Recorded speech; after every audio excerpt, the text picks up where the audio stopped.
Okay, all right. We're over on part 3 now, folks. Woohoo! All right, so I need to throw some stuff up here. I need to put this over here.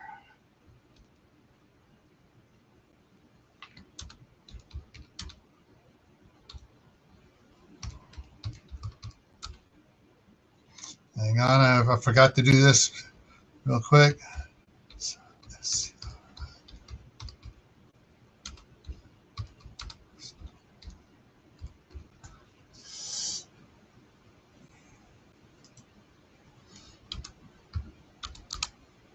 And see how that posted there. Boom, boom. All right, and pin message. Okay. And that's up. So it should be pinned up there now for... All right, so and let's see who followed over here. We got Gear Grinding 19. He says first. Jaden's here. Ron's here. Where to Begin Homestead. Troop 1351. Phelan Clan Wolf. Nordy Rackpack. Marshmallow Man. Aideneer. Uncle Al. Vanessa Kitty. And Old Ways Gardening and Prepping. Cottonwood Ranch. Suburban Hillbilly. Coastal Gardens.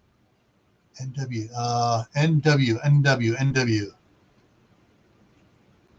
All right. NW. Northern Washington? No. New. No. Oh, whale. Okay. All right. All righty. Coastal Gardens, North Wales. All right. Woo! North Wales, yeah. Or Northwest, North Wales. Okay, we got everyone guessing on it. Okay. All right. All righty here. So the link is up there if anybody wants to come up. And so we're into, we're 3/4 of the way through. No, not 3/4. We're halfway through, starting on the third quarter. And we will, yeah. Oh boy. So, it's been an interesting run so far. We had Ron up here, the Green Wizard, gave away a book. Uncle Al's been up a couple times, chatting as well.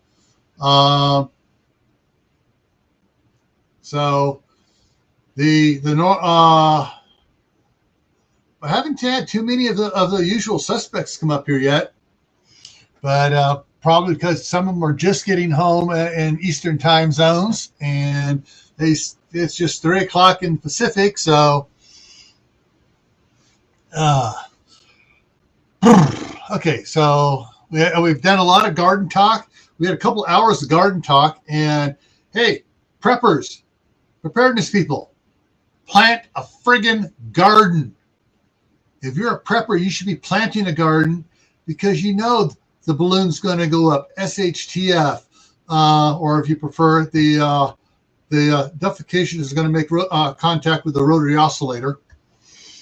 However you want to say it, Twaki, into the world as we know it.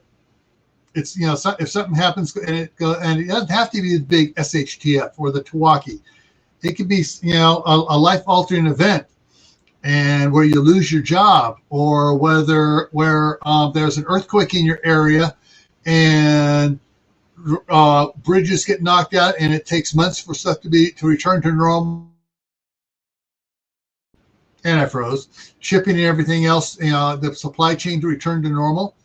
Hey, if you have yourself a garden, this summer you're gonna still be having food. And hey, I did a video. I'm redoing my indoor garden. You can grow food indoors. All right, so that takes care of gardening people. And speaking of old as dirt, here he is, the young man himself. Yeah, I just got something delivered. Ah, cool. So we're going to have it. Let's see if I can make Al bigger. Oh, we're both big, and we're speeding. Yeah. We got to stay in our picture frame now. Yeah, got a mail call. Woo! And we're going to find out what I got. Let's see. Yeah. Normally I get some weird packages over the years. Yeah. Oh, Al's opening that up.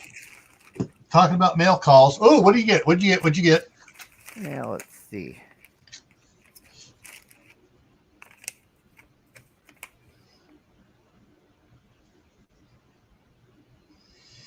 I have no idea who sent this. I got to find out. What would they send? Let's see. From Antarctica, Tracy, California. Okay.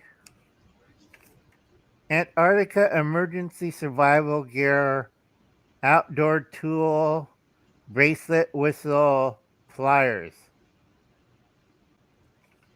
Okay, that's kind of sounds weird, isn't it, folks? Yeah.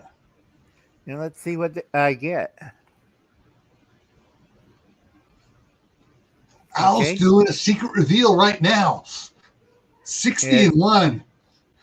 Emergency kit. Let's open this puppy up. Get out the trusty. Whoops. There we go. Get out the trusty knife. I've been using this a lot. Yeah. Man, they put so much plastic on this. It's not even funny, folks. Save the environment. Just put it in a box. Get off the first. It's not a tool. It's a curse. They got the mummy wrapped up in there. They don't want it loose till you open it up.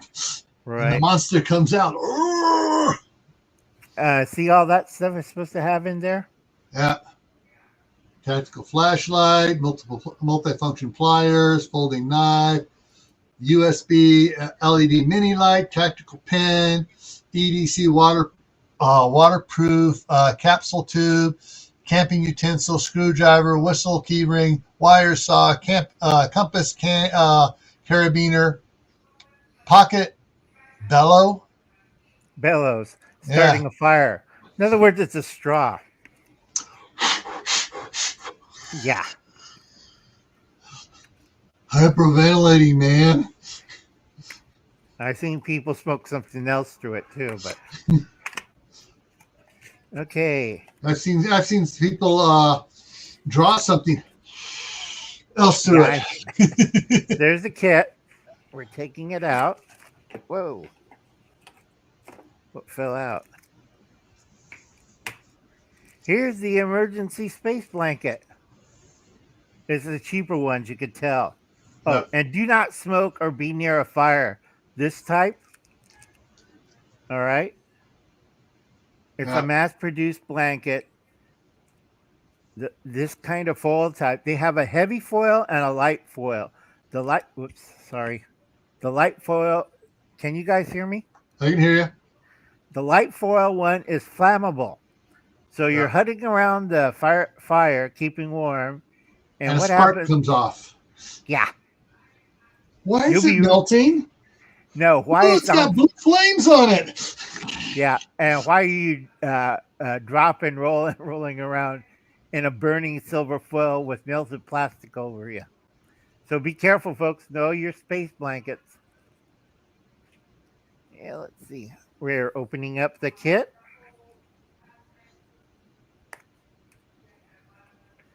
I got a better one from Trey, and his is a lot better. Trey Azell. Go check out his channel. He sent me a great little kit. This is the Antarctica kit. Just in time for the live stream. And here's... Oops. Let's see. It has a piece of cordage so you don't lose it, folks. And here's your spork, combat knife, fish hook, gutting hook, and whatchamacallit? Spork. There you are. You make it full size there. Okay. Yes, I could go into the outdoors in Antarctica and fight off polar bears and killer penguins. and killer cans of tomatoes that you want to open up. Right. Oh, It it's also also looks a whistle. Yep. yeah. Oh, I can Or- hear that a long ways away. That doesn't work that way either. Yeah. It sounds like a mouse screaming to death. I was going to say a little bird getting stepped on. But yeah, of course that multi dinner utility tool looks like you can also pop open when you pull it out, you can pop open a beer bottle with it. Could be. Looked like it had a bottle opener in there. See? Right. Yeah, pop that. Pop the lid off the bottle. Yep. And then we have our survival bracelet. Yep. With compass on it. With compass.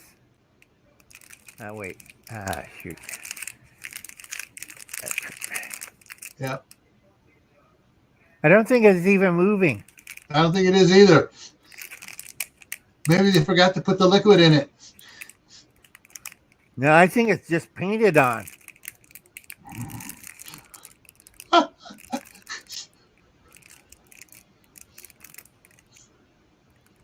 Yep.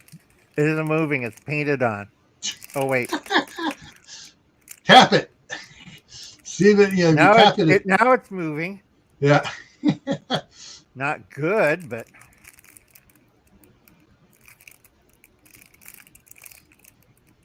no, that's about it.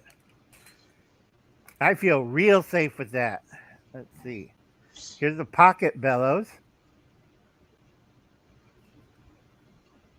Oh, I ain't gonna tell you what that reminds me of.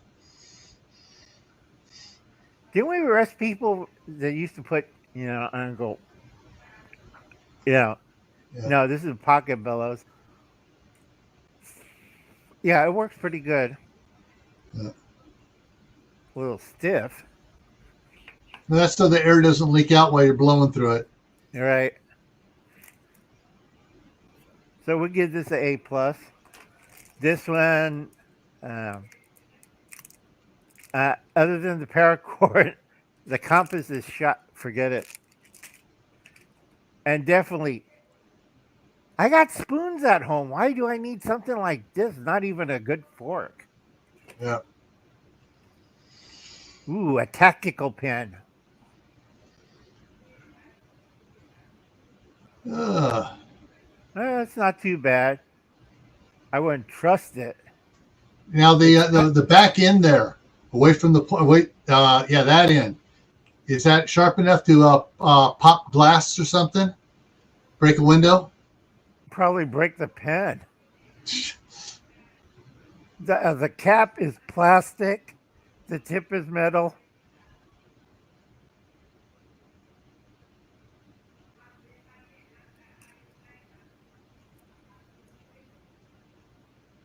Well, the pen is fairly, you can get this, and that's not a problem.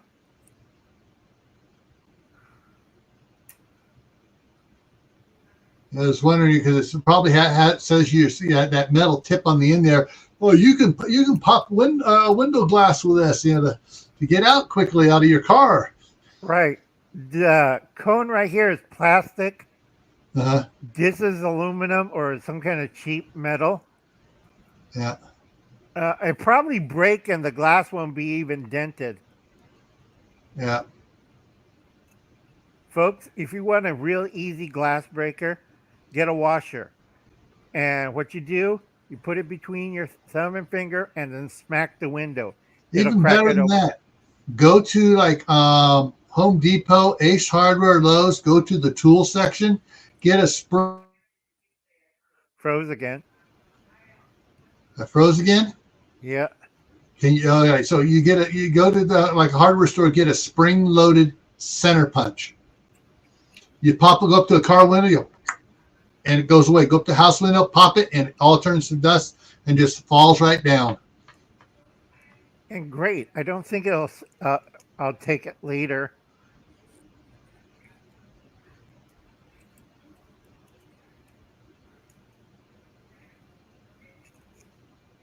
I think I destroyed the pen. Nope, still works. Wait. Okay. What else did you get in the kit?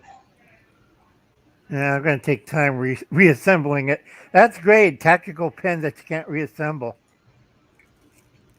Generic wire saw. Oh, the one where you actually start a fire better than cutting the wood with it. Yeah. It's generic, folks. These are based on the bone cutting saws. And actually, a good one is try to be a good one. It's actually 6 strands of high tensile stainless steel wire woven together. It isn't sharp, and it's designed to cut soft tissue and bone. Okay, Oh, and they garage. could use, yeah. But this is a piece of junk. Yeah.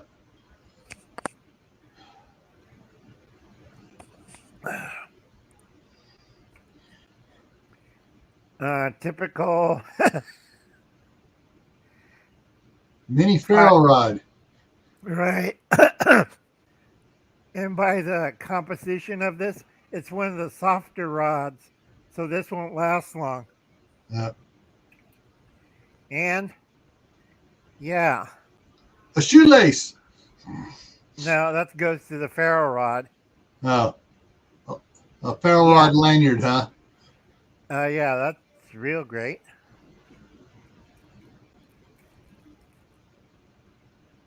And we got some. What the hell is that? Oh, remember something fell off your ghillie suit. Fire starter. Yeah. Your premium fishing kit.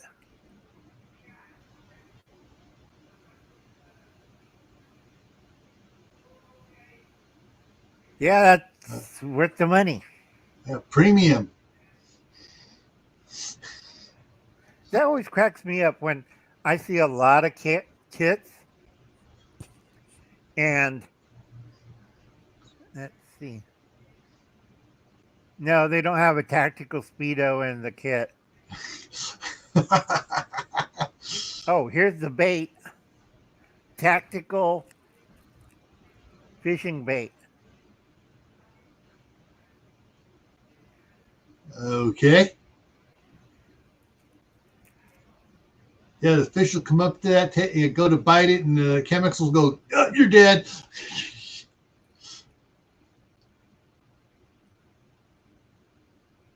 I have no idea what this is. Oh, key ring. What was that on what did it say for key ring? Unscrew it.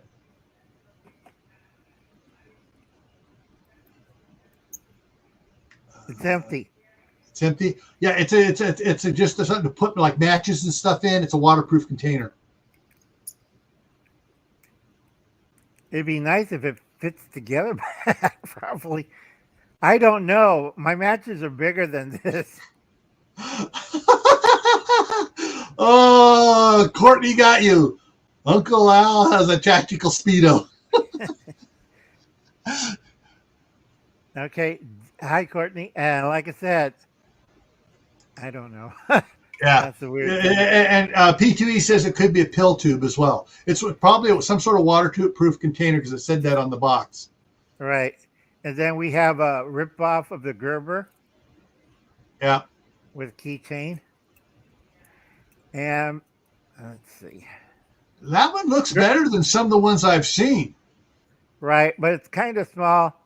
And the Gerber's a lot better than this one. Yeah. I wouldn't trust it because look at the design. Yeah. All right. You know, like I said, a lot of these channels, new prepper channels, are pushing this kind of stuff on people. Yeah. So you have to be careful, folks. Yeah, if you ever get something like that, you want to test it out first before you put it in your kits to carry around. Right. Especially when you can't get the tools out of it. Yeah. You see, how can you get the tools out of that one? They don't have a They don't have a nail nick or anything on it. yeah. Okay, there it goes. How to Yeah, use you this. gotta have another knife to get the knife out. Okay, we have a saw blade. Yeah. That's the most stupidest thing I ever seen on a knife. Okay, Oh, blade comparison. yeah. Maybe that's a vegetable knife, serrated Yeah, vegetable right. knife for cutting your carrots. Oh God, this is even worse. Uh, this is your bottle opener and small screwdriver. Oh, Or it's an awl. I can't make it out. It's so small. And then you have your pen knife blade. It's not even sharp, folks. Look at that. yeah. That pen knife blade isn't sharp. And then they have a nail nick recessed in, so you can't really pull it out. Oh, Courtney. Oh, Courtney fires a broadside and hits Bear square in the face. Right. I think this is the can opener screwdriver. Well, Is that sharp there by the right under there? Is that sharp or not? No. Then it's just a bottle opener. I don't know, because the cut right here, this long elongated cut, that's usually on that other Swiss companies. Yeah. They have this is beveled and it acts like a can opener. But this thing isn't beveled, so all you can use is to pop open your non-twist top beer. Right. That's about it. And let's see what we got on the other side. Oh Lord, that's even worse than this side. Oh. We have the large blade. And it has no, that's not even sharp. See it? Oh. There's barely a grind on that. And here's the other, I guess, screwdriver can opener. Yeah, who knows? What the hell is that?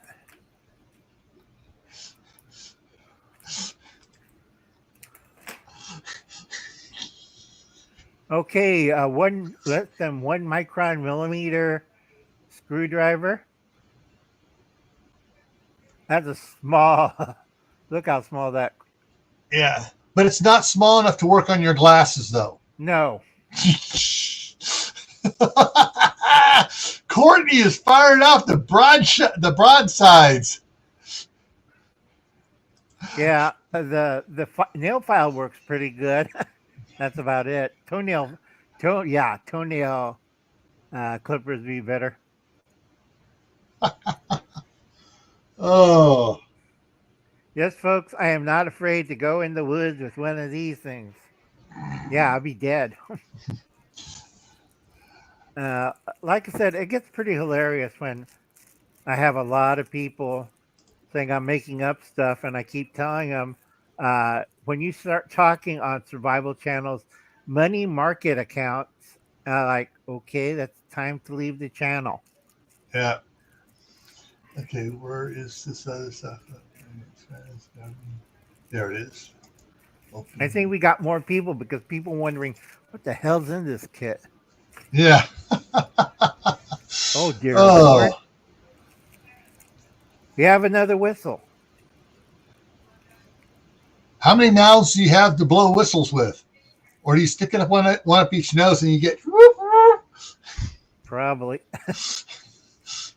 Hey Glenn, how's it going? I think it's about the same as the other one. See that, folks?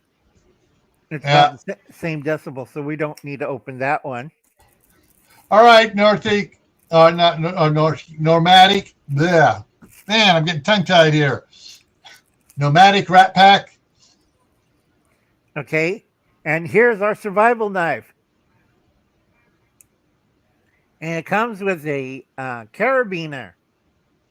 Now, the question is it sharp?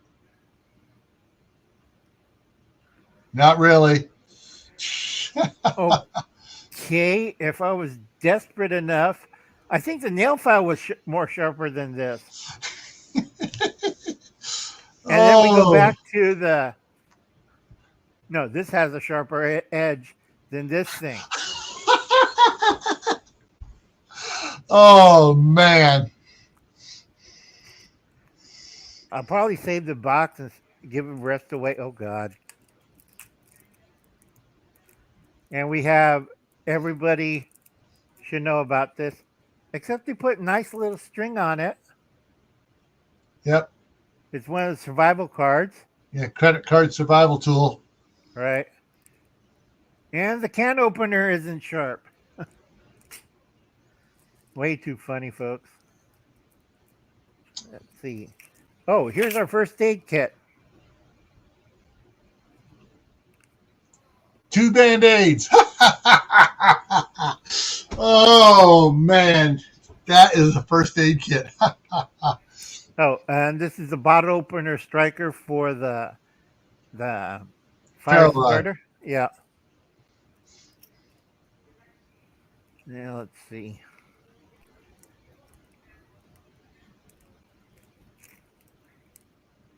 And these are screwdriver keys. You got one regular tip and one Phillips. Mm-hmm.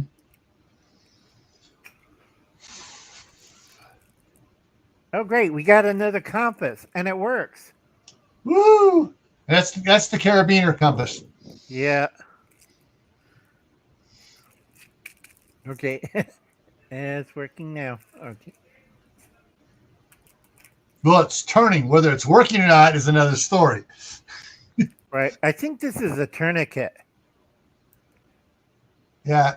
One of those plastic ones. Yeah, you twist it once. When you get just about as tight as it needs to be, it breaks. Right. This is junk, folks. I'll stick with the old triangle bandages. Okay, Courtney.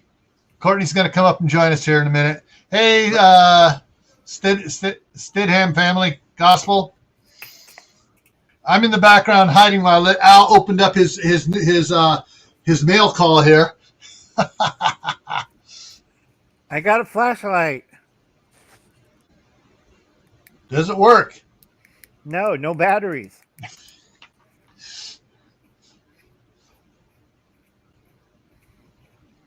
Batteries not included. Like everything.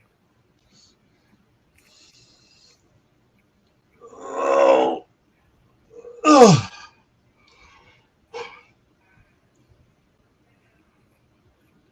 It doesn't open up that end.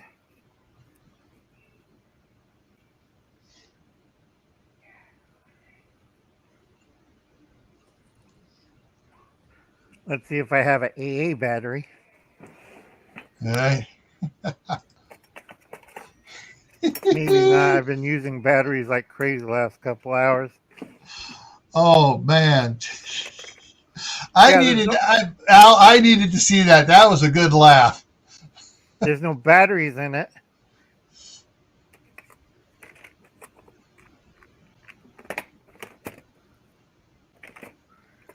See, this is a better spoon.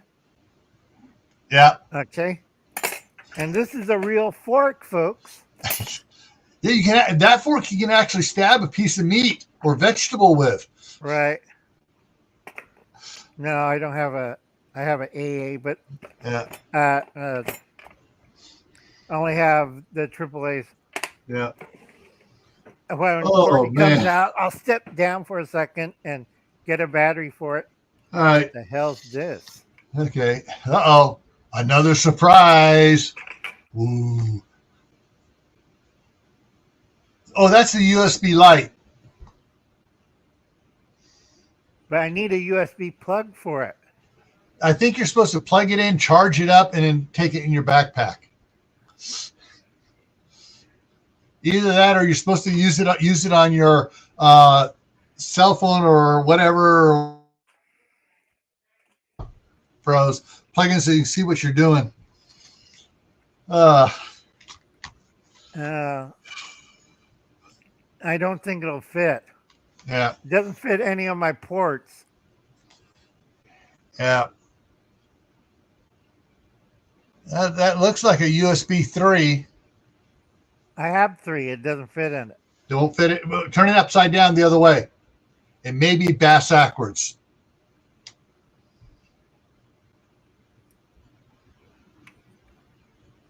Oh, it's working now.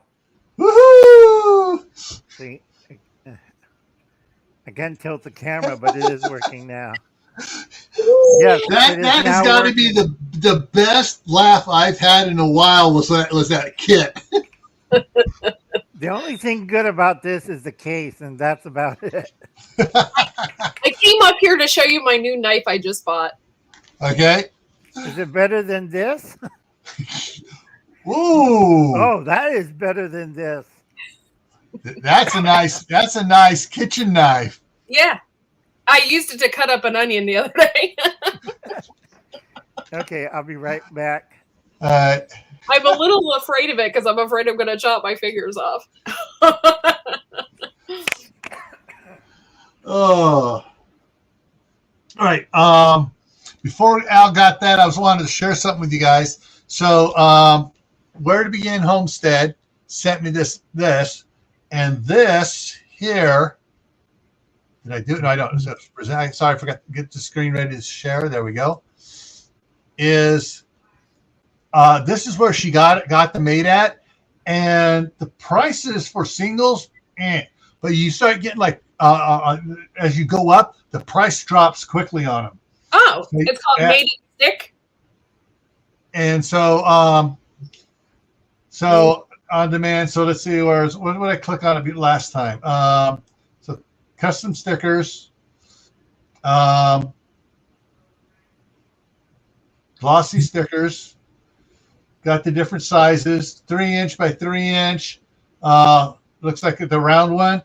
And it's, one 3-inch by 3-inch is $12, but you start dropping the, get down, the prices starts dropping to like, you get down, the lowest they get is 24 cents each. But if you get 50 of them, they're $1 each, $1.20 each. And if you get like 250, they're 48 cents each, which, that's for the die cut. You get the circle. That's the price the same. Not the same. So yeah, it's not bad. And you design your own stuff. So cool. I actually like that. Yeah. I only have like 4 stickers left, but the stickers, I bought a package of 50 and they've lasted me like a year. So yeah. I need to buy more stickers. So I'm always looking for different companies that are cheaper. And Janice says she really likes it. So there is the link. I put it in there. Makestickers.com. Cool. And so I'm going to write that down. Oh, and Janice threw it in there too. So there you go, makestickers.com. And so, yeah, I'm going to be here in the next, I'm going to be working with it this weekend, and I'm probably going to order some stickers for both GrayManPrepping and Camp Patton Family Compound. And take us back to here, boom. Because, what I'll probably do is I'll do like the GrayMan one. I'll make it a little bit bigger so so you see everything in there, the GrayManPrepping. And the other one I'm going to do will look like this for Camp Patton, only instead of a black background there, I'll probably do a light yellow for it. So let me get out of that. Done. And start. What's up with the hat, Uncle Al? It's not cold in Southern California, is it? Oh, good cold. They're getting freezing temperatures. My wife is getting snow in the San Francisco Bay Area. Yeah, it's snowing up there. This is the instruction manual. I just found it. Okay. That's not instructions. That's just a gear list. Oh, Oh, lordy me. It extends out. Yeah. What did I get here? I just got I shared you out on WhatsApp, y'all. So hopefully you get more people coming up. cool. And let's see what we got here. Yes, we could survive off of this. Ah. I'm not 12 years old, folks. This is not even instructions. I mean, I did find a battery. The one thing about this knife that I really like, though, is it came with all the stuff to take care of it, too. So I have Oh, that's good. Cool. a knife, I'm not a knife expert. You know, Sharpening stones. Oh, sharpening stones, yeah. So. Okay, All right. let's see. I need to get something here. What did I put Yeah, it there it goes. It works. Hey, ungrateful peasant. Hi, Wayne. Oh, God. Yeah, where'd it go? Where'd it go? Shoot. Yeah, Oh, like there, I it's on the said, wrong one. I'm going to do a separate video on this, folks, but this is ridiculous. No battery for this. Yeah. And it has a key ring, so you can put a key ring on it. It's like, why is always bad gear has a key ring? Your knife didn't come with a key ring, did it, Courtney? No. Well, no. I mean, it has like this thing I can. Oh, it has this thing I can like hang it up if I wanted. That's not keyring though, is it? No. It's like something like this, but your knife is sharp. Yeah, I have no. It came with a holster though. Right, Yeah. right. The holster's good. Yeah. But this thing is what I showed you right here, folks. This isn't sharp. Yeah. Is that one of those knives? Like even if you sharpened it, it still would never be sharp. True. Yeah. If I blew up a balloon and tried to poke it, I think the knife will break and the balloon will be fine. Okay, just stay away from plastic bags and hard to open stuff. Yeah. No, this And is Nanya, Texas on the back 20's in the house now. And always gardening, grateful peasant. And so, yeah. That's a good idea, Ungrateful. I didn't realize that you could use them. I use mineral oil like on all my wooden spoons and stuff. I didn't know you could use it on knives too. Yeah. Does that keep Carpenter it? Self-Reliance is in the house. And we just hit 21 people in here. Woohoo. Yeah, guys, you really missed out on it. Just about 40 minutes ago, Ron gave away another one of his books, free copy of the Green Wizard Guide and Where to Begin Homestead. Won it. Nice. I think Dustin saw it, but I got to show you their premium fishing kit. Oh, their premium first aid kit. Oh, man. I think this is like a gag box or a joke. I mean, Hey, Carpenter Self-Reliance. Thanks for coming in. Hey, Aid. oh, the premium fishing kit. Lift it up. Up. There we go. Oh, yeah. It's got 2 hooks and line. Those hooks are so small. The only thing you'll be catching is little tiny bluegill about this big. Right. You have to catch them. You might get lucky and catch a small river trout, like an 8-inch river trout or something. And this is the other half of the premium fishing kit. Bait. Some assembly acquired. Okay, got a question here, and I got the answer for it. Here's the question. Is there a particular place you can get mineral oil from? Yes. And I got it. Oh, Cleon Princess. Hey, haven't seen you for a while. Welcome, welcome. Yes. All right. Hang on. Let me get over here. I got to get this out here so I can share this. I found a really good thing for mineral oil here in Amazon. Go to my thing here and see if I can find it here before I share it out. I'm going to come down here. That one there. Okay. So here it is. This is a gallon jug of white mineral oil, food grade mineral oil, 1 gallon, $23.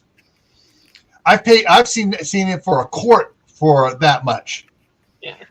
Well, you can use, that's a really good deal for a whole gallon or whatever of it, because you can use it for so many things. Not only wooden spoons, like Ungrateful Peasant said, your knives, but you can also put it on eggs, and you can put it on your eggs, and your eggs will last about 9 months. Yeah. So, yeah. And I actually tell you what I'm going to do, folks. Let me grab it here. I'm going to grab the link and throw it down here. And so there's, and hopefully it fits the right size. So there's the link for the mineral oil on Amazon. 19 cents an ounce. I mean, that is a good friggin' deal. I haven't seen it anywhere else. My bottle is seriously only this big, and I paid a lot of money for it, so it's a good deal. So, yeah, there you go for that. And back over here. Woo. Okay, we got a bunch of people here. Two quick announcements here while I'm thinking about it here. So, tomorrow night at 10 o'clock Eastern, 7 Pacific, doing the giveaway for Camp Patton Family Compound, and that's the 4,000 subscriber giveaway. And so these are some of the questions for regular subscribers, and anyone that's a subscriber can do it. So the question is, like, how many kids do I have? First correct answer gets $5. Amazon gift card. What are their names? Oh my God! I've listed I've talked about their names a bunch of times. I can't even remember my own kid's name sometimes. The small one that's running around. All right. How many grandkids do I have? All right. I've talked about how many grandkids I have, and I've named them off. In fact, tonight on this last session, I named them all. Right. So, and the answers are in the live stream. You got to go back and watch it. Right. But it isn't Huey, Dewey, and Louie. No. When did I first buy the compound? What year? Is a $5 gift card. If you can name the year and the month, it's an additional $5. And then when did I buy the new property, the second property here? And same thing. If you can name the year, it's $5. If you can name the year and the month, it's an additional $5. Right. And then for channel members and people, a lot of people have let their gift memberships expired and didn't buy back in, or they didn't renew it. And so, you need to check to see if you're still a channel member on Camp Patton Family Compound. But what is my wife's nickname?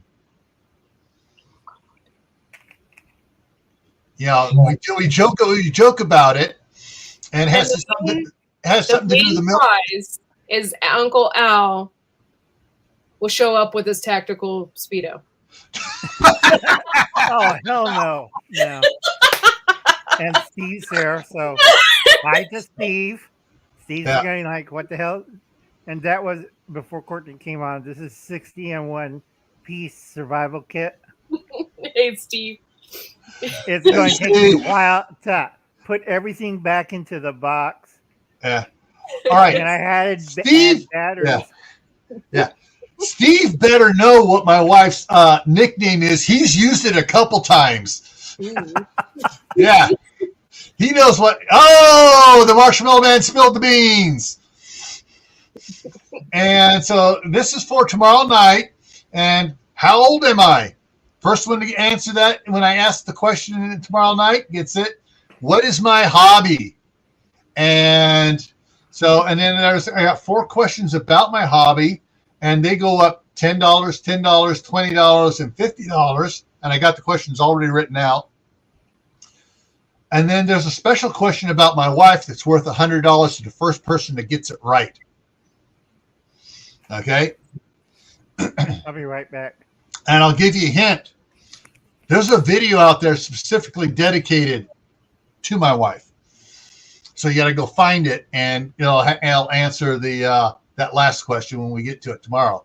But that's tomorrow night at 7 Pacific, 8 Mountain, 9 Central, 10 o'clock Eastern on Camp Pet and Family Compound, Friday night on the Homestead. No, age-old dessert. That's Uncle Al. I have a different title now. Now the other thing here, let me drop that one down, and that's so wrong. All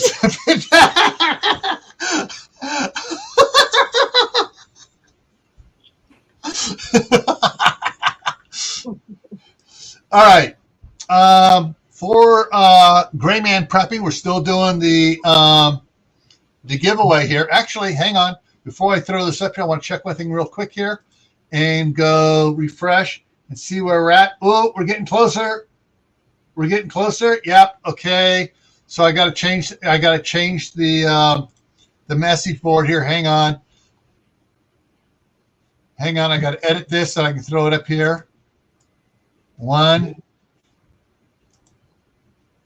Come on, get down where I can do it. Hang it. I hate it when it does that.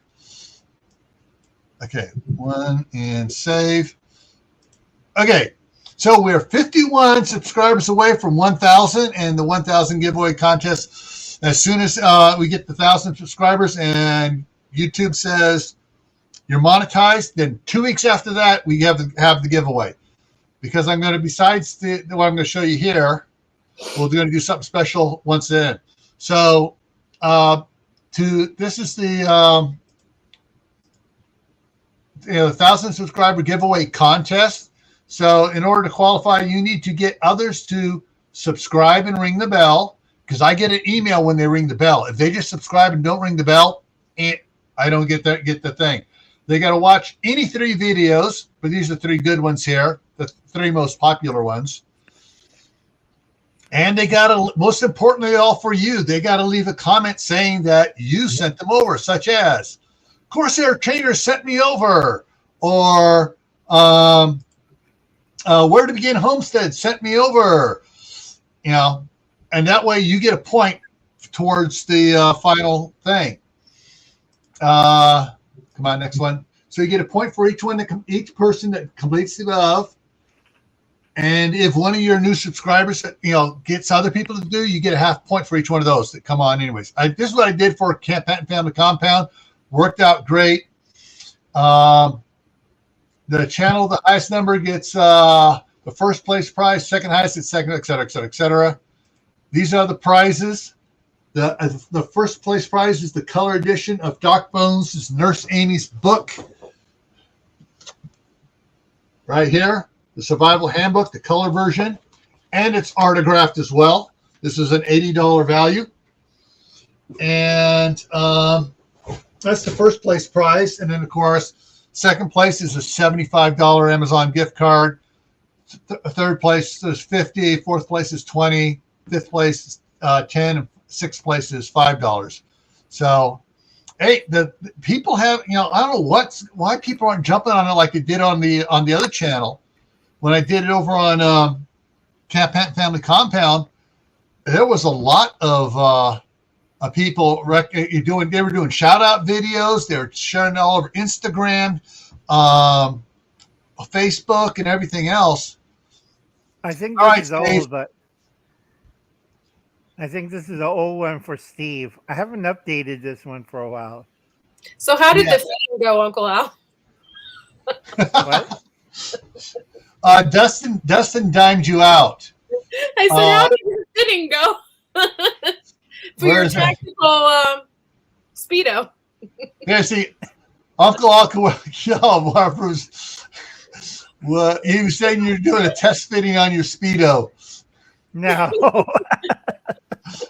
No. There it is. Yeah, here it is. You see, he says Al is test fitting his tactical Speedo. Now, I was getting a few things and adjusting because there's a lot of interference in the air. And when I see lines going across the screens, that means we're having interference.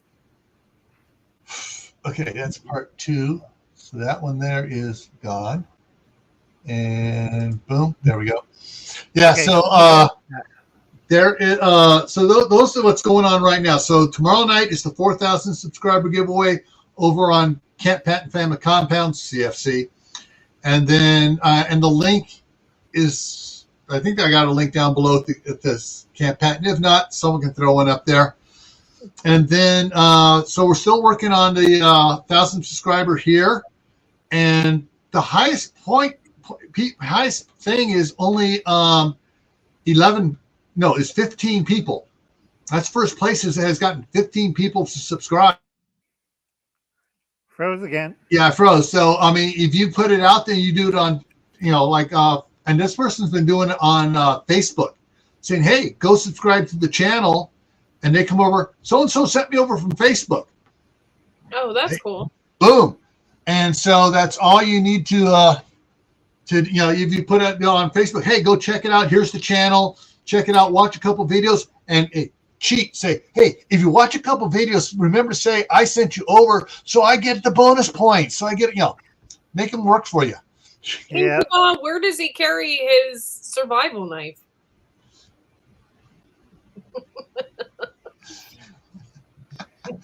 Oh Lord. But yeah. Anyways, yeah. So if we get soon as I get this this channel monetized, in 2 weeks after that, we'll have the giveaway. And if we wind up getting channel members here, I'll give a giveaway to channel members once we're monetized.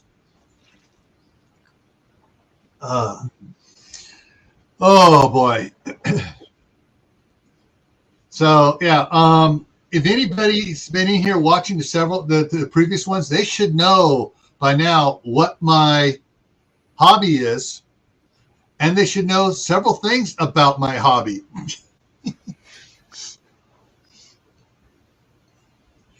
And including, let me see if I can find this here. They should know, hang on, who that is in my hobby. Gil just gave away something away. We got to figure out what it is. I've been talking about her tonight, and let's see what some of the other ones. But yeah, there's a.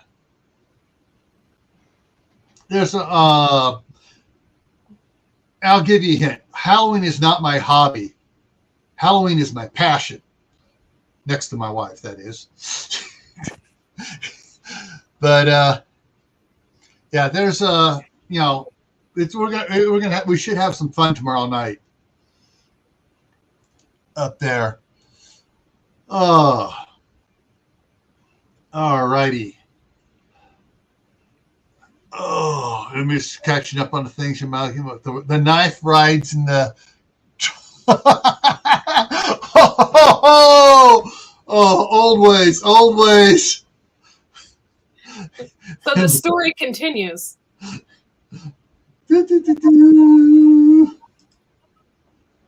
I'm going to have a whole live. What is Uncle Al? My title will be, what is Uncle Al hiding in his tactical Speedo?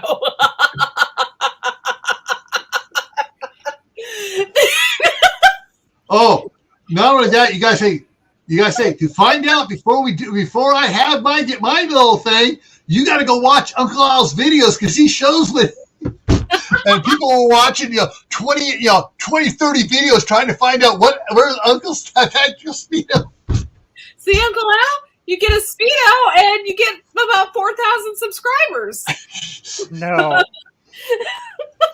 Or Uncle Al does. He'll do a 10-second or 15-second short. This goes into tactical Speedo. Remember, no. Tactical Speedo. And I'm not going to be spinning it around either. No. You just say you show like this. This goes into tactical Speedo. Remember that because there's a contest coming up. This goes into tactical Speedo. Or this goes into tactical Speedo. Let's just hope and pray that does not come out of the plastic. Serious issues. Oh, Lord. like I said, folks, For the tactical speedo. all fun and games. It's like it gets hilarious at times, and we all know what's really happening and stuff. Yeah. And on the new prepping channels, please be careful because I have a lot of them, and they're like, well, Gil earlier we talked about this on the water filters. If it sounds good, test it. Like Nishi says, ring the bell. Yeah. And if you're like, yeah, I'll just use this water filter and sand and dirt and clay and pebbles. Oh. Yeah, cholera and diarrhea. And what Uncle Al was saying about test it, remember several years back when several people got that Froze again. That imitation life straw got sent out. Will got one, and Will goes, oh, no, talks about it. And we told, hey, did you try sucking through it, Will? He did a follow-up video. They said, so I'm going to test it out. And he said, I can't suck through it. Not even air. Right, because they were blocked at both ends. Yeah. I sat laughing about that one. Nothing Oh, says man. like spraying the rocks. No, thanks. Hey, you got to be careful. Some of this survival gear, yeah, you got to test it, because if you're thinking you're just going to put it in your bag and go ahead and use it, you may be in for a rude awakening, death awakening. Straw, and I was gonna use it in the Walmart parking lot in a puddle. Why is the rainbow swirl in my puddle? That's usually whatchamacallit? Motor oil. No. I have a one. life straw. It won't stop it. We'll just see you going in the animal. So someone's antifreeze is dripping in there, or it's gasoline dripping into the puddle. Okay, I got everything back in the box except for the light, the space blanket, the commando fork, spoon, whatever. I'm sorry, but I don't think that's as good as Kaylin Strains. Yeah. No. And then I got my ferro rod. And then the blower or pot smoking pipe. I'm grateful. You're killing me.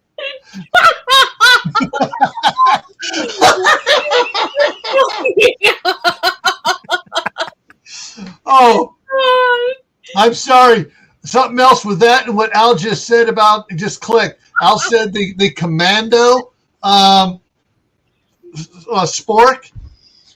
Remember what a Corsair trainer says over there on Monday morning. You're not a real prepper unless you stuff it everywhere up like a jail vault.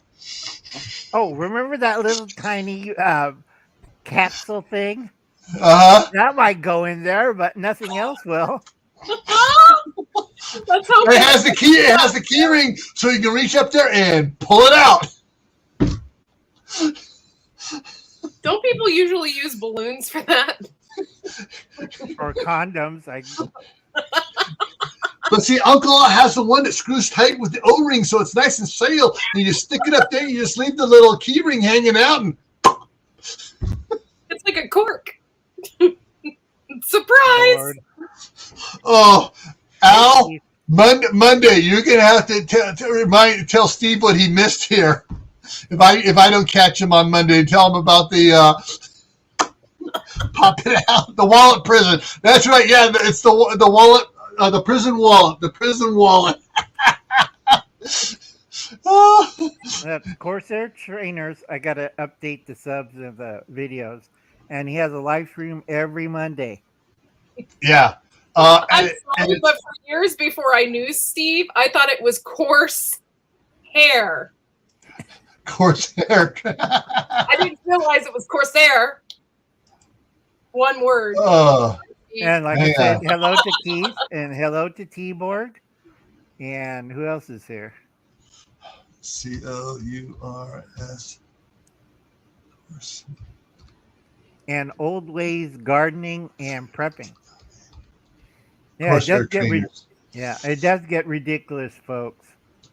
All right, Steve is at 143 for his subscribers. Oh, you know, Okay. 1,430 430. Okay. You doing good?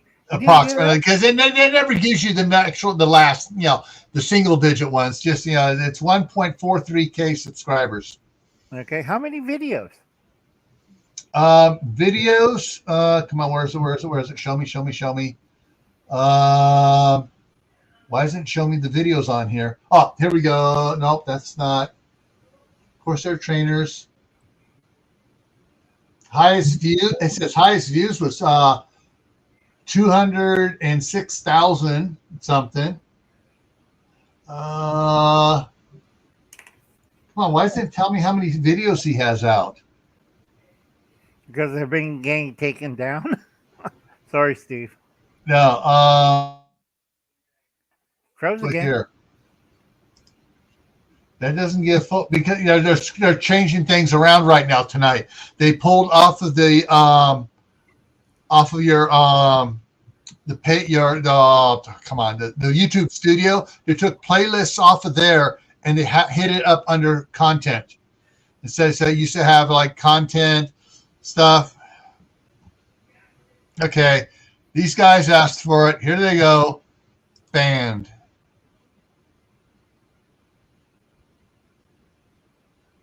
Okay. No, I don't want everybody to do that. So I'm just going to go kick. Bye. Boom. Punk kids. They keep coming in with two kids are on there. Look at they have a camera. They're not camera trying to get in. They got their Nerf gun. So nope. Bye. And then let's see. We have P2E. Hi, P2E. You mean trying to come up on your StreamYard link? Yeah. But they're kids. I know what because this is about the third or fourth time they've done it, so I just kick them. Oh. Yeah. A lot of trolls, a lot of kids. Yeah. Yeah. You see, they're preteen and teenager. Like 13. So that's what it looks like. Another one looks like he's 11 or 10. You could always throw in a bang module. I use that. If I go to band module, then everybody's got to authenticate to come up here. Right, but no, band module is BANG. I use that for scarecrows. It's calcium carbide and water. It's like a hand grenade, but it's like the world's biggest airsoft grenade that goes bang. Right. And you throw it into the corn patch. You bring it back after it explodes, but all the crows and ravens that are pecking on your corn, like, oh dear Lord, what the hell was that? Exactly, old ways. The kids are off playing around. The parents are watching their own stuff on TV or whatever, because these kids have been screwing around for the last 4 hours or 5 hours on it. Yeah, make them go work. Do like if I catch my nephews and nieces, they're out in the cow patty. Here's a shovel. Yeah. Start shoveling. Yeah. 3. Yeah. So I don't know who I'm going to tag in this to do a 24-hour live stream. Where did everybody go? How come everybody left? I got a real life, so I'm busy. Sorry. Christmas time is I won't have a vacation until February.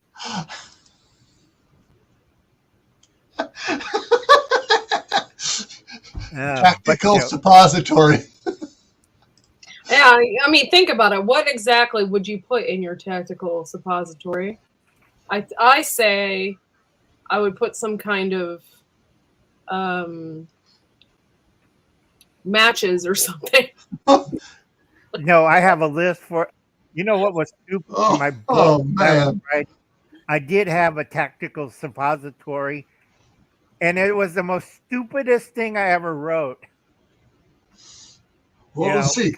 I'm going to put my water bottle in my tactical. No, because you put a 1911 in there, ungrateful peasant. You could really start a fans only. No, what I did was I'm going to put my laser pointer up there and let it go on. what I did with the tactical suppository, it could be transformed into a shank. It had $100 bill in it. It had dental floss in it and a few other things that I wrote down. I thought that was the most stupidest idea I ever wrote. It's so not happy. I don't think I want to know. You just keep that to yourself.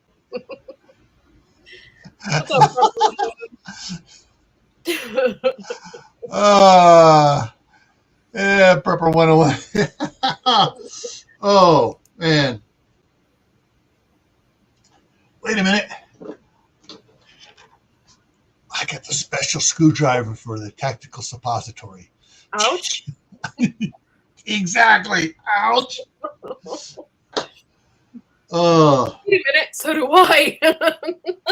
Oh.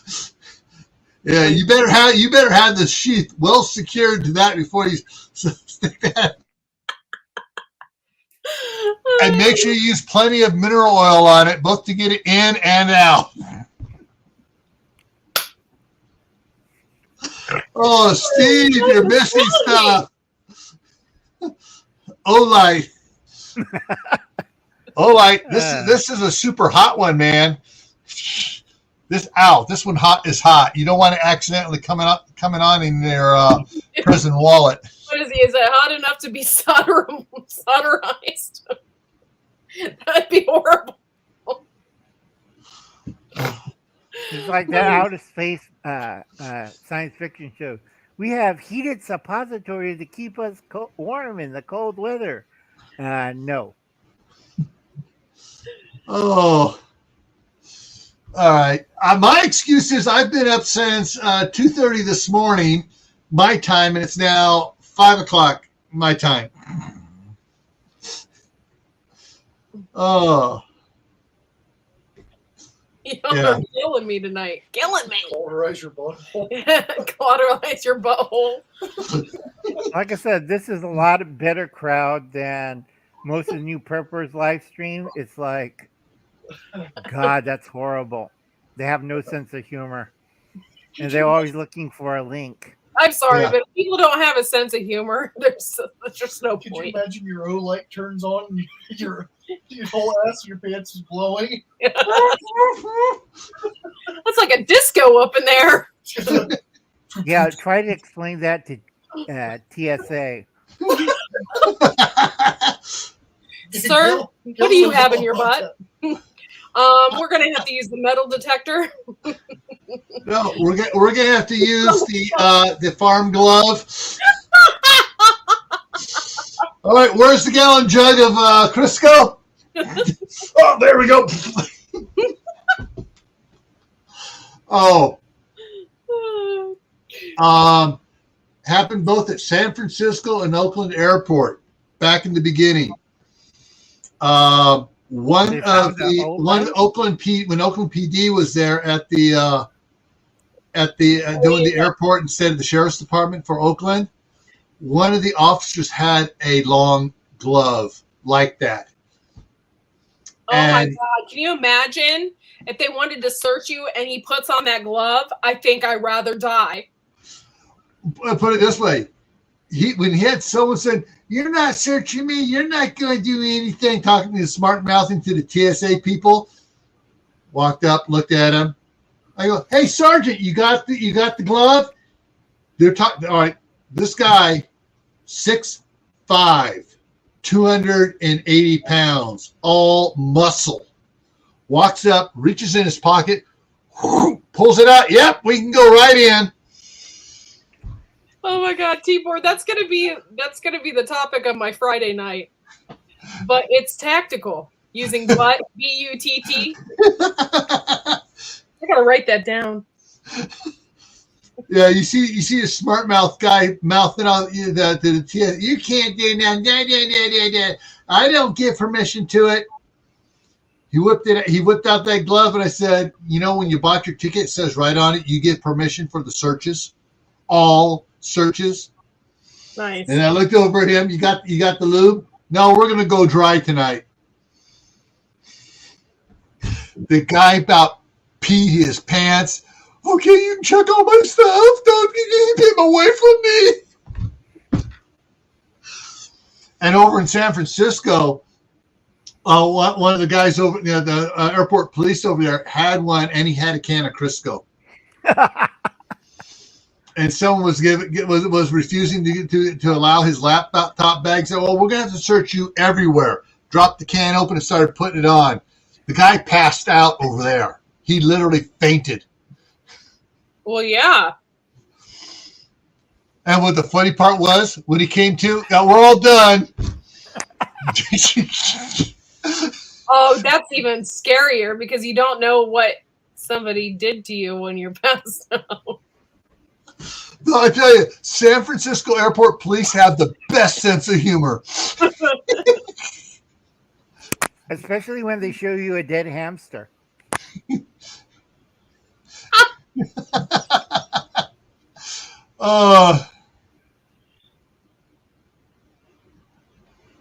Imagine, oh my gosh, ungrateful. From a laser while post-hole digging.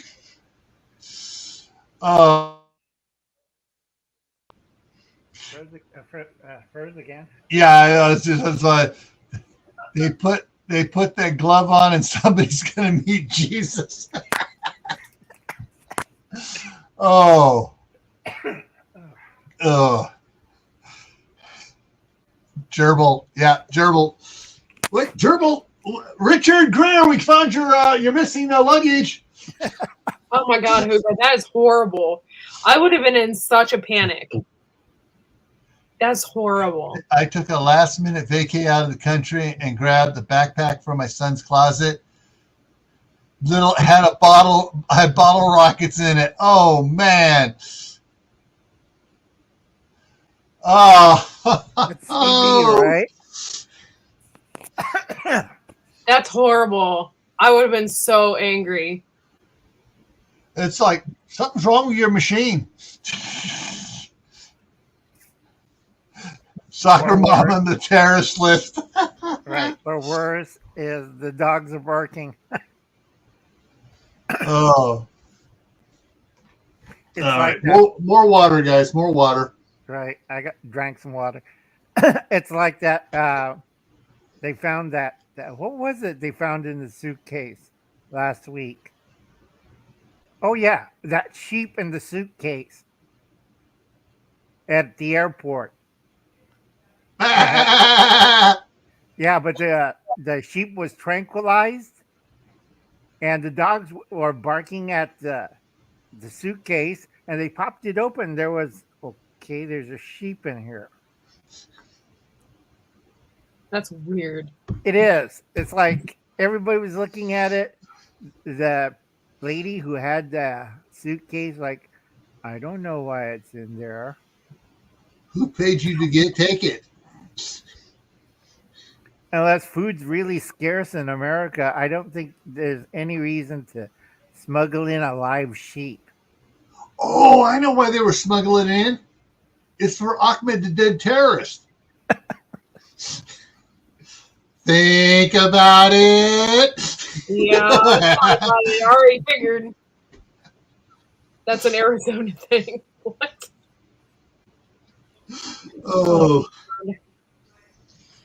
Oh man. That's weird. It doesn't say how many videos. Laser in the butt.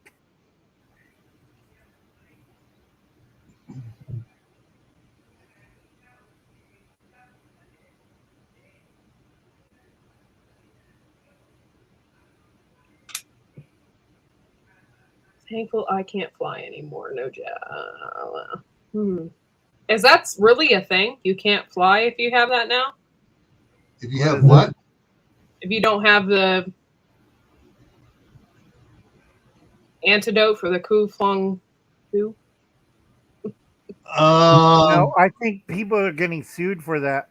I think United had to pay $12 million because this lady like me cannot take the Red Dragon vaccine because it'll kill her. And the thing is, though, guess what? It's not really a vaccine. Yeah, we All all it know is that. is a symptom suppressant. Yeah, and it's so funny. My wife at her work, all right, accounting office for a big property management company. She's the only one in the office who has not gotten the jab. The only one. Guess who's the only one in the office that has not gotten sick? Yeah. But she will not say. There's this one mouthy lady in there. She goes, "Why don't you get it? Why don't you get it?" That's none of anybody's business. No, my wife is biting her tongue so hard. She wants to say. I keep telling her, just go ahead and say it. This lady is already violated things by bugging you about it. Say, well, the reason why I don't get it because you've said you've had all the boosters and a couple of them double, and you've been sick how many times? And I haven't, and I've been sick 0 times. Gee, I wonder why I'm not going to take it. Plus, that's none of her business. That's Yeah. like going around asking people if they've had have you had the polio vaccine? That's none of your business. True. Yeah. Now, what's kind of funny, and a lot of people don't realize it, gee, there's a lot of strokes and heart attacks in recent days. It's like, yeah, a 12-year-old had a stroke, a 9-year-old had a heart attack. I'm Well, supposed to get heart attack. A girl that Dustin and I went to school with just had a heart attack and died. Makes you wonder. I didn't even think about that, but she probably could have gotten the what. There is an enormous amount of heart problems related to it. Oh, you heard about the ones in China with that China vax? Something falls off. That's why they had the big protest. Yeah, and people were, I'm not talking calm protest. They're holding up blank sheets because that's supposed to be symbolized of you're not having that unit anymore. And your wife's like, that's your wife's reaction. And people were going to, at that time, it's like, no more CCP. They want Taiwan to take over because they think they do a better job. I thought that was hilarious. Yeah. Hugo, use your imagination about the things falling off. So we can't really go there. Yeah, we can't. What you didn't say my fingers were going to fall off.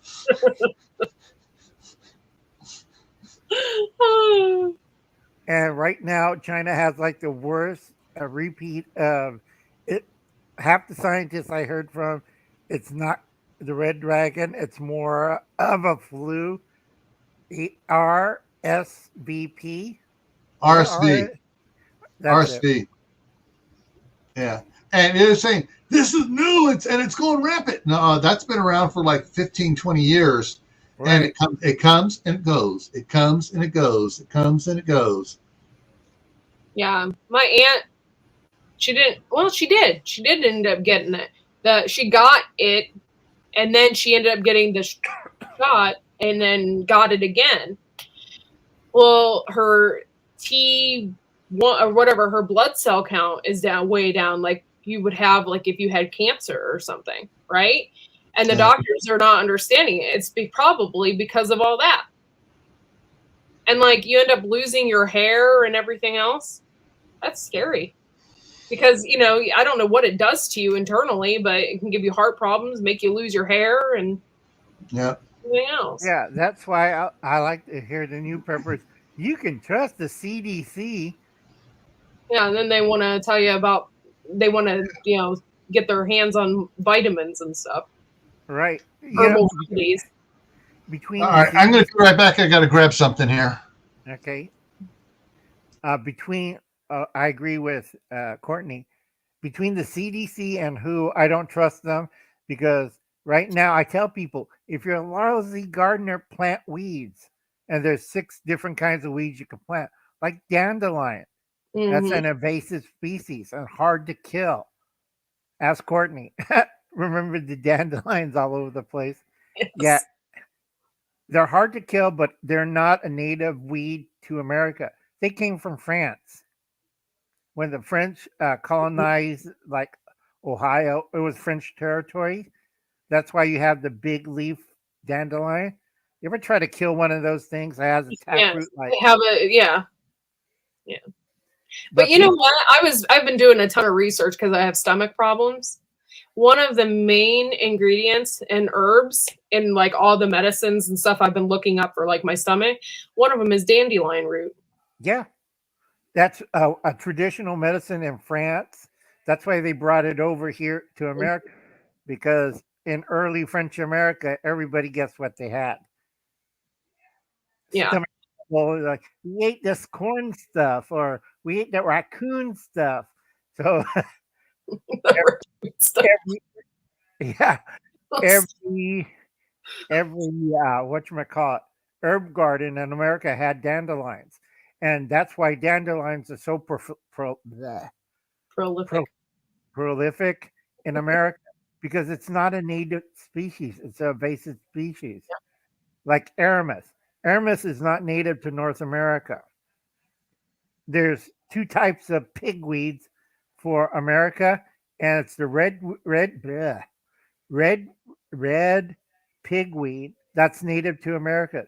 The other Aramis came from Europe. And people confuse the two.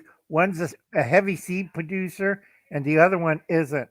Can eat the whole pigweed, American, on the Aramis that's from Europe. There's only certain parts of it because it's also the wife don't want to have kids. Here, eat some more of this Aramis. It how can you say it? Early male contraceptive, and it's like saltpeter. So if you didn't want to have like 14 or 15 kids, hey hon, let's eat some pigweed tonight. I'm sure that really helped. Oh yeah, but it was kind of funny too. I don't see it, honey. It didn't work near as well as sheep intestines. True, but like I said, you could plant like pigweed, you could plant dandelions, you could plant purslane. Purslane is one of the best weeds you could plant. I've never had it, but I have it growing everywhere. Is it good? Yes, boil it. But make sure it's real purslane, not fake purslane. Because fake purslane, well, if you're clogged up for the week, it'll clear you out. I think that's the same with most herbs, though. If you just pick them and you don't really know, like a lot of them will just make you crap yourself. No, it's I can't remember if it was a diuretic or a laxative. Okay. Sorry, I had to go get a bowl of chicken soup for dinner. No problem. Gil, do you remember if purslane, the weed, is it a laxative or a diuretic? I think it's a diuretic. Please read my previous comments, but not allowed. Don't want to get Gil in trouble. So let's see what Suburban said up above here. 9 days. So high. Oh, wow.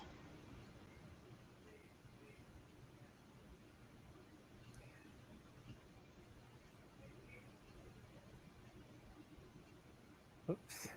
Yeah, that's some of the bad problems there, Suburban Hillbilly. It's just, there's a lot of cases of that where person's fine if they get forced to do it and get all sorts of stuff and they wind up dying. All right, so hang on a second there, Al. That was Purslane, you said, or what? Yeah, how do you spell it?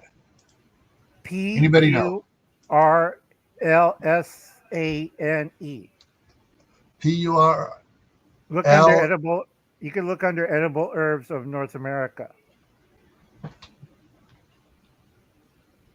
Okay.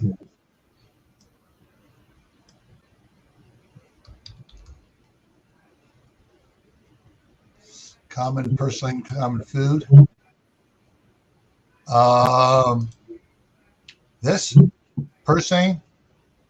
Yeah, purslane. Purslane.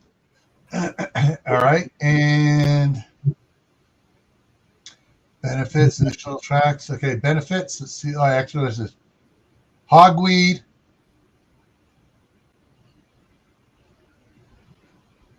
Side effects. Can lead to development of kidney stones. Benefits.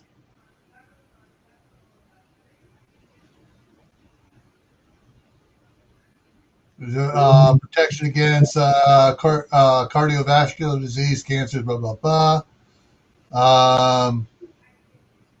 I'm pretty sure that it's a diuretic. Tehan, do you remember if purslane is a diuretic or?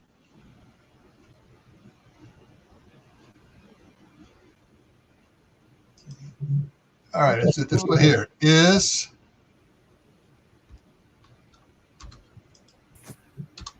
a diuretic. Yeah. It's also anti-inflammatory, so if you have arthritis and stuff like that, probably help. Said to possess anti-inflammatory and diuretic properties. So great, you pee all the time.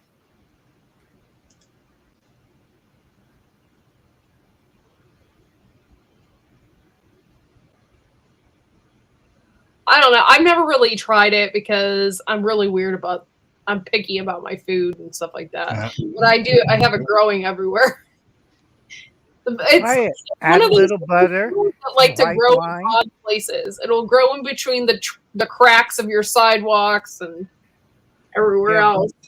It's a weed that it's a tough weed to kill too, but it's a great weed if you cook it. I tell you, a little garlic, a little butter, and some white wine, and you feed it to Dustin first. See if he has any reactions. Then the white wine will just stop all the reaction part, though. No, during cooking in the saute pan, you won't notice. I would add a little pepper to it. You can actually on the Baker Creek website, you can actually buy purslane seeds, which I prefer to do rather just picking it in the wild. Then that way it's in a controlled environment and I know that it's purslane and not something else. You don't want fake purslane, trust me. I know the difference because purslane is once you get it, you can't get rid of it. One plant will produce over 5,000 seeds.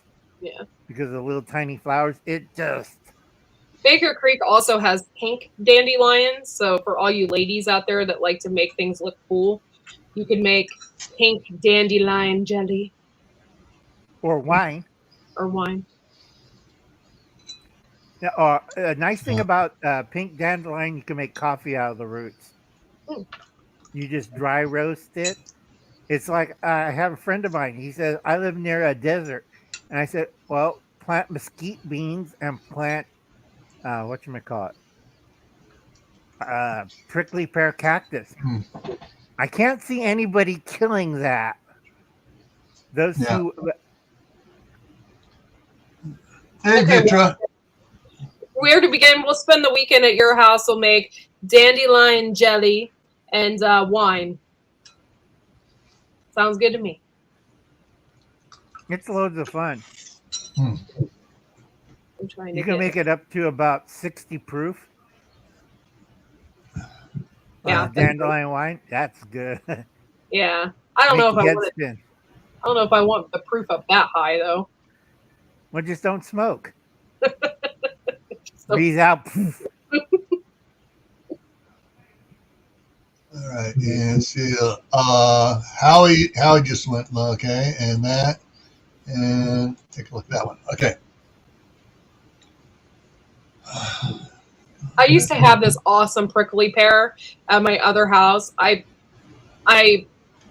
like to have it like around my windows and stuff in my house because I'm a jerk. So if somebody's like trying to peep in your windows, the best thing about prickly pear is it has two different kinds of needles.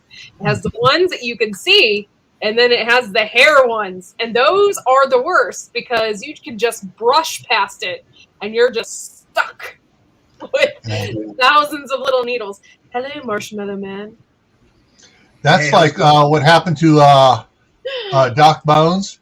got brushed by a this was the plant they make tequila from. Agave.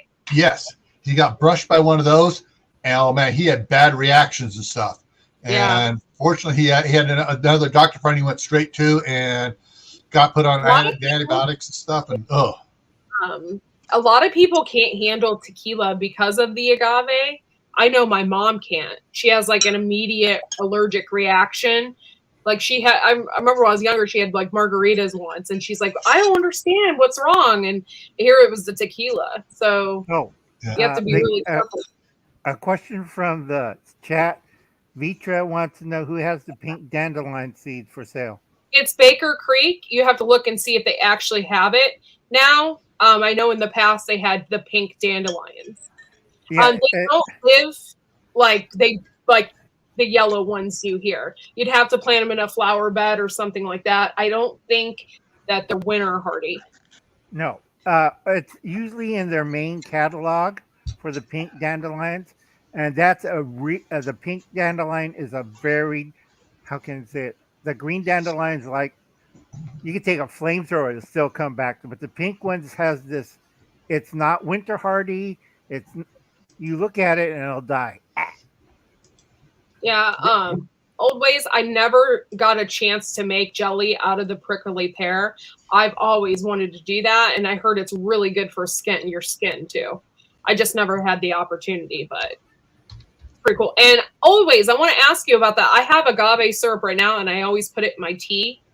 Is it good for you, or is it just straight up sugar? Because I've been putting it in my tea, and it seems like it's just syrupy. I don't know. It says 100% raw agave. So I don't know. Ooh, there they are. The pink they have the white ones too. Yeah. Cool. Mm-hmm. The Japanese white and the pink dandelions. Now the white is they're in stock. Yeah, and also the white one is tough to kill. Yeah, but it's pretty. It'll make your yard really pretty. If you like, for me, I don't like to mow the dandelions. I don't like to do any, I just let them go. So, I mean, that'd be a really pretty addition to your yard if you're like me and don't care. What I do is probably pull out the yellow ones and plant all white dandelions there. Making snow. The pink ones would make a beautiful jelly if they stayed pink. I don't know. They might turn a different color, but feeling much better. Doing the live this long, I didn't have breakfast until 12 o'clock. So thanks, Ungrateful. I had no idea. I've been using the agave syrup because I get tired of using Splenda and stuff. I just wanted to use something different. Wayne says it's sugar. Yeah. All right, so drop that down. But yeah, Baker Creek has really good alternatives to things. Like they have the dandelions, they have horehound, they have a bunch of cool stuff, and they even have mullein seeds. And for me, I really like that. I got my valerian root seeds from there. But you have to be careful because with the mullein and the valerian root, it takes 2 years for those before you can harvest. But if you have them in a controlled environment in your beds or wherever, then you know that it's that plant. And you don't have to worry about, am I going to get sick from this or whatever. You grew it, Right. The other plant you get from Baker's Creek is chickweed. Yeah. Okay. You have to be careful in California because there's surge and chickweed. You could tell by the flowers. If you eat surge, you'll be running to the bathroom all the time. Because that one I know is a laxative. But chickweed is, when you go to a French restaurant, they put that green slimy sauce on the side for fish. That's chickweed sauce, and that's $75 a plate. Holy crap. I didn't know that. Yeah, if you have a French restaurant, you could sell chickweed to them. All right. Oh, this is butt ugly here. Okay. I just Googled polar vortex 2022, and Bloomberg popped up with it 2022, and it sounds like Texas is going to get nailed with it. Oh yeah. And DNT Progressive Farmer has a map here. Oh, this is. Let's see if I can get this one here. High T hand 141 Homestead. Yeah, It's Tracy. It's Tracy. It's New York's going to get clobbered. So is Canada. Great. All right, so Yeah, we are. That Boston got really hit hard. It was a few years ago. They got hit so hard that the people like couldn't even get out of their houses. They were like literally snowed in. Like it was like up over their windows. That was insane. all right, so this has the map here. All right, so this is Ag Weather Forum, and so let's see what that shows. So there's the map. How big? It got to look bigger. And so, Great. yeah, and temperature guide down below here. Well, I can't really complain. Okay, I don't like snow, okay? But I really can't complain because up until now or whatever, we have not had snow at all. It's rained, but it hasn't been that bad. So We've had Give it a snow chance. twice. First time it melted. The second time it stuck around, and we're getting rain and sleet and everything under the sun today. great. Yeah. So the during all we did an article December 18th through 19th. Like caliper looks like a move into the December 18th and 19th. So you got 3 or 4 days. It's going to start hitting. So if anybody wants the article, see, there it is in the chat. And then the other one was from Bloomberg. Suburban, I'd wait to the last possible minute before you pick that. Watch the weather and wait to the last possible minute because you do that and your broccoli will be like, mwah. It'll taste wonderful. Yeah, because the cold, whatchamacallit. How can I explain it, Courtney? What it does to It like all the stuff that's inside of the plant like comes up and it gets sweeter like with the colder weather. Yeah. That's also with the younger leaves of the broccoli or what's the other one that's relative to broccoli? And that's the same with any root vegetables too. Carrots, radishes, all that stuff. You want to wait till the last possible minute to pick any of that because they just get better. Right. I've been doing, let's see, where did I put it?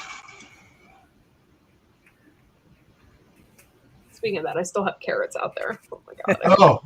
Carrot overload. AccuWeather gives it says extremely cold air from Siberia will send U.S. into deep freeze. Thank you, Russia. Is that daikon? What is that? Yep, Or that's icicle? daikon radish. The 45 icicle days. radishes are pretty cool too. They taste pretty good. This is the small variety. Because anybody seen my old videos, I hold up like these daikon, like you can swing it as a bat. Yeah, if you have cabbage, wait till cabbage can survive snow anyway. But if you wait till the last possible minute to pick your cabbage, and she said collards, Brussels sprouts, all of that stuff, they taste better. And then of course you're growing them yourself, so they're going to taste even better because you're growing them yourself. But Brussels sprouts take forever. I planted them in January, and I didn't even get to take them out until October. They got like little sprouts on them about that big. Hi, Jay. Jay's here. Baltimore's getting nailed. They're just focusing on the New England area there. But coming down through North Dakota, South Dakota, Nebraska, Yeah, it's coming across, and it's going to hit down into Kentucky and West Virginia, Virginia, maybe even hit Ohio a bit. So. Also, if you guys have like milkweed, like anything that's like for the butterflies or anything like that, it right now is a really good time to plant that stuff too, and it will pop up in the spring. So you could do that, and poppies are another one. You can put, if you want to grow poppies for next year and for the spring, you can put them down now. Put the seeds down now, and they'll pop up in the spring. That's red and orange poppies, not the white poppies. Because if you do that, somebody from the DEA will be coming to your house. I've always wanted to plant those breadbasket poppies because those look really cool. Yeah. But no on the white poppies. People be like, gee, they're growing a lot of white flowers, aren't they? Next thing you see a SWAT team and people with weed whackers going, yep, we got to get rid of this garden. It's for medicinal purposes, Uncle Al. See, that's why you plant in amongst it. You plant protected plants. There. They come in and say, "Oh, these are endangered species plants. You're misinformed. Here's the paperwork on them." Yeah. All right. That's why I plant stinging nettles. Stinging nettles, a lot of people don't realize it's nature's barbed wire. You don't want something to go there, you plant a row of stinging nettles. And you could eat stinging nettles. Yeah, I forget what it's good for, but yeah, I think it's good for like your kidneys and stuff. Yeah. Also for your digestive system. You have to boil it first, folks.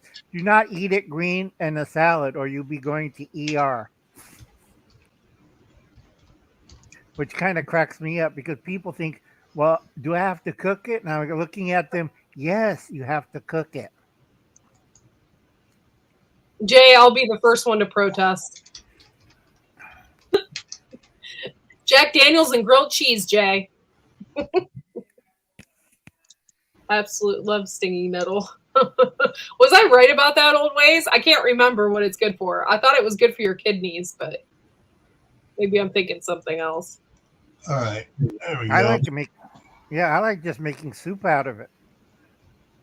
Parboil it first to get rid of the spines. Add cream, butter, a little garlic, some salt, and some white pepper, and it makes a pureed soup you would not believe.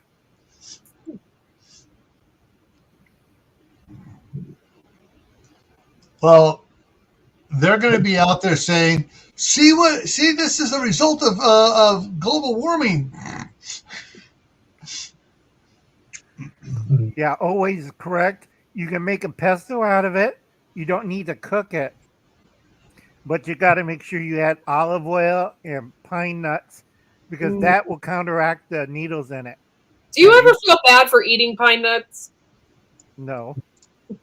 Because doesn't it take a pine tree or something or whatever? It takes them like 100 years to make the pine nut? No. Oh, I thought it did. No, that's the other tree. When we used to go out to areas and we'd collect thousands of pine nuts. They're so good. Every year in the same location. Also, we have to fight off the squirrels who are looking for the pine nuts. Am I right, Gil? No, we just had to fight off the deer. Bigger animals. It's like, dang it, it's not hunting season yet. Of course, as soon as that day, the counter goes clink, it's like, okay, where are they? Where did they all go? Let's see. Oh, I love pine nuts. I love basil pesto in pasta with olive oil, a little bit of garlic, a little bit of mozzarella cheese, and pine nuts. Oh, so good. Q has a good point. Yeah, problem is Tracy, they changed it from global warming to climate change, but they're still saying it's warming. Oh yeah. Meanwhile, we're all freezing. Uh-huh. Hey, Doc. Oh yeah, Parmesan Suburban. Hey, Doc. Garden Q also had a good point. You can put death hedge up. Yeah. And a lot of people don't know what death's hedge or angel trumpet. Those are the worst things you have to prune. I'm not kidding. I had one flow out my hand. You know how I prune those? I get out the flamethrower. Oh, they're so annoying. Every time I see it, I mean, I'm not a big fan of eating like weird stuff. Like stinging nettle, I don't think I would ever eat unless I was like, I needed it for something. But like every time I'm in my garden or something, I always leave those alone. I'm like, Dustin, can you pick that out for me? It's like even through like leather gloves, they don't, Yeah. they still get you. Oh, I just realized I need to go feed the wood stove. Uh-oh. That's what everybody needs is a wood stove because Maryland and San Francisco, we're going all electric. We're banning natural gas. Mm, Does that sound smart to you? no. If you go all electric, how are you going to heat your house when we have a blackout? Because I'm in California, they don't let us charge our electric cars on peak hours.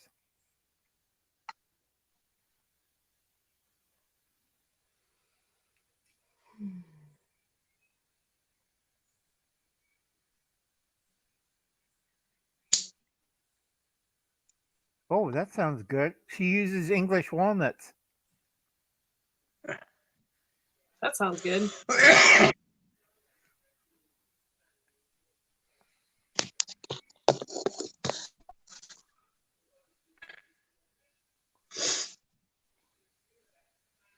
Yeah, honey locust is pretty good. That I hate trimming that stuff.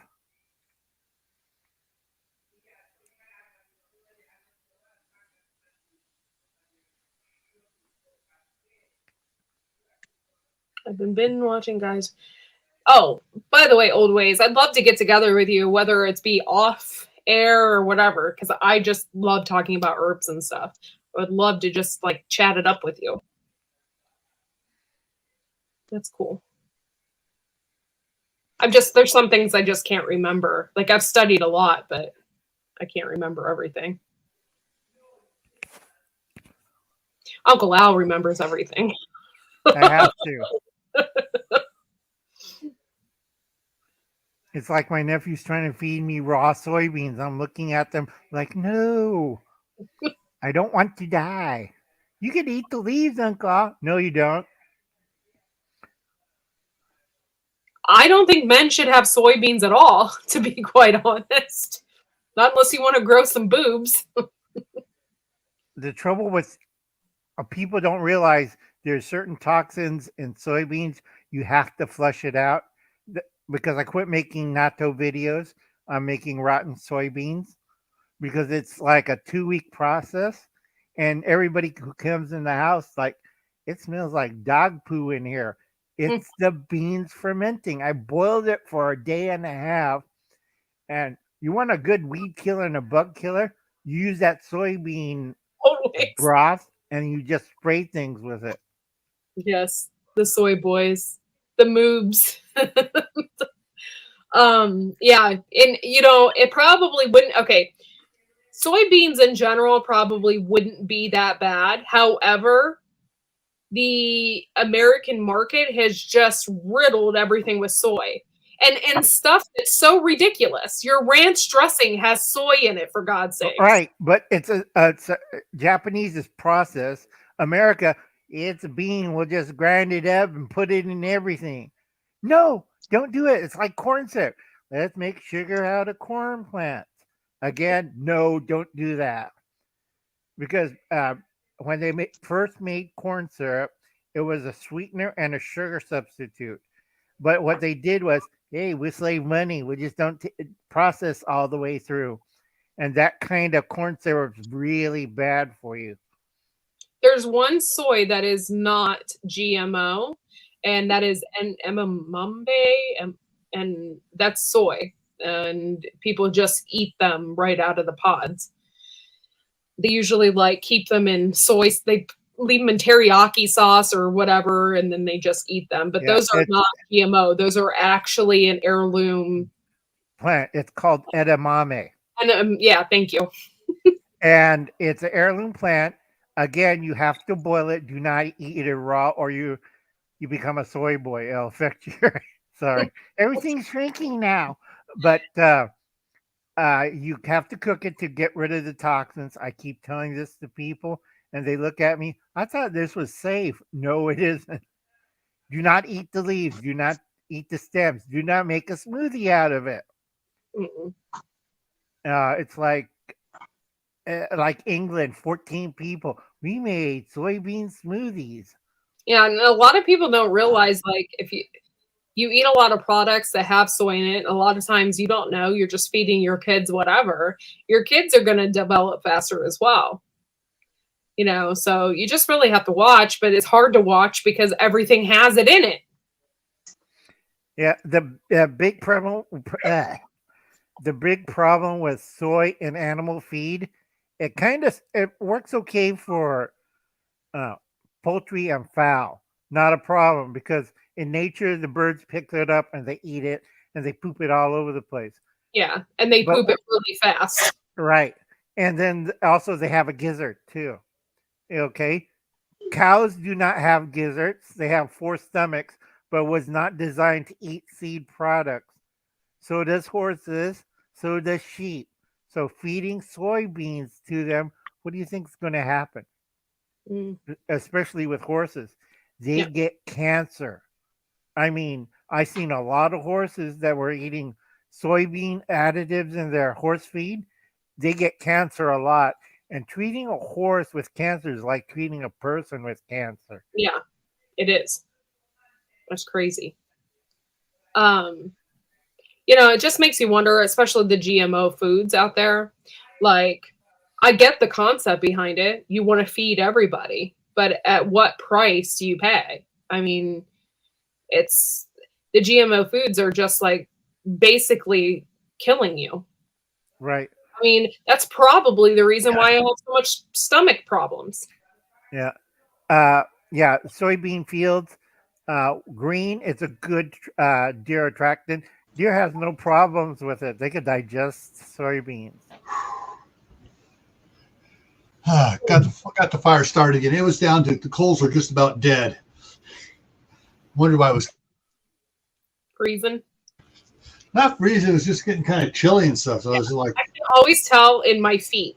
When my feet started getting cold, I know that the fire's starting to die out. I gotta go and put more wood on it. well, that's not working today. Thanks to Passamaquoddy. Ooh, Passamaquoddy for the weight loss challenge. Yeah. There you go, Bill. Yeah, it is, Tibor. My husband used to haul soybeans, unfortunately. Hey, Brother Donnie. And prepping for eternity homesteads here. Yep, Brother Donnie. Yep. Folks, remember, if you get edamame, you can grow that in your yard. Don't eat the leaves and don't eat the stems. Do not make a smoothie out of the plant. Okay, and then boil your edamame. I keep telling people this, and they look at me like I stepped on their cat. Okay, don't step on your cats, folk. But like I said, there's certain plants you could grow at your house that's fairly easy. Go check out Courtney. Courtney did a real good year on tomatoes and peppers. What was the other plant you did really good? It was tomato, peas. I did so well on peas. 720 pounds, I think I did this year. And that was the green dried pea, or that's the pod pea? It was the pod peas. Yeah. That's good, folks. 700 pounds of pod peas. Yeah. Or no, not just peas. But yeah, I did a lot of peas, but I did about 720 pounds of food. Tomatoes and all of that. Because peas are the easiest protein you can grow. Oh, they're awesome. I put them in stir fries like all the time. They're so good. I love fried peas. Like you just put them in the skillet. Sometimes I'll just put peas and with some rice, and it's just like awesome. And you could also whatchamacallit, food saver. You can get the raw green peas in it, and you put it in a food saver bag, and you add a little butter. You freeze the whole thing, and you put it in the freezer, and then Yeah. you have fresh green peas. Pop that into a boiling pot of water. Hey, I'm not going to spend a food company their money to do my own peas, you know. Mhm. Well, that's And what we did this year. We froze everything. The peas, anyway. That's Right. just makes it And it easier. tastes better too. You compare your peas versus the store-bought peas. Which would taste better? Oh, our peas, and they're bigger. Our peas are bigger for some reason. Yeah, but they were really good. We had about, I think, 25 pounds of peas. I grew a pound of peas, literally a pound of them, and then I got 20 pounds out of that. You got to try. What was it? Good. We're looking good. I threw some more Smurfs out there, or people lost their Smurfs, but now they got some Smurfs back. So I'm trying to remember. Shoot. It's not sugar snap. It's a type of pea. It's flat and it's in Chinese food. I like to grow the ones that are like cold hardy because Right. they taste the best. Shoot. I know what you're thinking about, Al. The really thin, flat peas with the little small peas within the big thing, and Yeah. Is it snow pea? Chinese snow pea? I'm not sure.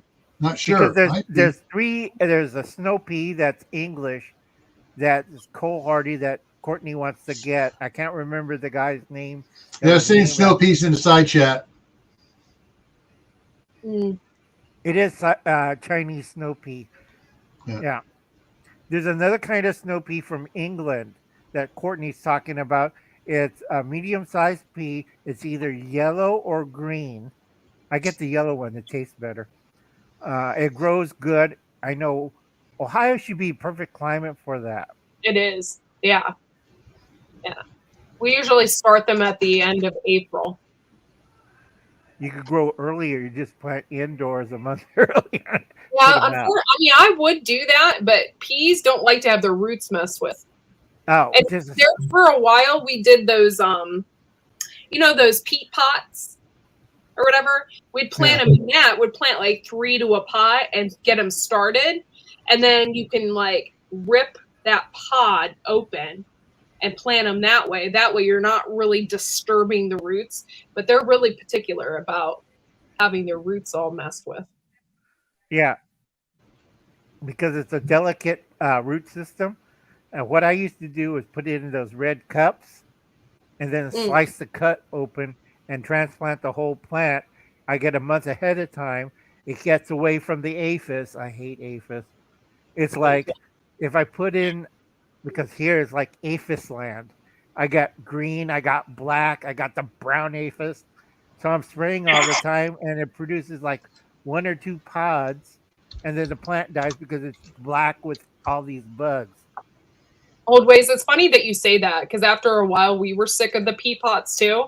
So what I did is I said, F it, I'm going to grow peas, and I bought literally a pound of peas. I said, well, if an animal eats some of these, at least I'm going to get some kind of peas because there's no way they're going to eat all these peas. So I just planted a pound of them, and I got so many. So I just overplanted on purpose. Right. Canadian Prepping for eternity is right because the English peas do not do well in the South. It's more of a northern climate one. The purple hull peas does better in the South. Also, cow peas does better, and I forgot the other one. Oh, it's a Howie raid. Food Hey. Forest Permaculture. Woohoo! Hey, Howie. It's a Howie raid. We were just talking about peas, Howie. All right. So those that are coming over on the Howie's raid, if you subscribe and ring the bell and you watch a video, be sure to say Howie sent me over or Food Forest Permaculture sent me over, so he gets a point in the 1,000 subscriber giveaway contest for every person that does that. So if you're coming from there, put that Howie sent you over on the comment in a video. That way he gets points. Wait, I had a senior moment. Marshmallow Man, that was Lewis? Yes. Sorry, Lewis. I had a senior moment. I was trying to think. There's Gil, Courtney, and Lewis. I'm like, "Grr." It's getting dark. Oh, it's 5 o'clock. I gotta set my alarms and lights. Before I go, folks, check out Howie's channel. He's good on permaculture. That reminds me, on your permaculture, Courtney, how's your trees doing? They're doing okay. Are they growing bigger? I got a food forest started. Oh, get this, Uncle Al. I was so excited. I bought golden seal and I planted that. I also planted ginseng, wild ginseng in there. And I got Egyptian walking onions in my food forest now. So I'm kind of excited. I want to get more walking onions so that I want them to just take over everywhere. You have to be careful on Egyptian walking onions. If you do the food forest right and you put everything out there, you can't stop them with a lawnmower. They'll take over the yard. I didn't know that. I don't think Fred will enjoy it. Like, Mom, I smell like onions. I know. Because you mow over them, it's like horrible smell. Yeah. But I was just excited, but yeah. So. But they're very tasty. It's really good onions. So I'll catch you guys in a little bit. I got to do. Okay. It's dark outside. Yeah. Thanks for coming, Al. Yeah. And thanks everyone that came over from Howie's Live there. Really appreciate it. And we now it's only need 49 more subscribers before we can kick off the 1,000 subscriber giveaway stuff here. So we're getting close to 1,000 subscribers, folks. Yeah, they call them walking onions because they get top heavy. And when they get top heavy, it's like they have a bulb on top. When they get top heavy, then they just fall over. So that's why they call them walking onions. And really, they're only like yay big. But animals don't like that onion smell. So it keeps, rodents and stuff away. So that's why I kind of want to plant the walking onions in my food forest all over the place. And I'm really, really, really into, and I live in a good climate for it, the cranberry, the mountain cranberries. So I want to get a couple of bushes. I was so excited because I found them off of Etsy. And usually I'm not one to buy off of Etsy or Amazon when it comes to plants. But I bought my golden seal off of there, and it already had started to come up, which I was super excited about that. So you just, I guess, have to look at the reviews on Etsy before you purchase anything to make sure that it's legit and you're getting the good stuff. But I definitely want to plant those mountain cranberries over there because I think that'd be super cool if I get some of those. Plus, they're really good for your kidneys. Okay. Yeah. Rosemary for me is so freaking hard to grow. I don't know why. I grew one like last year and it only got this big, but it was super strong. I put it on one of my steaks, but it only got this big. And we live in a climate, they just die. It dies. It doesn't live very long. So, yeah, but I can never get rosemary to grow very well. You're not doing it in a pot. You're doing it in the ground. Yeah. Yeah, because my wife put it in the pot so she could control it better and move it around out of the freezing. Maybe down into your basement, a small pot, and once it gets established, then it has a better chance of surviving. Yeah, I just suck at growing it. There's like lots of things I suck at growing, and I'm working on it. I'm not a perfect grower by all means. Yeah, rosemary, I'm so jealous because this time of year they have those rosemary tree bushes. They have them at like Home Depot and Lowe's and stuff right now. I want one so bad. Go ahead. I'm sorry, Lewis. Sorry, honey.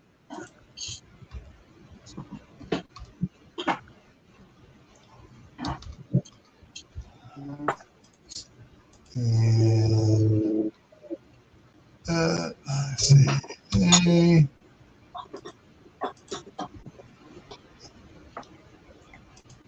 Okay. Then I guess they didn't make another jar yet. Oh, Okay. Trying to play catch up Then- here. well, you live in a nice area.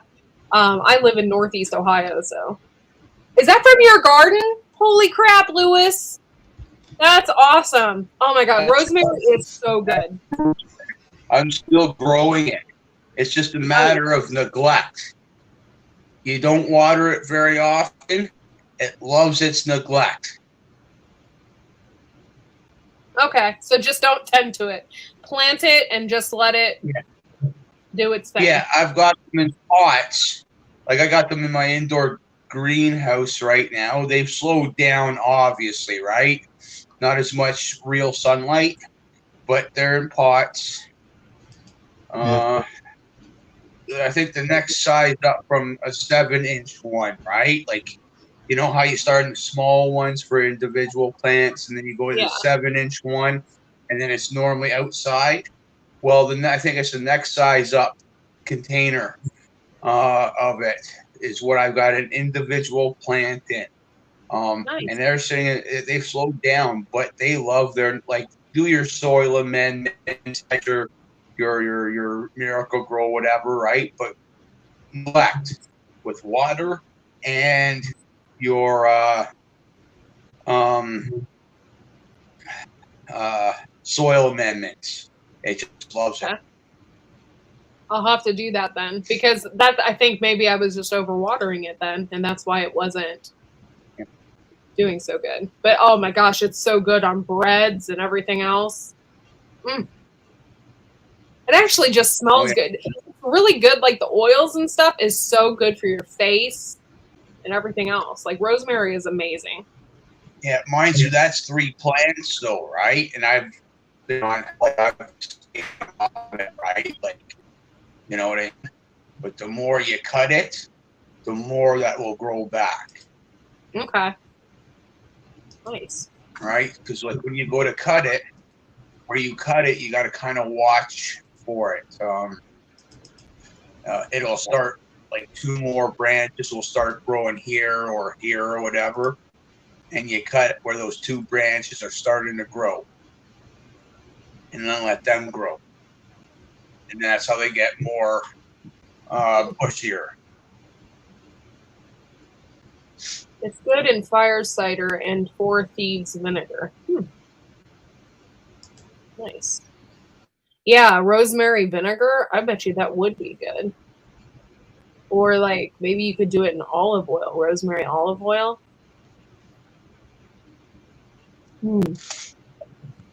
Yeah, rosemary. It's like a med. They say it's got medicinal purposes in it. Mm-hmm.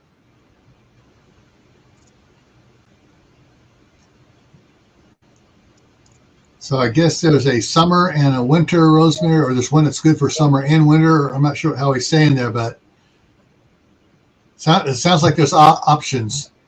Yeah. Yeah, I think there is. This entire room, I still have like 3 bags of valerian root. This entire room smells like valerian root. It's horrible. It smells like death. Stuff stinks. Rosemary, on the other hand, smells really good. Yeah, sometimes you just got to like touch it, and it gives off a scent. Yeah. So Howie, the link is at the top of the chat. I actually have to get down, guys, but thanks for having me up, Gil. And hey, you came up at the perfect time, and that was absolutely hilarious. Well, that was about 45 minutes of absolute laughter. I just wanted to show off my new knife. Yeah, and that does not go in your prison wallet. No. But yeah, I hope you do well. And Yeah. sorry I haven't been on your panels a lot lately, but I've just been busy. Fred got accepted into school, so things are going to be changing for me. So, but yeah. And more things than you realize. Yeah. Because, hey, with this comes possible homework in a little bit. And it could be just simple thing. Just all he has to do is practice writing his name, and that's Yeah. simple stuff. Yeah. All right, you guys, have a good night, and I'll talk to y'all later. Bye, Lewis. All right. Yeah, see you later. Bye. All right.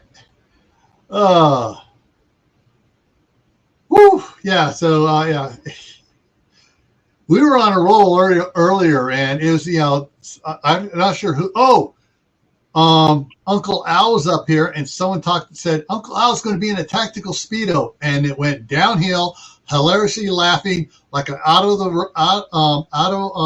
control runaway bobsledder, and it was absolutely hilarious. And I love that. I love it when that happens because everybody just feels so good laughing. But yeah. And so and in case anybody new coming and visiting from Howie's channel and stuff like that.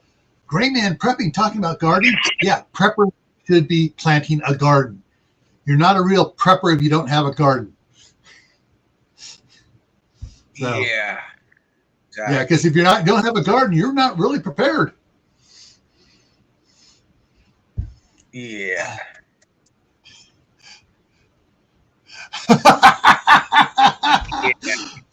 Oh, I got to know it. Tactical Speedo stock dropped 93% after Al came online.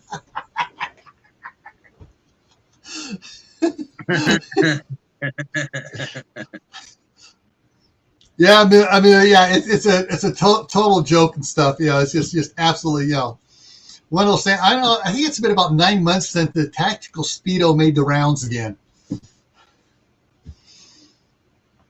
And I'm not sure, but I think either Steve said it about Uncle Al, or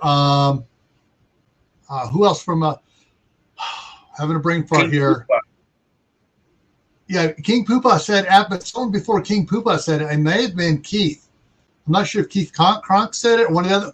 Someone from Corsair Trainers Monday Morning Island of Misfit Toys fired that off again. They're always talking about the Tactical Speedo over there, and the chapless pants, the assless chaps and stuff like that. Yeah. Does the Tactical Speedo have Kevlar in the construction? Yes, and it also has a titanium cup.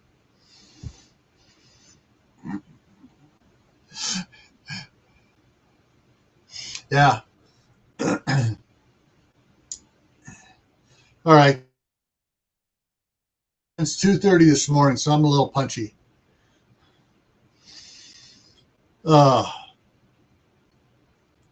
The one of the things here that that really irks me is when a prepper channel says, "Yeah, go ahead and stockpile all these seeds. Don't practice with it. Save them for later when you really need them." Hello, you need to practice with seeds so you know how to grow them, so that you don't lose them all when you plant them in hard times. Exactly. The ones that try to scare you and buy their stuff or stuff through them. Yeah. It's Jay, unbelievable. Yeah, Jay. You don't want to get the regular leopard skin one. You want to get the more along the lines of the green gecko print.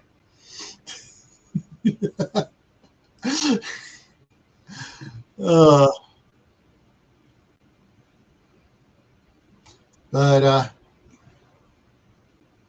right, Canadian. Yeah, go get the little bubs to bed. Yeah, there is a lot of gardening to learn for a new gardener, and to think that you're going to buy well, I bought the seed vault from blank and blank site. They said it's everything I need. It's all freeze-dried seeds. Number of seeds that will germinate from freeze-dried seeds, 0. Yeah. So if anybody has a friend that's a prepper is saying, "Oh, I don't need to practice gardening," please set them straight, because if they learn how to garden, they're not going to come after your stuff. Exactly. Yeah. There's so much to gardening. It's not even funny. Oh no, it's just like I grew up gardening and stuff, but then after I got married, now my wife kicked me out of the garden. I stopped doing it and stuff, and now she's like, "Well, don't you remember anything?" It's like, let's see, 34 years ago, you kicked me out of the garden. No, I don't remember a lot. I am learning again.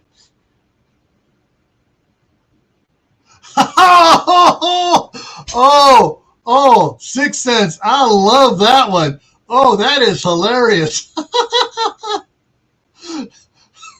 Bunny smugglers. Oh. Is there a tactical shaver for? Yeah, they advertise it all the time. On some of these ads on YouTube, they go, "Get our new, customized grooming for everywhere." Hey, Carol! Woo! Oh, your signal's bad. Oh, yeah. Carol, there is a AT&T outage still affecting people around the place. And so it's, looks like going to have to, okay, so there we go. I had to take your other one out. Yeah, so there's a lot of people getting, the AT&T is having problems, which is forcing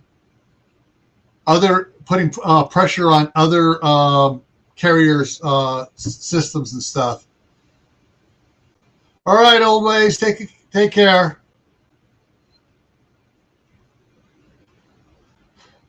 Yeah, Roger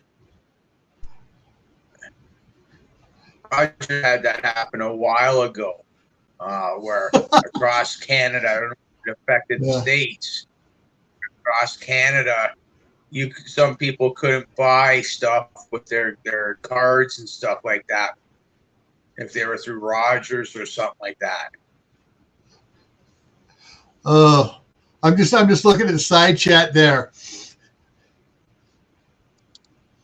Talking about the Metro Prepper. I got to share that one with Corsair trainers about the Metro Prepper. That will set him off on Monday. I got to make a note on that one here. I got to make a note so I don't forget it. That will be absolutely hilarious on Monday.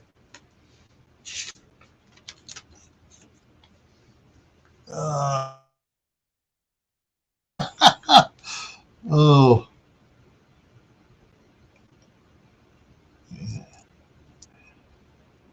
That's going to be so funny.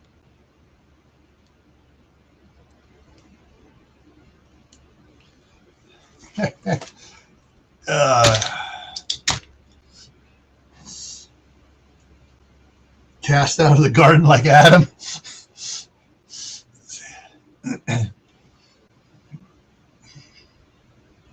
Oh, but Q, don't you want to see Uncle Al in his tactical Speedo?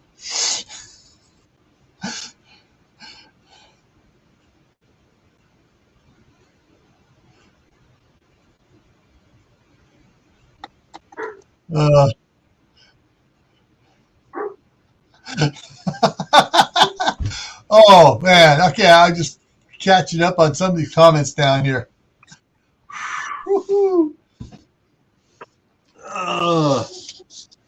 What did Suburban Prepper say up there?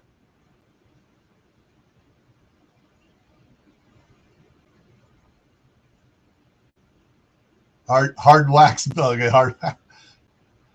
Oh, yeah. Yeah, it's Yeah, this has been a long. What am I on now? 9 hours now. Not 9 hours. 12, 15 hours. I got 9 hours to go.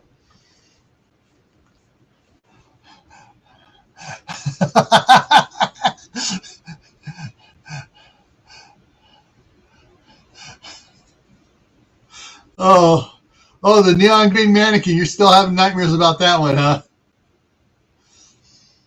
huh? Anyways, yeah, I'm having a brain fart here of things to talk about now that I lost my sounding boards. But yeah, it's there are a lot of things to work on, and if any, for gardening indoors, I am working on redoing my indoor garden experiment from last year. I totally tore out the old shelves and stuff. Got a new rack system. I got a little video on it. Put it in, and so I'm in a little bit here. I'm going to start working on planting some things, simple things for the winter, like a little thing of lettuce and some other things to just to see how it goes this winter here, starting a little bit earlier than I did last year. See if we can get a few more things growing here. And I'm also going to try growing some stuff in one of the cooler bedrooms for like the rainbow chard and stuff to see if, and spinach, see that'll grow good there.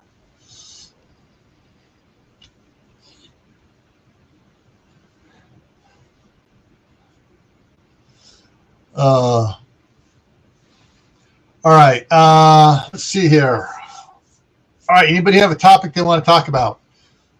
Any prepping questions they want an word answer to or a good answer to?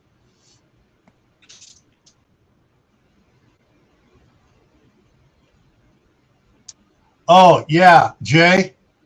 My nephews they were playing football. Yeah, they did all that, and when they were on the swim team, they did all the rest of it too. So because all those little hairs create a lot of drag on the swim team. Yeah, gotta like the tape being pulled. Yeah.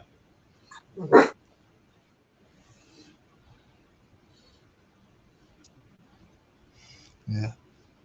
So yeah, and if anybody's looking for a decent set of indoor grow lights, I got some on Amazon, and lost him. Got some. They work really good. Give me a second here, see if I still got that open there. There it is. And go for my gardening thing here. Let me pull up this here. In the gardening. I got so many wish lists. I move stuff around as the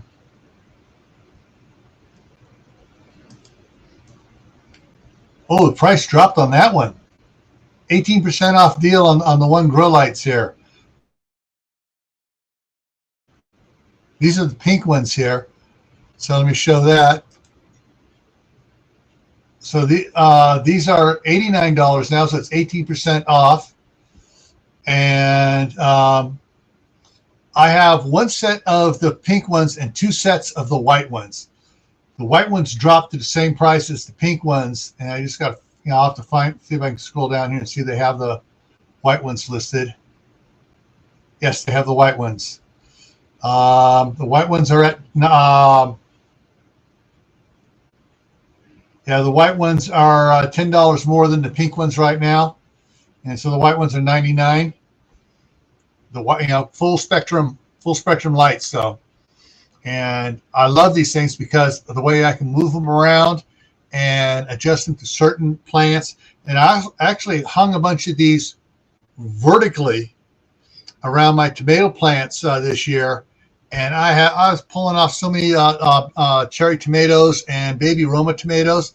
Every time my grandsons were always coming over, there you head straight for the tomato plants to start plucking and to start eating. So Yeah, so these are some of the ones there on over there on Amazon. The Barina plant grow light sets. So yeah, full spectrum grow lights. They got them in the white light. They also got them in the pink. Pink light is $10. Actually, more than $10 cheaper, isn't it? Let's go look back and look at it. It's just $10 cheaper. Yeah, so one's $89, the other one's $99. Hey, Mary Beth, how's it going?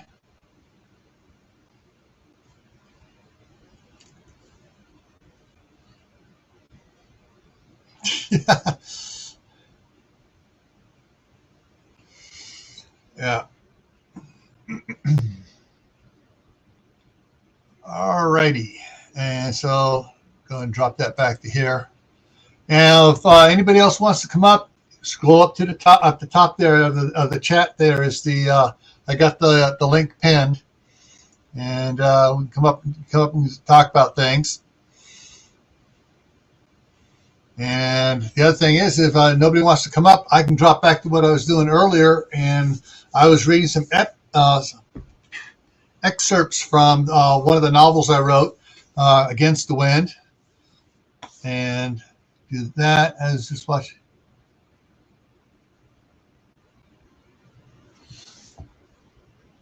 So just checking on the side chat there, make sure I'm not missing anything. Yes. Yeah. So I got this challenge from Raquel at Cottonwood Ranch, and so I got to figure out who I'm gonna tag on this to try doing a 24-hour live. Any volunteers?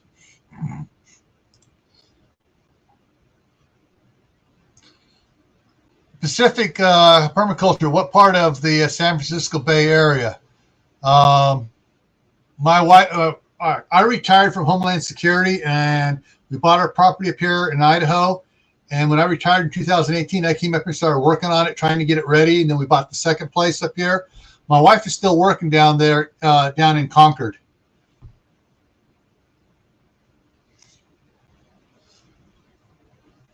Howie's eating. Okay, that's a good excuse. Carquinez Straits. Okay.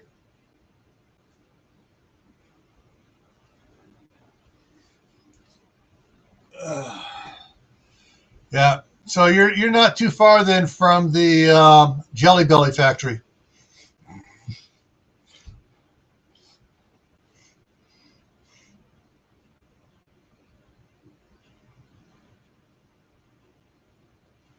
Okay, Wayne. Sounds good.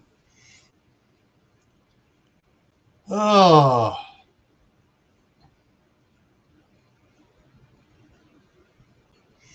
All right, Q's gonna be throwing dinner together. Well, let's see. We got 14 watching right now. Okay, go ahead and drop that down over there. Get that out of the way. And let's see here. Wild edibles. And move that to there. And I froze again. Delete that one. Delete that one. And this one here is okay. 6 cents, Amelia. Good, got that. So I got to add that to Howie over here on the spreadsheet for the giveaway. All right, so we got Food Forest.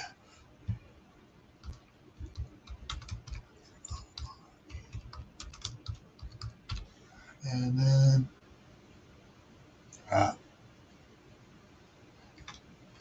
Food, F-O-R-E-S, Food Forest Perm. Picture.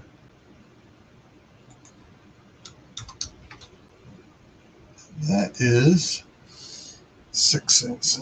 S-I-S. 6 cents.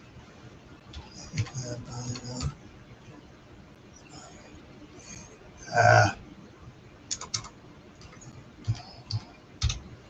There we go. Boom. Okay, so Howie's on the board now.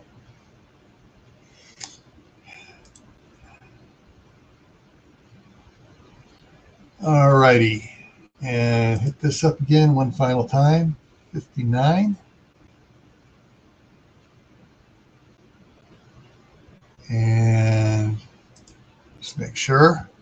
Oh, cool. Crockett, Contra Costa, yeah. Oh, my wife used to bike out the from Martinez out to Crockett on the old road out there. C&H Sugar Factory, yes. Oh no, you had a fire in March? Not good. All right, let me check one other thing here real quick here. Go grab banners, drop that one down, edit. So that is 41, save, show. All right.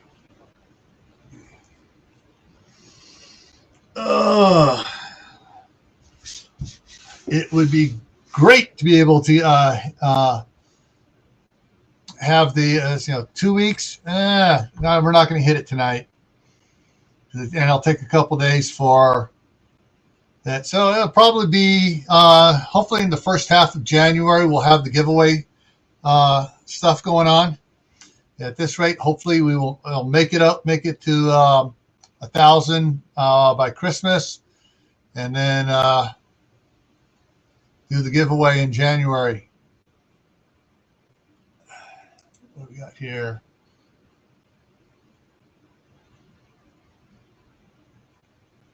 I'm missing so much great content tonight. Yeah. Hey, Vitra, it's going to keep on going for another 8.5 hours, maybe a little bit longer, depending how. If we're still rolling at 3 o'clock in the morning Mountain Time, we may go on to 4 o'clock.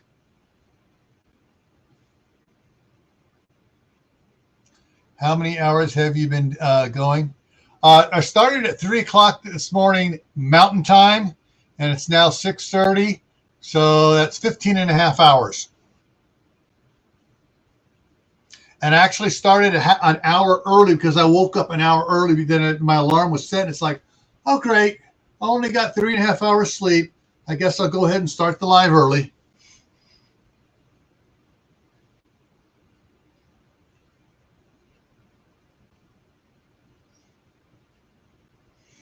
All righty. And let me check something here out. And we're on. Okay, this is number 48, and that's showing 115. Okay. So 147. That's not showing down there, but 1824. Okay, so that's looking good there.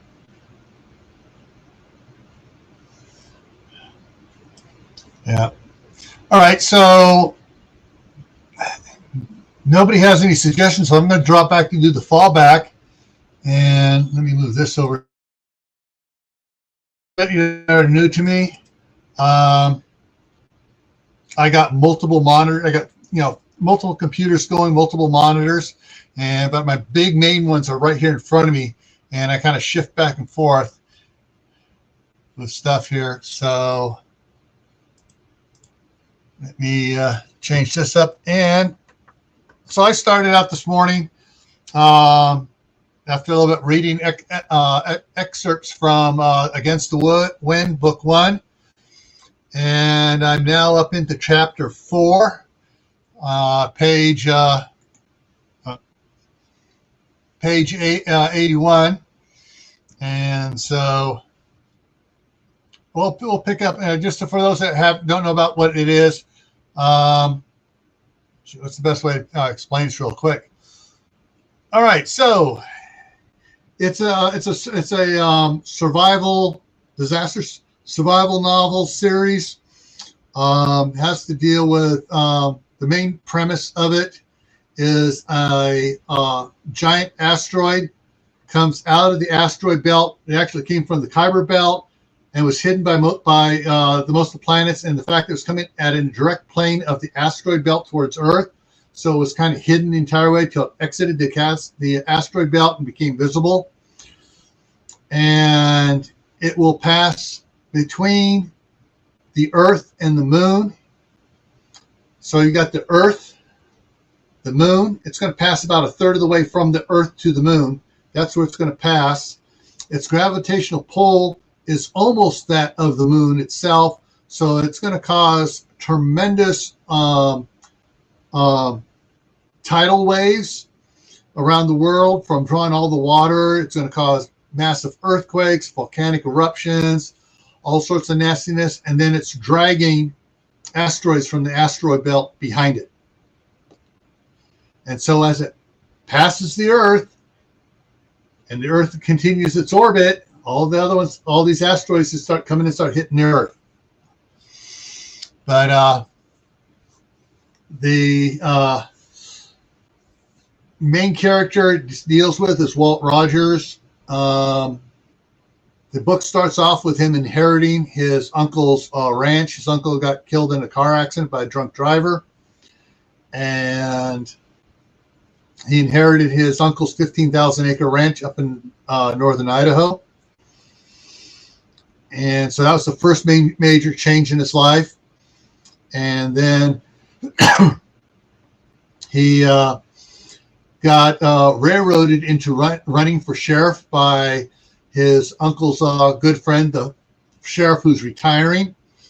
And he winds up winning that election. But he also, after he got nominated for sheriff, one of the girls from the Future Farmers of America and the Venture crew, who is a senior, but she's 18. One of those ones that, because her birth date was 18 before, long time before she graduated, set her sights on him and let him know it, and he panicked. But after the election, they kind of agreed, all right, yeah, we're going to hook up. But then when the day he was going to ask her out for the big date, the big first date, he finds out about the asteroid coming in. And so anyways, so that happens, so in September, he inherited the land. In the following April, he got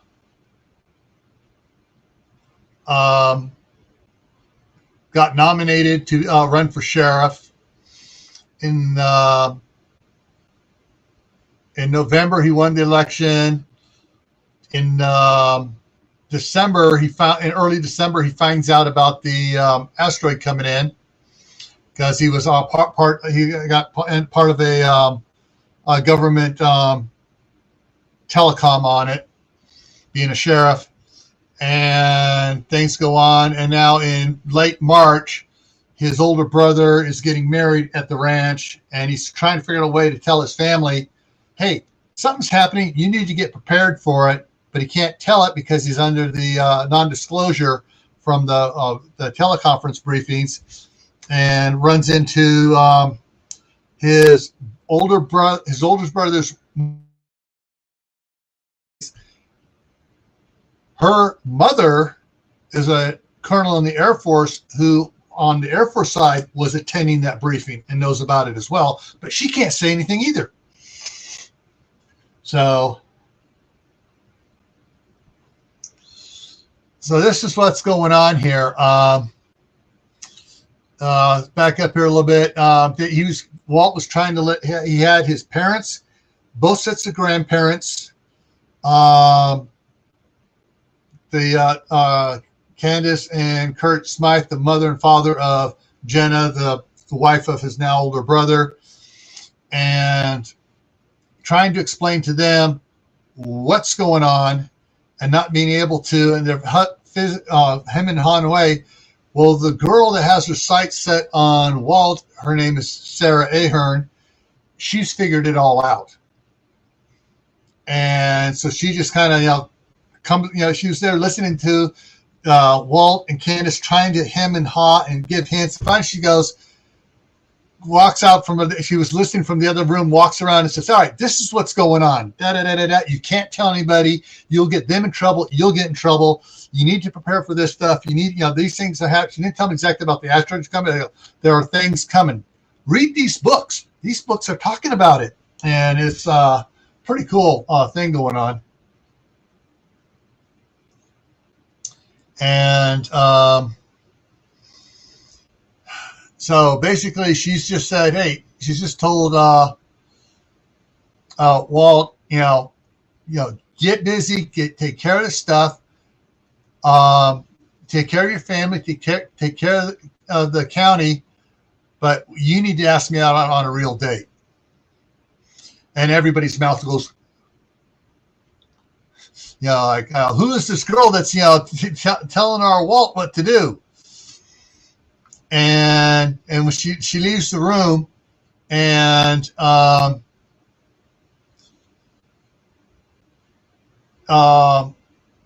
of the grandparents says, wow, she sure is sure of herself. And the other grandfather goes, and right too, huh, Walt?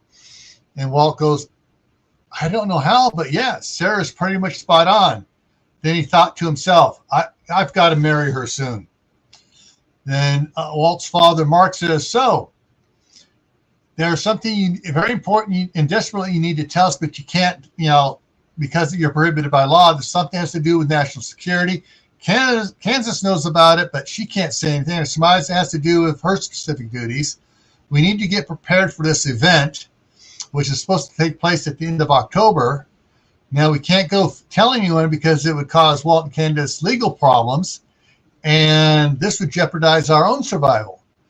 But the books you have published contain important hints to it, but you can't come out and say, this is going to happen, get ready. But somehow Sarah figured it out and told us what she could without coming right out with it. Am I right so far? We can neither confirm nor deny any of that, Candace spoke before Walt could. Mark smiled. Would you say, hypothetically, of course, for instance, that it would be much safer here than on the coast? Walt held up his hand to stop Candace from saying anything. He thought for a few seconds and said, Dad, when I was growing up, for some reason, I always felt much safer here on the ranch than in Seattle. That's why I started bugging you about coming to stay with Uncle Dan. I just felt safer here. Sarah walked back into the room with an armful of books and dumped them on the coffee table, then tossed the FRS radio to Walt. Why don't you take Mrs. Smythe down to the barn and show her the horses? Then she turned and went back towards the kitchen. Walt looked after her, puzzled, then shrugged his shoulders and motioned to Candace to follow him towards the door. After Walt and Candace had left the others, they began to speculate on what the end of the October event was. After several minutes, Sarah came back in the room with a tray loaded with ice cream cups and toppings. She started and paused for effect. You might not spend so much energy on specifically what the event is, but more how to prepare. Froze again, but more about how prepared you are. Food, water, survival gear, first aid, skilled-wise to survive a major disaster. Because that's what this is. It's a friggin' major disaster. Tawaki. She held her hands up in frustration. Really? Mr. Rogers, would you want to explain the acronym while I take these into the theater room for the rest of the family? She picked up the tray of ice cream cups and toppings and walked off muttering a little too loudly, Walt, I'm going to kick your butt. Well, Mark spoke slowly, chuckling at what Sarah said on her way out. Tawaki means the end of the world as we know it, the final game changer, no going back, at least for several generations. Thomas whistled, "Oh, shit," and the other sat in shock. Worse than that, SHTF or shit hitting the fan is a very major but relatively short disaster on the scale of a couple of years to with 5 to 10 years for full recovery before things are back to normal. 9/11 was a very minor SHTF event. Tawaki is a generation or 3 to recovery beginning. No government, frontier law and justice, the fastest gun wins, the biggest guy wins, the strongest community wins. And Mark chuckled, and I'm out of a job. Mark's a lawyer, by the way. So what do we do? How do we plan for something we don't know what it is? Rebecca asked with a panicked voice. Well, I suppose we could check with Sarah and get her opinion. After all, she seems to know almost as much as Walt and Candace, but doesn't have the restriction placed on her, Mary mused. Yes, we could, but I get the feeling she's going to hold back any more information beyond what she's given us all already out of loyalty to Walt, Mark surmised. Love, Martha said softly. Love? Several of them asked. Her loyalty is that she's deeply in love with Walt and he is with her, Martha clarified, but for some reason they won't or can't act on it. Okay, but that doesn't get us any closer to what we need to know, Thomas said as he took his wife's hand. They've helped us out all they can, so what do we do? Well, Walt has given us more responsibility in running the ranch and the other businesses that Dan had set up, Stan said flatly. In doing this, well, he has locked us to the ranch. He wants us here.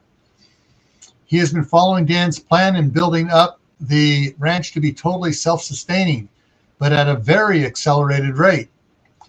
Are you saying he wants us all to move here? Rebecca asked in disbelief. Well, he sure sent us up of a place nearby to live quickly, Kurt added. Yeah, really nice setup too. Independent yet close, Thomas observed. And don't forget what Sarah told Walt. Mary spoke with sudden energy. Remember? The house is big, but you need to get a couple modular homes installed above the leach field and some camp pit toilets, 3 or 4 at least.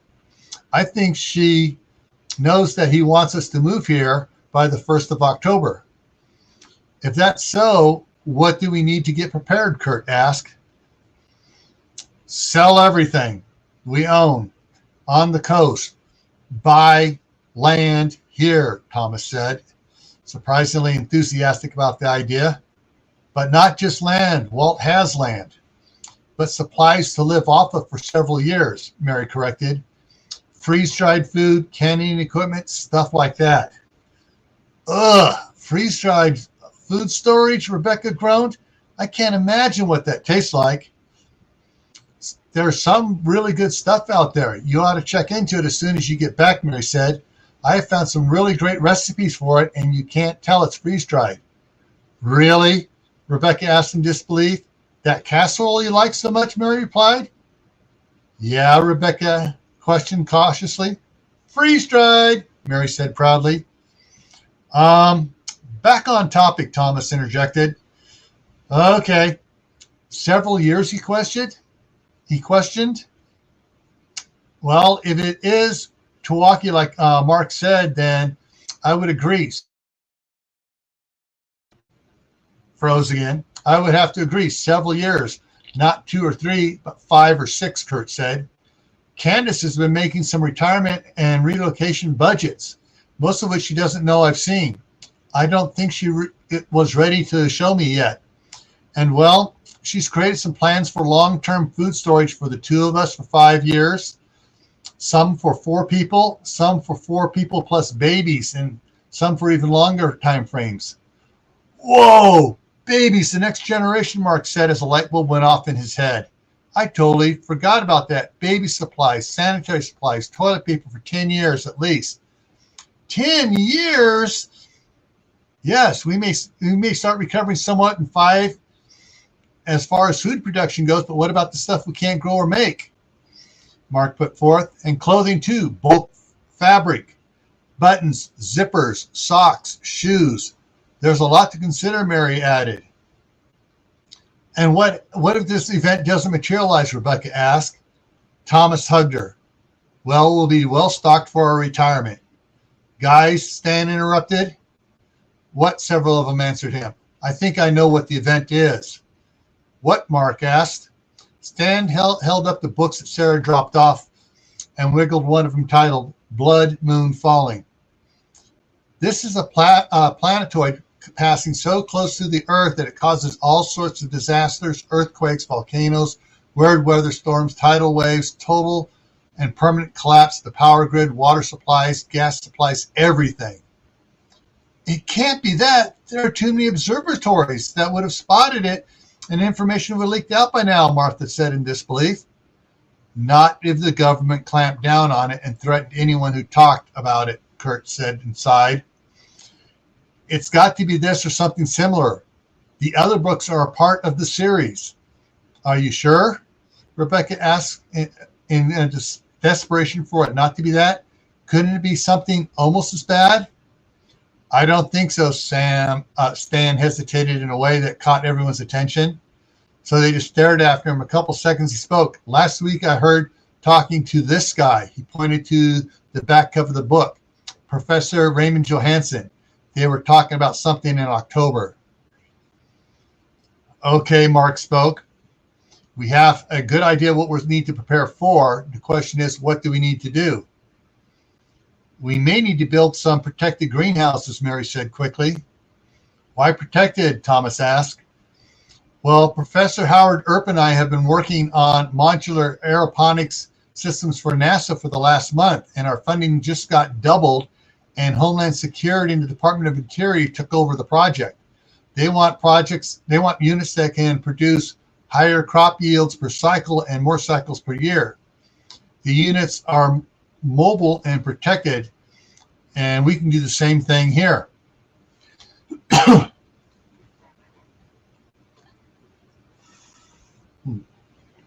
Sorry, I need some water. Hey, the Practical Rifleman, welcome aboard. I'm just reading a bit from one of the novels I wrote. So we can do the same thing here. There's an old mine that Dan bought. Walt's been letting the Ventures use it for camping and spelunking, Stan interjected. Yes, that would work great to be protected from volcano ash and harsh weather. We could store the food in the mine as well, Mary said enthusiastically. I think food-wise, we are already set with the cattle and the other supplies that Walt has been stocking for the last several months, Martha added. We should concentrate on other supplies that we need. We can write down all the things we come up with, and we can do group emails to work out the details. That's all and good for that stuff, but what about medical needs? Doctors, dentists, pharmacists, and such. What do you do about that? Thomas asked. You know, right now we are all in fairly good shape, but in a couple of years, an old-fashioned lifestyle is harder on the body and accidents do happen. Well, Michael only has a couple more semesters left for his degree, so we have our dentist, but medical doctor, I don't know. We need to ask Walt if he has any plans for that, Mark responded. If he hasn't, we can pick up the ball for him. I may be able to help with that, Kurt spoke up finally. Yes! Shara almost shouts from the other side of the fireplace. You got it! Thank you so much! Froze again. Thank you, Thomas asked, totally confused. Yes, thank you, because now Walt won't be distracted worrying about what you are going to do, and if you'll be in a safe location, he can get his job of getting the county ready completed much quicker without the distraction of worrying about you. Then she added softly, or me. Sarah said as she pulled out a small radio. Walt, go ahead, Walt's voice came back over the radio. Come on back. They finally figured it out. And now they need to talk to you about stuff you can talk about. Now that you guys have now that you guys are taken care of, I got one more job to do before I can relax, Sarah said. And she turned and left the room with her wicked smile on her face. Ugh.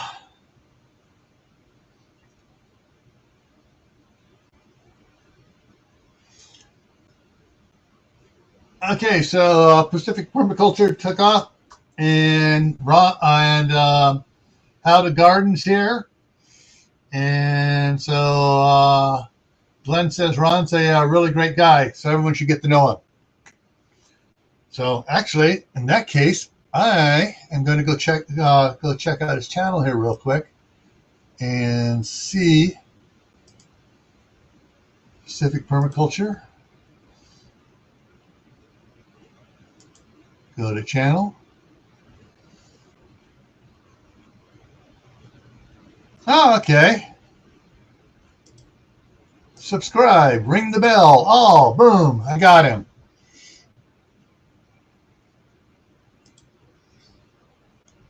Okay, and see who else I'll just start picking up a bunch of other people up here as I go along here. Okay, what is this being read? Okay, let me change things up here and I'll show you. I got to change screens around here real quick so I can show you. All right, what I've been reading from is book 1 of the Against the Wind saga. Actually, hang on, let me get this other thing out of here. Banners, boop, boop. So this is the book. This is one of several books I've already written. I'm working on more of them. They're all part of the Against the Wind saga. And so this is book 1. There is book 2, which I'm on chapter 4 of writing, is running against the wind. And of course, that's Sarah. And then there is basically it's a universe of multiple storylines going on. Against the Wind takes place mainly up in northern Idaho. Another one here is the Scout and the Ninja series. It takes place down around Phoenix and northern Arizona. And that's book 1. A Scout is Trustworthy, and book 2 is A Ninja is Silent. And a lot of my friends that I've had proofread some of this and stuff, my male friends are pissed at me because I made them cry because it's got a love story in it and it's enough to make them cry. And then one of the other ones here where I go here, the Family Compound series is also from the Against the Wind saga. It starts out in Southern California and moves up to Central California and then up to Central Idaho. And let's see if I can bring the other one up here. No, I can't. I don't have it over. Yeah, I might have it over here. Hang on. Let me take a look. See here. Do I have it here? All sides. Yeah, there we go. Boom. Okay. And so for Against the Wind, I got the 25 titles and I got outlines for 25 books done. And I'm just fleshing it out, working it out. The Scout and the Ninja, I also have 25 of them. And the Scout and the Ninja is based on, for the Scout is trustworthy, loyal, helpful, friendly, courteous. Yeah, so you can see where that's going. And then the Ninja is silent, Ninja is deadly, tedious, invisible, loyal, fearless, death from the shadows, tireless, And the last one of that one is the Scout and the Ninja are finally married after, several years. Family Compound series I've worked on. I've got a couple of them out there. I got more, and I froze. I got more outlines filled in. I just haven't come up with titles for the books. Paladin is another one. Whiplash is another one. Survival mode is another one. So like Paladin, it takes place back, starts out back east, and it starts out a year or so before any of the other books. Whiplash starts out in Ohio. Survival mode starts out in Tennessee. And the one I don't have on here on this sheet, I've added to the other one. This is just my backup. Is called Hardcore, and it's Hardcore is actually. Let's see. I'm going to see if I can bring it up here on the other one to see if I can make it work right here. This is a problem with having multiple computers and trying to share data back and forth. All right, so I'm going to take this off, and we're going to go look at Hardcore. Maybe.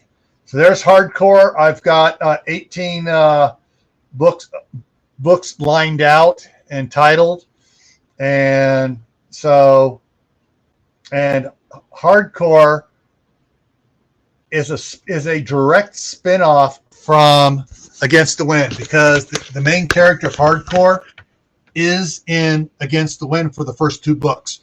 And it's not till near the end of the second book that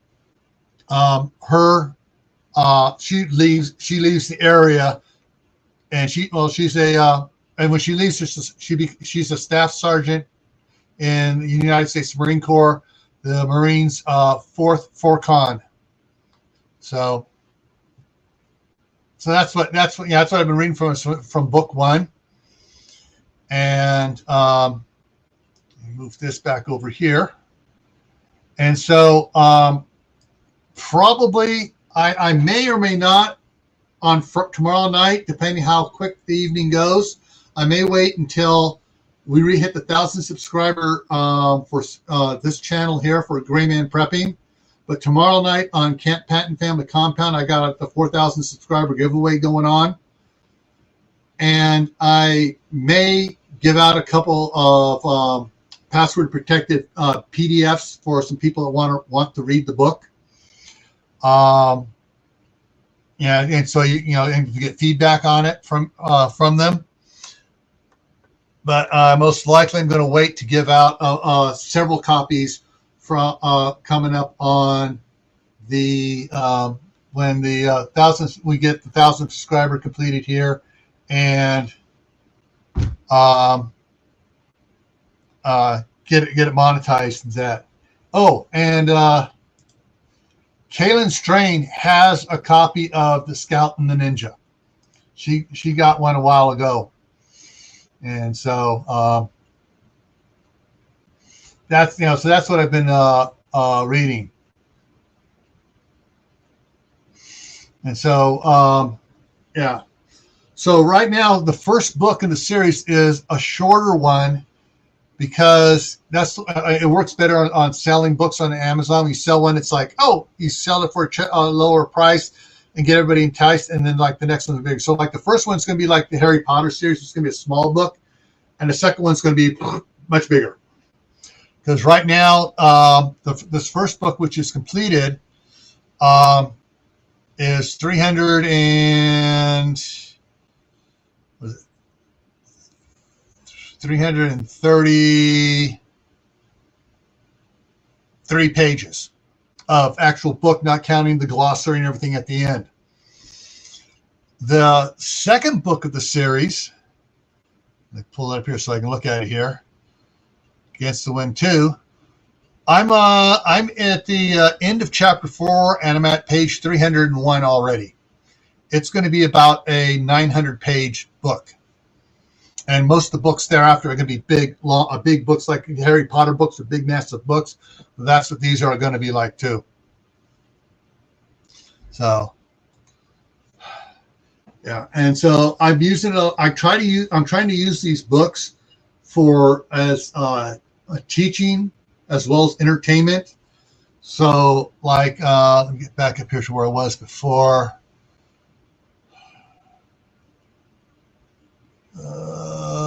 Late March. Okay, so April. So what, like when they were, and they're saying, okay, we need to get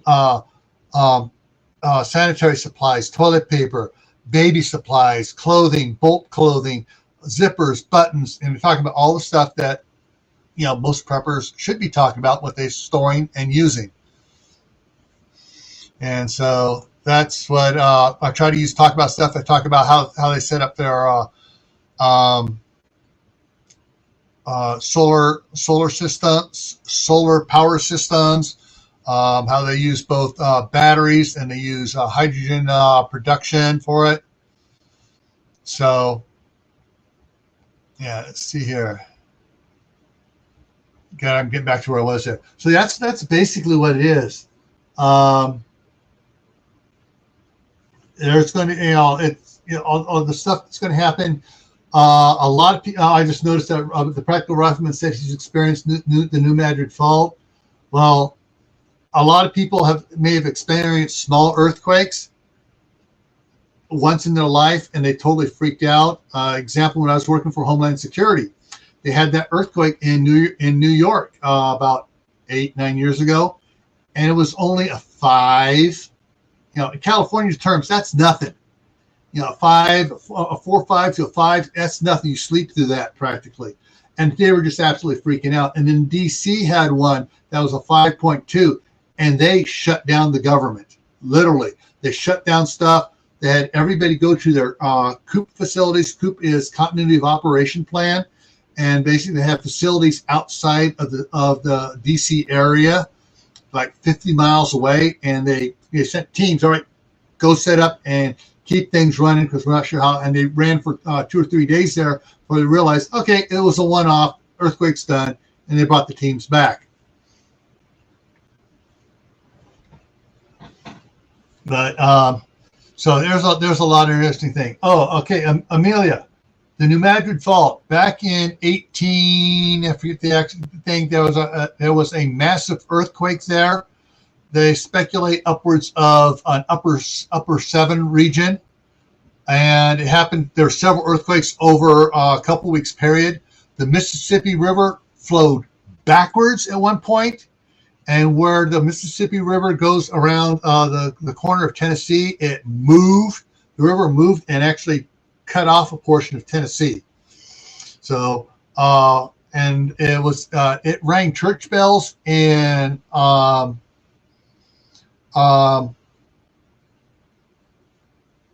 down in North Carolina City, Charlotte, North Carolina, and it busted windows in Boston. That's how violent it was. So, yeah. And so, yeah, the New Madrid is looked on as a ticking time bomb right now because pressure is still building up there. And that's the thing, about the earthquakes there, because there aren't that many faults in the plate in the eastern part of the continent, and so when an earthquake hits, it shakes the whole plate. In California has hundreds of faults that the plate is all fractured. So when the San Andreas has a big earthquake, every fault line that the shockwave has to go across, it diminishes and diminishes and diminishes and gets weaker and weaker. When they had the Loma Prieta earthquake, for it to be felt in Sacramento, it had to cross 15 fault lines, and it still shook. It still dropped going up there on the way to Sacramento. It dropped bridges and stuff that you didn't see on the news, and that's how powerful. If that had been like a single plate instead of all fractured, it would have been felt all the way to Salt Lake City.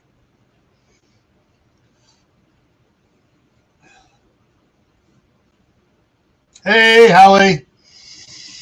All right, so, and anyway, and actually, what happens in here, you're gonna love this. You're gonna love it in the book.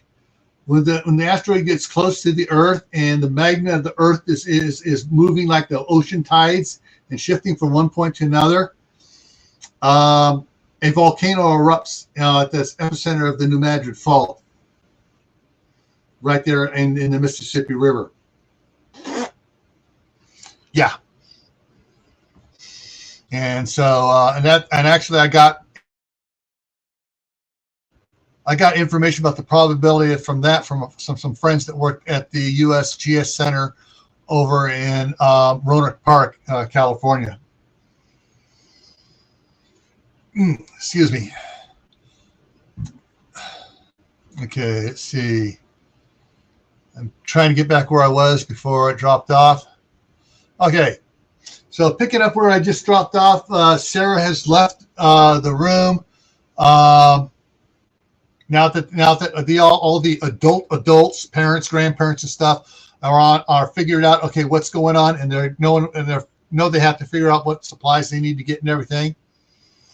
So she leaves the room, and this is what happens when she leaves the room.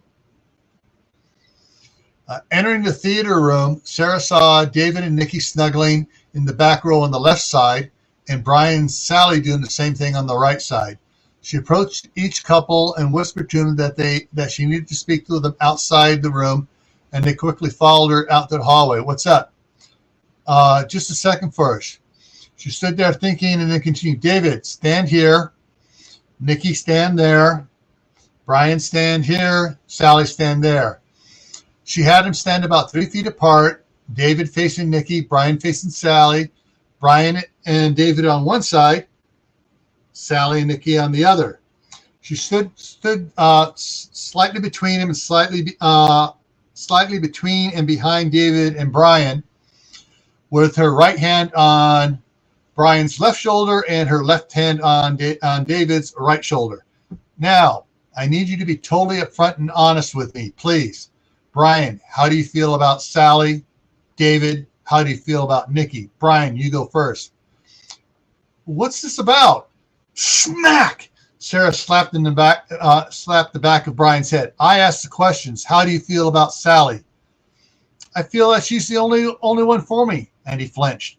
David, she's smart, intelligent, so hot in her bikini, so kind of dumb animals like me. Smack! I didn't ask what makes her special. I want to know how you feel about her. I'm head over heels in love with her. Brian said, ditto. Sarah smiled and quickly brought the crooks of her hands to the back of their knees, driving them down onto one knees. Ladies, please present your hands if you feel likewise. They both quickly stepped forward and with their hands extended in front of them. And Sarah stepped back and said, take the hands, dummies. They did quickly. And actually, I forgot to put the quote marks in there, so I got to put that there. I'm still catching little errors. Or I omitted stuff as I wrote. David cleared his throat and said, love of my life, will you marry me? Brian asked, only one for me, will you marry me? Both girls happily answered yes. Freeze! Sarah shouted, don't move. Stay where you are. She quickly ran back to the theater room and brought Eric and Diane, parents of Brian and Nikki, back with her. Okay, one more time. David and Brian glanced at each other and then looked at the women in front of them and repeated, love of my life, will you marry me? Only one for me, will you marry me? And Nikki and Sally repeated, yes. Okay, this time you can kiss. She then turned to a shocked Eric and Diane. Mr. and Mrs. Thomas, please follow me to the grand hall. And she held her arms out to guide them in front of her. Upon reaching the grand hall, Sarah ushered them over to where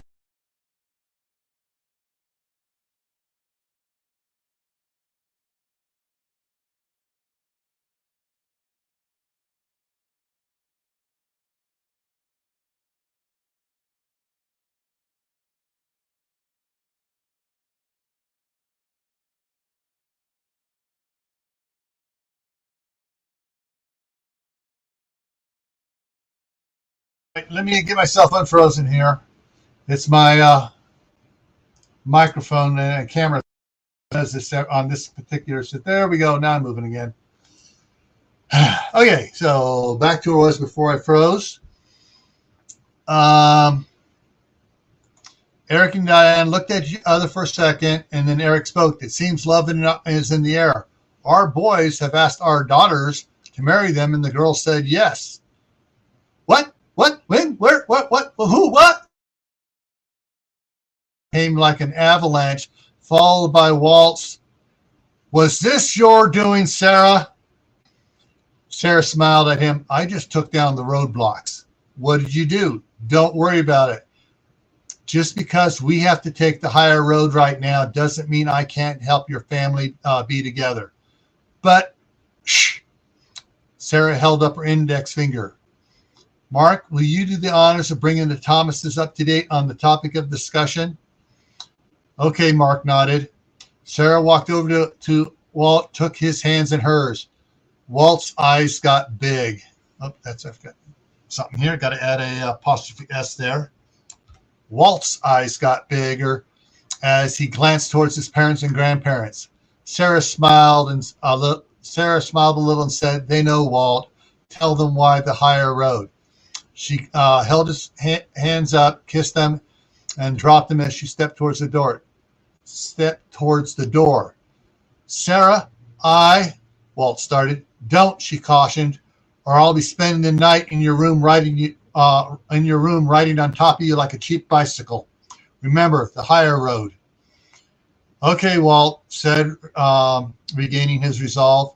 Sarah backed across the room to the door, gave a weak smile, and then slipped through the door and disappeared into the darkness like a specter. Okay, Walt, why the higher road? Mary asked. So that is the breaking of the news to Walt's parents that Walt is in love and the girl is head over heels in love with Walt, but they can't do anything.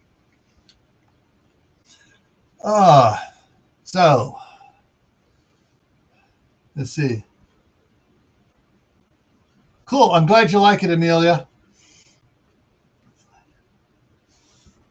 Yeah. So I've been working on. I've been writing different books. 30 years now. Most of the books and stuff I wrote were like preparedness manuals and stuff, and they'd be given out at emergency preparedness fairs. And then back in 1998, a friend of mine, Dave Cabral, who acted as a mentor for me for using certain computer programs and stuff at Bank of America's data center. We worked the graveyard shift together, and he would we'd talk about stuff, tell different stories. And he goes, "You need to start writing these stories down." And so he got me to actually start writing novels rather than just technical manuals on emergency preparedness and stuff. And so that's when we first started writing the first one. I wrote like the first chapter and a half, and he read it. You need to make it more storytelling, And so then I started trying, to add more stuff into storytelling. That book there, I am still working on, and it's over 1,000 pages. And that one's called Myth Lore, Where Science and Magic Merge. And basically, that one I'm not going to go in much on that one, just tell you that one is where it takes place in the future and in the past. Yes, it's time travel. And yeah, and so it has everything, all the science stuff, and, spaceships and wormholes, and not just point A to point B wormholes, but point A to point A wormhole through time. And the spaceship winds up 800,000 years into the past. And they run into orcs and high elves and low elves and goblins and fairies and pixies and ogres and hobbits.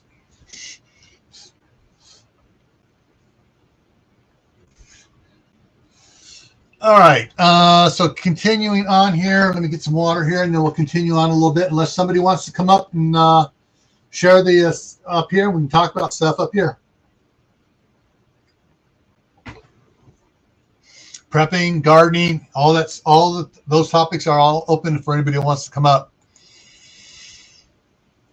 All right. All right. Continue on. Later, the next little chapter break. And what I have, I'll just show you what a chapter break looks like here. So in the middle of a chapter, I froze. In the middle of a chapter, you see, I say, okay, well, why the higher road? I have a little break like this telling you that, if the story's making a change, either a different location but it's still on the same day, just, an hour later or whatever.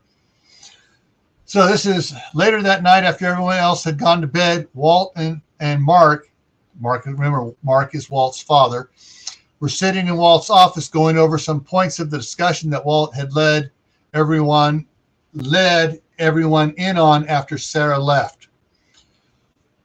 So what would be the latest we should relocate here, Mark asked. Walt thought for a moment. That depends on how close to the event date we get before it becomes public knowledge. But I would start boxing up and shipping non-essentials now. Get everything you can live without gone from Seattle. I don't know how long this will be kept quiet. Hell, Sarah found out, and there's probably 100 more like her that have figured it out or shortly will have figured it out. We can't count on all of them being quiet. Do you really think something like this could happen? Mark asked as he held up and wiggled a copy of Blood Moon Falling. Are you speaking as my attorney? Of course. Client confidentiality, privileged information. The data has been confirmed. So if things were to happen as laid out in the scenario in the book, then the resulting effects would be fairly close to those. So if it were to happen as laid out in the scenario in the book, then the results of this would be fairly close. I'm getting tongue-tied trying to read. My eyes are getting a little fuzzy here. The results would be fairly close to those in the book, than those described as in the book. However, I think the Uncle Dan was trying to write an optimistic storyline. It could get worse. Damn. Yeah. So if they plan to make it public, say 3 months out, then you might be able to wait a month max if you have the fuel to make the trip. Otherwise, aim for less than 2 weeks after the news leaks out. The first week will be a freak show. Then things will settle down for a week or two. Then we'll start to get bad again. Now, if word gets out, say 6 months before, you probably have a couple months before things get ugly. And then there's whatever the federal or state governments plan to do. They may start mandatory relocation sooner than later to try to get a handle on the panic. And what if it's only a month before? Run, don't walk to the nearest exit. And Walt said, and Mark chuckled at the old tannage. How many vehicles do you think we should try to take when we evacuate? That's going to be a bit of a problem for keeping the lid on what you know. You can try to get as many of them moved here as you can, at least one a month, just to make sure you can get them moved here in time. But I don't think you want to just walk away from them. But you may have to plan around leaving a cheap commuter car there and evacuate using the SAR and maybe one other. You could tow one with the SAR, but that I don't think would be a good idea, towing something. Walt brought up a finger to his lips as he thought about something. You might think about upgrading Mom's car to a bigger four-wheel drive, selling yours, and leasing a car you could leave behind. Leasing is probably the better option, Mark said. I don't see the reason to abandon a running vehicle if I sell them and get money for more supplies ahead of time. Exactly. Still, try to get everything you can moved here ASAP. keep travel supplies in the SAR and Mom's new 4-wheel drive. True, traveling light as possible would be better, especially later. If Michael gets on the stick and loads up on his final courses for the spring and summer semesters, then Jenna could relocate here as soon as possible and he could follow as soon as he graduates, if word has not leaked out by then. Again, the problem is when the beans get spilled. When the beans get spilled, or the government makes its announcement, Mark sighed. I think that I should get a heads up on the government breaking the news, but that might only be a week at the most. If they keep it quiet until the end of September, who knows if they'll give any notice more than a day or two. In any case, if I were you, I would put in for vacation starting the last week of September. Now, that way, if they do keep it quiet until then, you'll be already gone. Agreed, Mark said, but I don't see them being able to do that. Too many know, and someone will come out with some details that you're trying not to. Yeah, sorry about that. No, I understand. You took an oath and you have very little wiggle room. Luckily, Sarah figured it out and was able to tell us what she felt she could. Mark paused and looked down at his son. You know she really loves you. I know. No, she really loves you. She held back information from us because she felt she had to abide by your oath as much as she could, but she told us just enough to get us to see what we needed to. I think she knows a whole lot more than she feels comfortable knowing. That's why she forced Sally, David, and Ben and Nikki's hands tonight. Yeah, I realize she's carrying my burden longer than we planned. It was supposed to be just until I was sworn in as sheriff, but then this thing happened. Heck, if I hadn't been cornered into running for sheriff, we might have gotten married the week after she graduated. Really?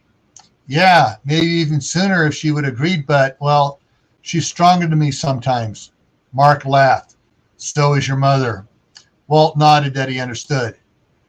But why wait until after the event passes? She doesn't want me to be distracted by her from doing my job. She insists that we can wait until then to make it public and get married. What are you going to do about that? What do you mean? Who's going to perform the ceremony if we are in a Tawaki? Who's going to be around to marry you to? There are several ministers in town, and the county clerk can do it. Heck, you could work up some sort of legal way that you could do it. I'm more concerned about getting a doctor or two on board than who will marry us. They are most likely going to want to be with their families, and you don't want a whole bunch of outsiders here, Mark said.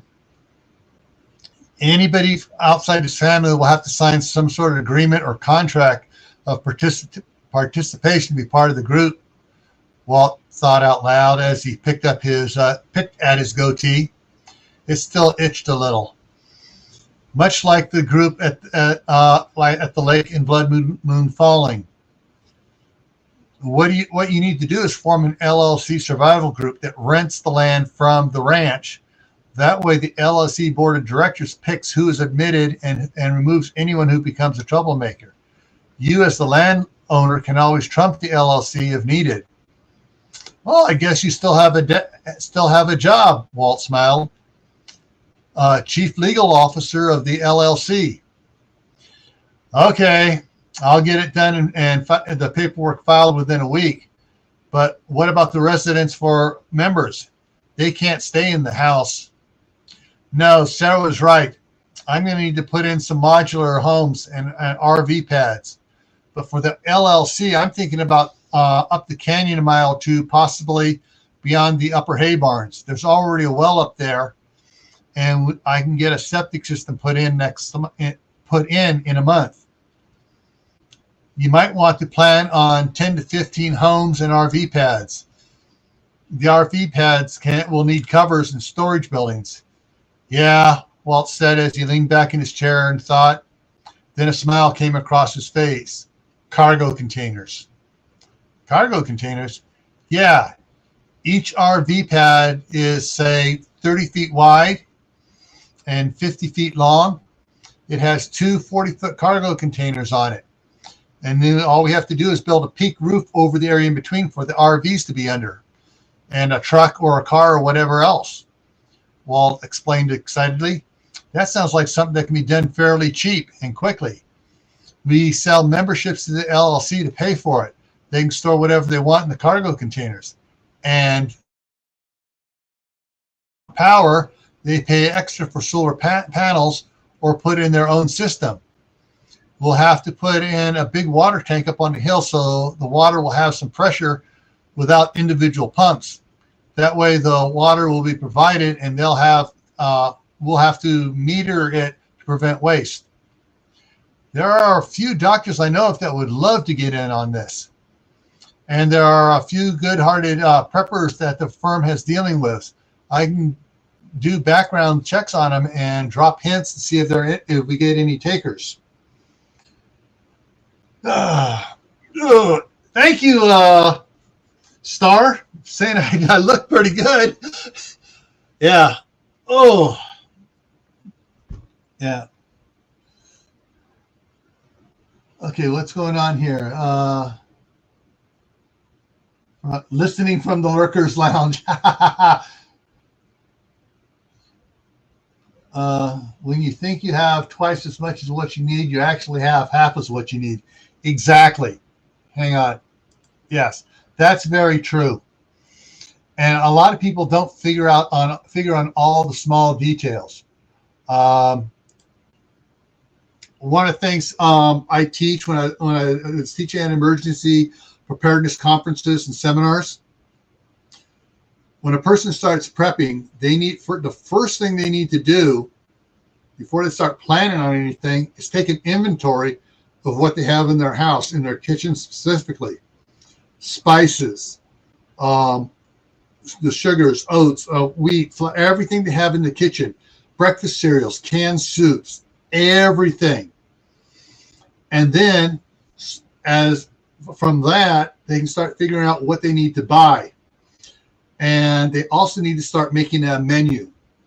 They can either plan a menu out or just start writing down what they're eating as they go along normally, and figure out, okay, so you do pancakes or waffles Sunday mornings. You do these types of cereals for breakfasts. You do these things for lunches, unless it's leftovers. So you do leftovers. So you figure everything out. Then they can start figuring on buying the food they need. When I end most of my videos and stuff with, stay happy no matter what life throws at you. Stay safe. Don't go out and do anything foolish. Keep adding to your preps: water, food, medicine, clothing, skills, and that's what you need to start with in your build on your preps. Water is the number one failure point of all preppers. Why? Because water is bulky and heavy. And water is also the second rule of three. Food is the third rule of three. And then medications come in after that. And for rules of three, if everyone doesn't know, there's only 3 rules of 3. Some people try to add a 4th and 5th one on. No, there are 3 rules of 3. We established those back in the 70s. 3 minutes without air, the average person dies. 3 days without water, the average person dies. 3 weeks without food, the average person dies. Those are the rules of 3. Air, it's kind of hard to store air, but you can work on. The only thing you do for air, worry about it, is purifying it, dust masks and stuff like that. But for water, 3 days without water, boom, you need to have water. And that's what we get a lot of people to work on, is that.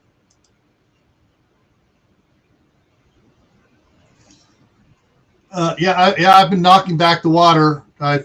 This is my second one today,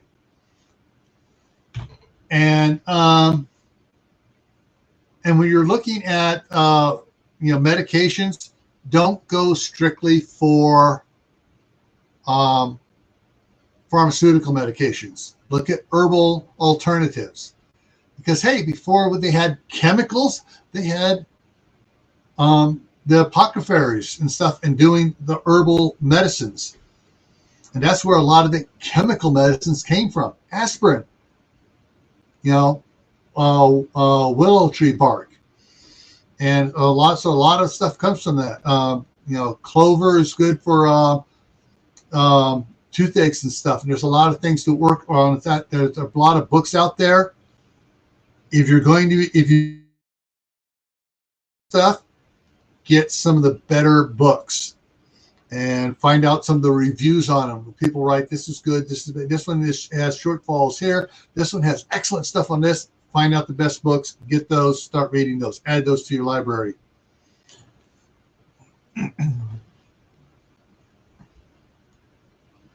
Yeah.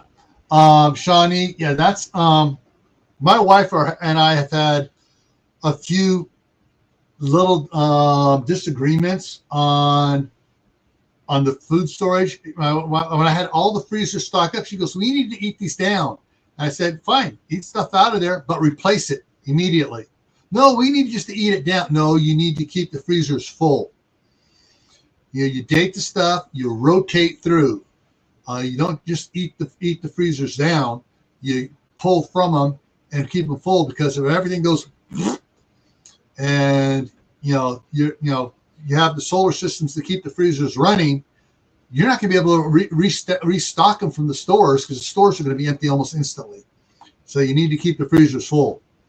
And one of the things that we are going to start doing here is I finally got my mom's pressure canner cooker fixed and working. And so we're going to take some of the stuff we have in the freezer, the meats and stuff. We're going to make like meatloaf and can it.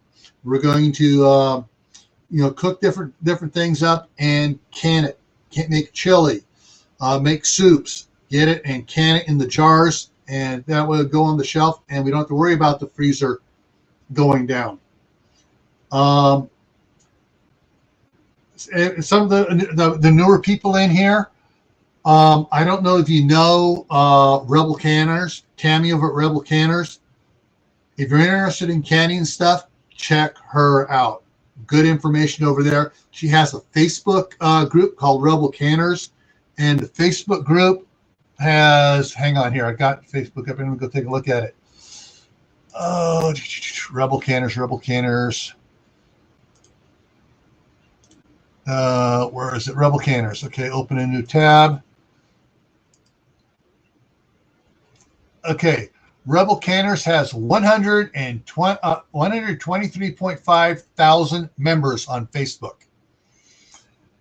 And so, yeah, and they're always putting out recipes. They're always talking about their experiences. When something goes wrong, they talk about it and share it and work together to figure out why this happened to this person, why it went wrong, and what they can do to correct it. So there are Rebel Canners has a lot of cool stuff here. Here's the question right now. Anyone can deer meat on here? And 32, that was 3 hours ago. 32 comments on it, and one showing how they make canned it with French onion soup.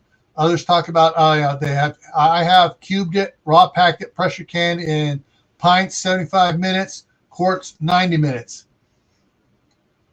And so they talk about stuff and they answer it. So Rebel Canners on Facebook group. Let's see, I'm going to pull this up here. If you're interested in that, there is the Rebel Canners link for the Facebook group. And let me pull up Tammy's YouTube channel.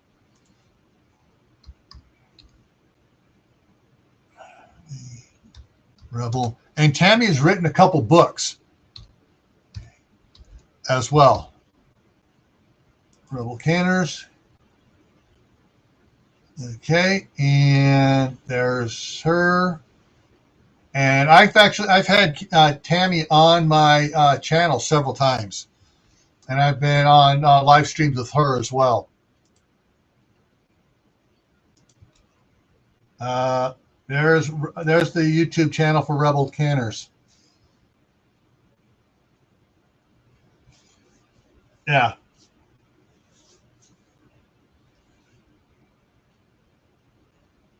Oh yeah, excellent, Dustin. I've made several batches of taco meat and froze it in my food saver bags and stuff. But I really want to sometime when my wife's able to spend a week or so here, where we can work together and we can really can a lot of stuff and get it on the shelves. Yeah. And Courtney has Tammy on her. They team up for a show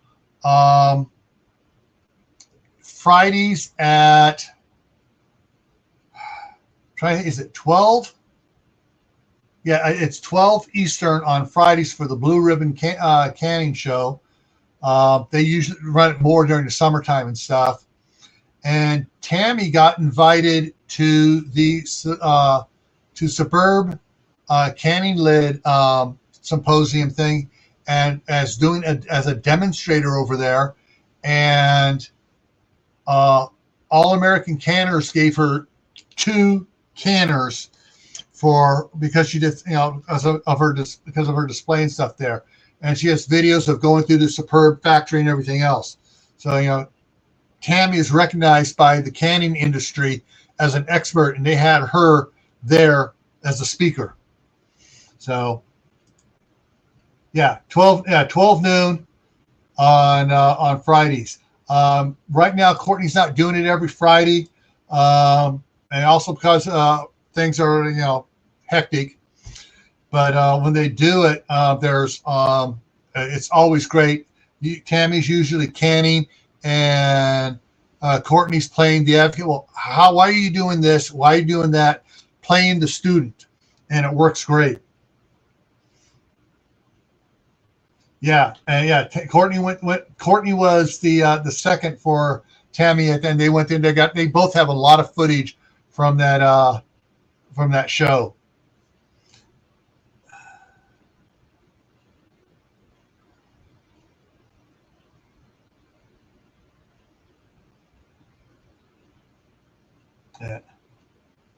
Yeah. If you have freezers, you got to have solar panels. I got 2,100 watts of solar panels and 20 6-volt golf cart batteries, which I'm going to soon be replacing with lithium iron phosphate batteries. I can run all my chest freezers and the refrigerator, 20, and not have to worry about power at all. I mean, I run them all the time. I can, just run everything with what system I have, and I can charge. I can also run my computers off of it, and a bunch of other stuff too. I can't run my washing machine. I can't run the hot water heater. I can't run the dryer, which is one of the reasons why my wife and I are talking about getting the natural gas brought into the house here and getting a 1,000-gallon propane tank put on the other side of the shop.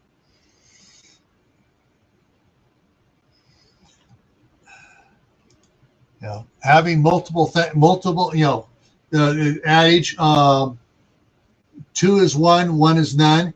If you have one backup for your system, you don't have any, because that's most likely going to have a malfunction. You want to have 2 or 3 backups. That's why we want to get natural gas. We want to get propane.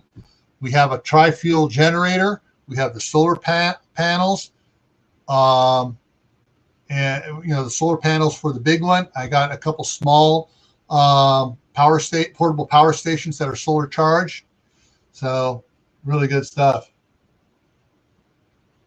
Cool. You're going to do the canning on the show? Excellent.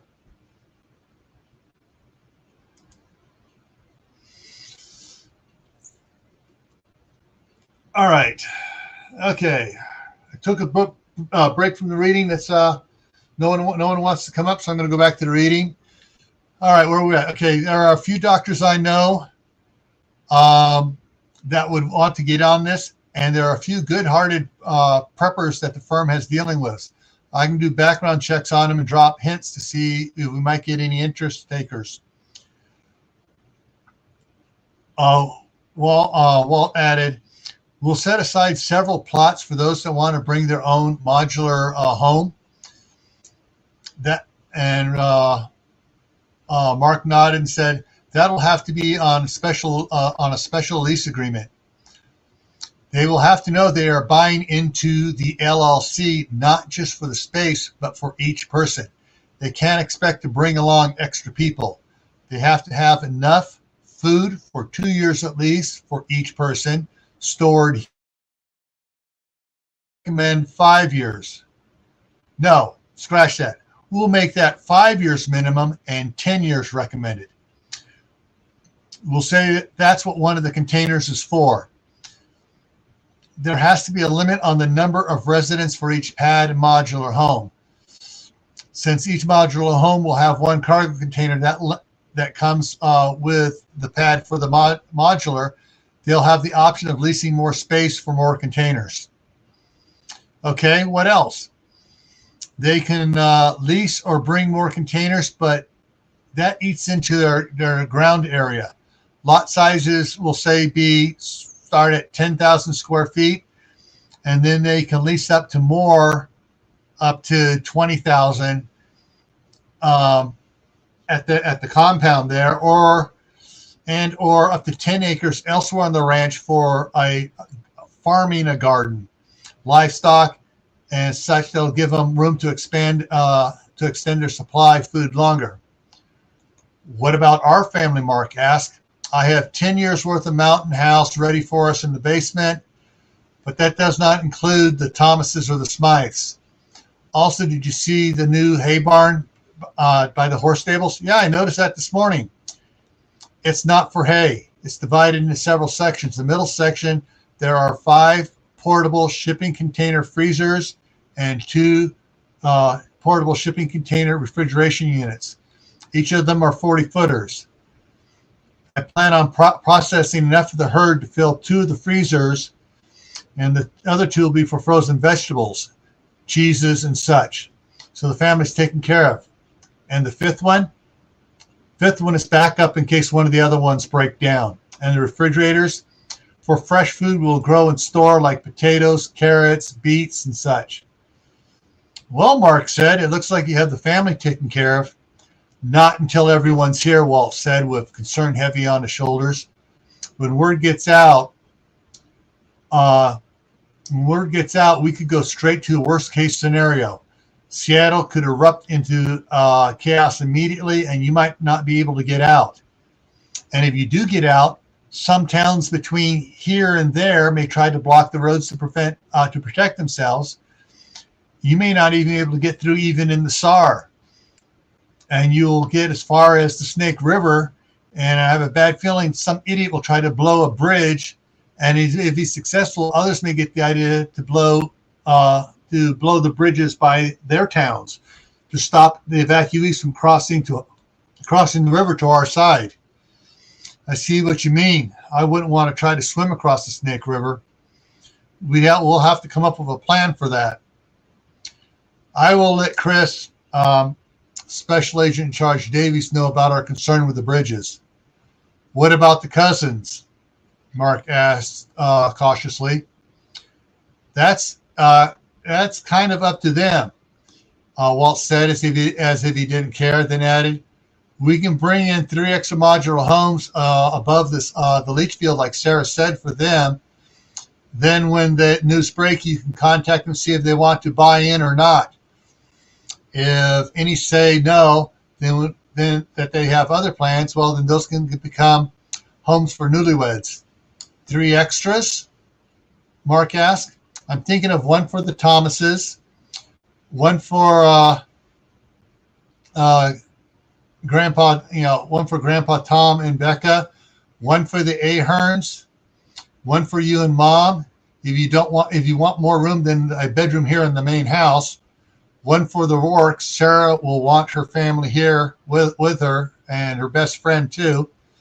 Happy wife, happy life. Exactly. And one more just in case. And 6 RV trailer pads for extending families. And then the 3 extra modulars. What about Elizabeth? Walt bit his lip until they started to bleed. Trying not to say something, huh? She's your sister, but she burnt my bridges at the funeral and then again at the reading of the will. And then she nuked them when she contested the will. If she apologizes and begs to come, she'll have to know she'll be working in with the horses and cows just like everyone else. Oh, and she comes alone. She tries to bring anybody else here without asking. They all get shot and buried in the leach field, Walt growled. You'd do that? Walt sighed. No. But I will, Sarah's voice shocked him. Sarah's voice shocked him. How'd you get in here? I walked in and sat down a while ago. Wow, we were wrapped up in our conversation, huh? Yeah. Thank you for including my family and Danny's. Hey, I care about you. Damn it, Walt, she exploded. Just say it. I need to know about what you wouldn't tell me. What didn't you tell me that I have to bear? I said I'd find out. You were right. It's a hard burden. I need the strength, so just say it. Sarah, I love you. Sarah rushed over and threw her arms around Walt, burying her head in his chest. Thank you. I needed to know so I could carry on. She sighed. It's tough being so hard. Dinner and a movie tomorrow night. Sarah reared back and punched Walt in the shoulder. No pity dates. We stay on the high road until the work is done. Walt rubbed his shoulder. Damn, you hit hard. Damn straight I do, and I love harder once this is over. All we need is a weekly reminder. All I need is a weekly reminder of how you feel. Staying on the high road is going to get a lot harder. I know, but we have to do it. She turned and walked silently toward the door. Stop, Walt cried out. Don't, or I'll fall from the road. No, not that. Walk backwards, please. Sarah did. Stop. Now go forward. She did. Stop. How'd you do that? You didn't make a sound. You're walking on an oak floor, and it squeaks every time anybody walks there. Sarah smiled. Gunfighter's secret. And she walked out of the room. I think she came in to jump off the high road, Mark said. Maybe, maybe not. Sometimes she's just so hard to read. So is your mother at times. All right. Where are we at? We're at coming up here. So we got 2 hours before we go to part 4. Anybody have anything they want to talk about? Keep it going here? Or is everybody just enjoying me reading the novel to you?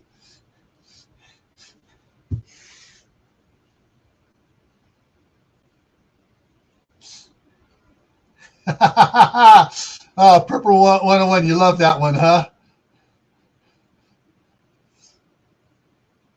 Yeah. I have to say that, and ladies, please don't jump on me over this. And I've told my wife this several times. Women are harder to read than a Chinese puzzle. Because what you think you're doing the right thing, and it comes back to bite you. Read the phone book challenge. No. No, I don't have any phone books around here. We don't have a landline here, so we haven't got a phone book delivered here. And the last phone book we got in California was like that much difference. The old ones were this thick, the new ones are this one. It's like, people are dropping their landlines and going to cell phones, and they don't put cell phone numbers in phone books. Just stop thinking then. All righty. Let's see here. Okay, so that was the end of late March. Now we're into April. Walt was on the at the Main County storage warehouse when a special AT&T satellite phone rang. Only 6 people had the number: his mom, his dad, Chris Davies, Special Agent Jesse Carter, the Secretary of Homeland Security, and Sarah. Walt answered the phone. Walt here, please hold while I move to a better spot.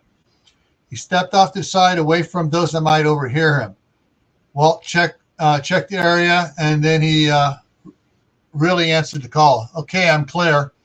Hey, Walt, it's Chris. What's up? We got an update on the girl. What's her status? Pretty much the same attitude as before, but a different perspective and talking a little faster.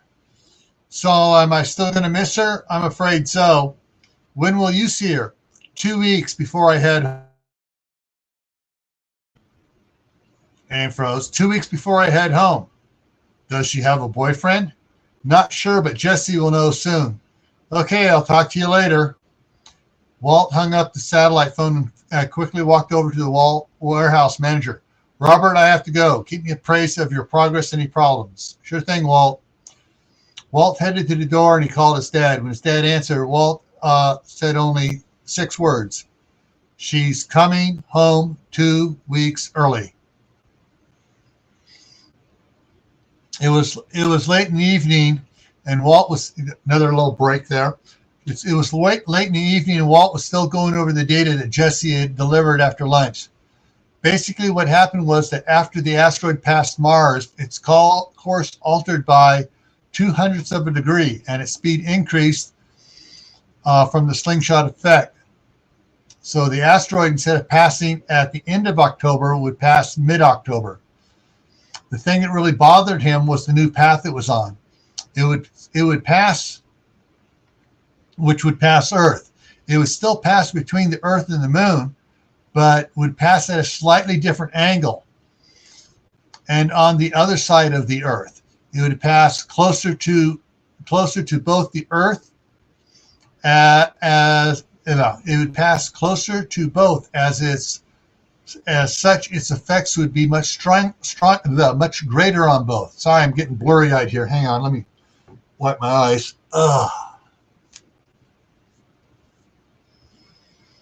Okay, so basically what he said is Earth, Moon.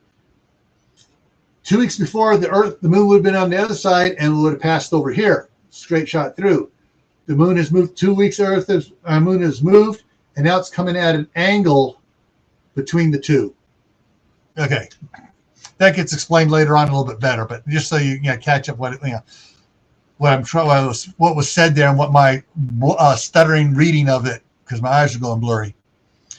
With the effects of the asteroid being greater on Earth, you wonder if his preparations would be enough to protect his family. Then there was the question of what effects it would have on the Moon. Nothing in his uncle's research had anything for him to focus on concerning what would happen to the Moon. However, that was something to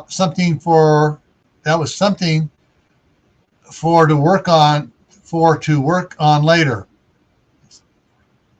That doesn't sound right. I'm going to have to rewrite that one. Let me highlight that. That sentence doesn't sound right now. It just may be me. I'll highlight it and work on it later. His first concern was trying to figure out what the effects of the asteroid's new path would be here in Idaho. His second concern would be could he plan for them accordingly? Thirdly, how bad would losing 2 weeks screw up the timetable, and what parts of that could they not make adjustments for? So it's coming 2 weeks earlier, and it's screwing with his plans. All right, Chapter 5, The Leak. Dun, dun, dun. Mid-September. "Sarah!" came her father's voice loudly up from the basement. "Come down here right now!" "Uh-oh, Sarah's in trouble," her brother Tommy said softly. Sarah looked at Tommy, expecting an impish grin, but his head was looking down at his school project that was due on Monday. And his face was looking, well, it was a look that was very serious. Then she looked up across the dining room table at her mother at the kitchen sink. This was the moment they both knew would come, but hoped that it wouldn't come for a while longer. Sarah saved the spreadsheet from her online college course and closed the laptop, her mother stopped working on the food she was getting ready to can and wiped her hands on her apron as she headed towards the basement door. Sarah pushed back the chair she was sitting on, stood up slowly. She had rehearsed in her mind many times what she was going to say when her father found all the supplies that she had been stashing in the basement. Generally, he didn't go into that area of the basement, and she and her mother felt it would be safe from him finding until after the event happened. But her father had been talking about cleaning the basement up and getting rid of some of the old junk down there. She had hoped he wouldn't start for a couple more weeks. Her mother waited at the door for Sarah to go through first and followed her down the stairs.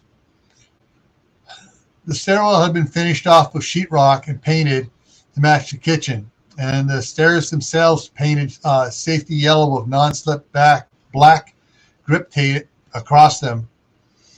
Her father had always been the one who, as her mother said, had rose-colored glasses on about the future and preparing for the worst was something that he didn't believe in. Yet there were times he became convinced an ounce of prevention was worth a pound of cure. Slips were one of those things. He'd read some statistic that explained slips, trips, and falls were the biggest threat to household finances. So he painted the stairs and put the grip tape on them. Not so much as for himself as for her mother. He also grip taped on the front and back of the He also I missed the word here. Sorry. He also put. Sometimes I type faster, and it took me 5 times reading this to find out I left the word out there. He also put the grip tape on the front and back porch steps and anti-slip decals in the bathtubs and showers. He called it cheap insurance. When she got to the bottom of the stairs and turned the corner to head to the section where her father was, she took a deep breath. It was that section of the basement that was set aside for her mother's home canning and for the camping equipment. Most of the family camping equipment was not used anymore since they bought the fifth wheel RV trailer. While some of their gear had moved into the trailer, most was still down here in the basement. Most of it Sarah used for camping and hiking with the venture crew, but some things like the 8-person tent and folding table had not been used in several years. It was in this area that Sarah had been stockpiling cases of canned food, toilet paper, buckets of wheat, 50-pound bags of rice, sugar, and other emergency supplies, such as water filters, FRS radios, hand-crank flashlights, and lanterns.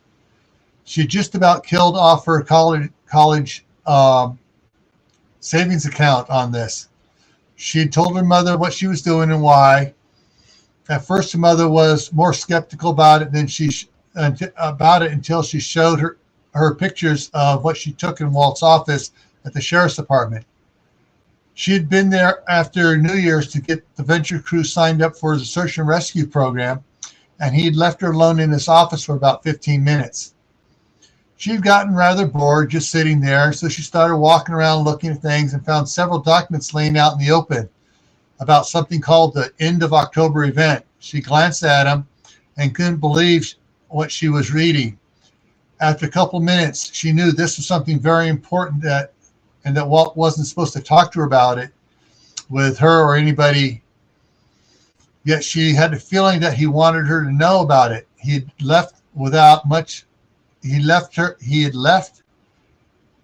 it out with her in the room alone for quite some time and guessed that she would get bored and read it. Not knowing what else to do, she quickly took out her smartphone and took pictures of everything she could about the end of October event. Then she put everything back the way it was and hoped she got it right. A couple minutes later, Walt came back into the room and said he had to go see Special Agent Davies down in Boise and he could finish the paperwork for the venture crew later. After she got home, she transferred the photos to her computer and converted them to PDF and spent the rest of the day reading and rereading the documents. The next day, she talked to her mother about the supplies they had and how long they would last. It was a week later that she finally shared some of the pages with her mother to convince her to let her buy and store extra food and supplies in the basement. Besides the money from her college fund savings account, Sarah spent the rest of the money she earned working at Ace Hardware on supplies for her family. Now she and her mother were going to have to confront her father about all of it. All the supplies in the basement, all the food, and other things. As she entered the back room in the basement As she entered the back room of the basement where the supplies were, she saw her father holding a box containing one of the water filters. He was reading the information in the box, ignoring her as he did when he was upset and trying to formulate his response. When he looked up, she saw the surprise on his face when he saw his wife standing there as well. "Carol, you knew about this?" he asked, sounding a little hurt. "Of course, Earl. I've been helping her planning out what to get," she said with a smile that really confused him. "We were trying to get everything done as a surprise." That really threw him off track. "A surprise?" he stated. "For what?" Carol turned to Sarah. "Your turn." Sarah stepped up to her father, gently took the box from his hand and set it back on the pile of containers. "Dad, I have something upstairs. I have something upstairs to show you, and I need you to not ask any questions until you have read it completely. Promise?" She had only asked her father 3 other times to promise anything. Earl looked at his daughter's apprehensive face and saw something he didn't like: fear. He was surprised on how much it hurt to see fear in his daughter's eyes. "I promise," he choked out and hugged her quickly. When he released her, Sarah turned and led them back upstairs to the dining room table to her laptop. Once she opened the laptop and logged back in, she went to the hidden folder and clicked on a PDF. When the window opened asking for the password that came up, she entered it. The file opened and she slid from the chair, indicating with a hand for her father to sit. "Remember, you have to read the entire file before you say anything." Earl nodded and sat down. He adjusted the angle of the screen and began reading. After several minutes, he looked up, puzzled expression on his face, and said, "Paper and pencil?" and went back to reading. Carol grabbed the notebook and a pencil from the breakfast bar and handed it to Earl. He began making notation as he scrolled back and forth over the cryptic file. Sarah quietly sat down across from her father while Carol continued to slowly pace behind him. About 10 minutes later, he looked up and took a huge breath and let out a long whistle and set the pencil down and leaned back in the chair. Sarah sat forward and started to talk when Earl cut her off. "Where and how did you get this, and how accurate is it?" "I got them from Walt's desk." "Walt's desk? Walt?" Earl asked, confused, with a confused look on his face. "The sheriff. Carol interjected when Sarah hesitated. The sheriff, Walt exclaimed. What were you doing going through the sheriff's desk? Sarah took a deep breath and explained why and what happened that day. Her voice trailed off when Walt had to leave to meet Special Agent Davies.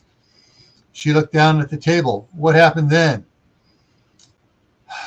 She looked up, biting her lip closed for several seconds, obviously not sure how to tell her. Obviously not sure how to tell her father, or if she really just wanted to just yet. Go on, her mother urged. Well, after he said he had to go, and that we would work on the Venture Crew paperwork later, he stopped and stared at the papers on his desk for several seconds. I really felt he knew I had read them and was going to get mad at me. She stopped and took a quivering breath. Then he gathered them up and put them in the safe and locked it. Then he turned around, and I stepped up to him and looked him squarely in the eye and asked him if I could go with him. Sarah stopped again with her face still looking down. She raised her eyes to catch a peek at her father's face. You what? Was all he said in disbelief. I asked him if I could go with him to meet Special Agent Davies. But you got in his face to do it. Sarah let a small smile creep across her face. Yeah, I kind of do that a lot with Walt. Earl stared at his daughter in disbelief for a few seconds. And then what happened? Well, his response was not either of the two I expected. She took another deep breath before continuing.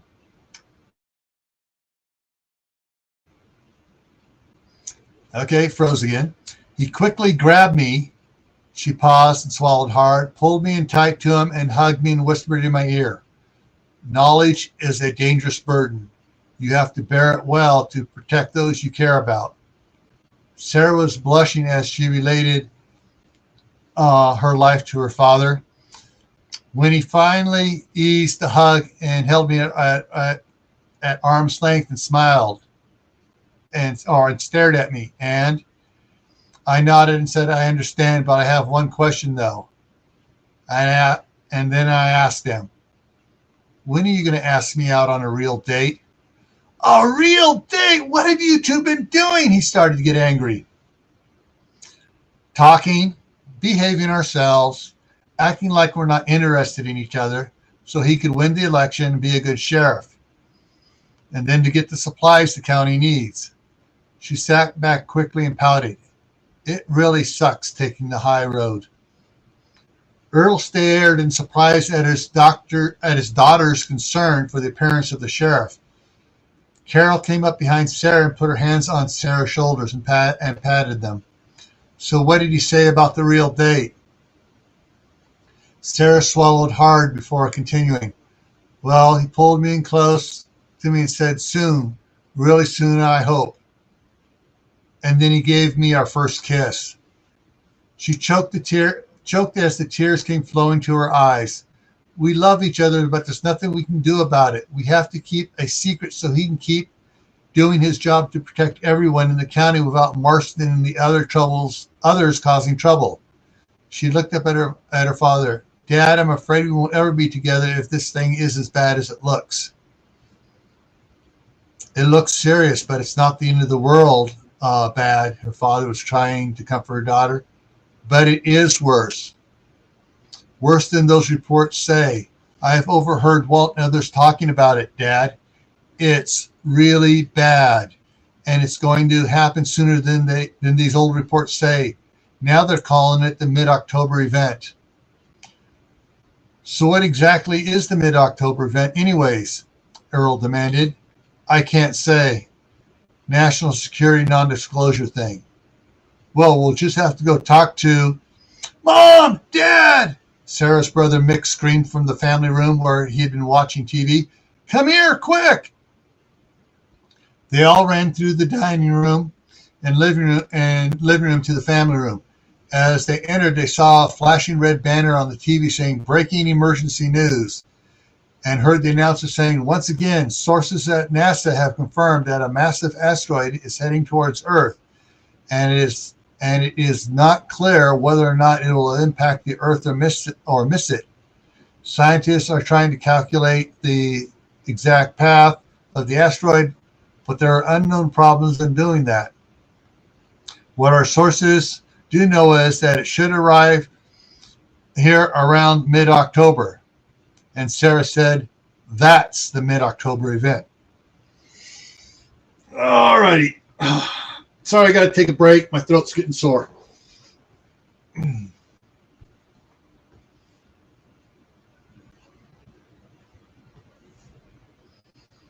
Yeah. Yeah, when I'm sometimes when I'm reading with the reading glasses, I got to change them up to different strengths now and then because it starts going blurry on me, and sometimes it's like the pages go, the words go like that. It's like, okay, so let me try the other pair of glasses, see if that makes it any better. These are dirty. Hang on, I got to get a cleaning wipe to clean them here.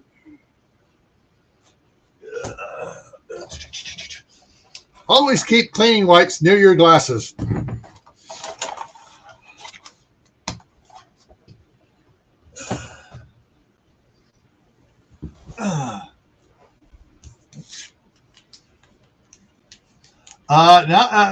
Hey, you think this, Tibor, you think this is romantic one? You should see the one I wrote called the Scout and the Ninja. You're talking almost a Romeo and Juliet type love type thing. But at least their parents get along in the Scout and the Ninja. And a lot of my friends, my male friends that I've shown that to, have cussed me out because I've made them cry.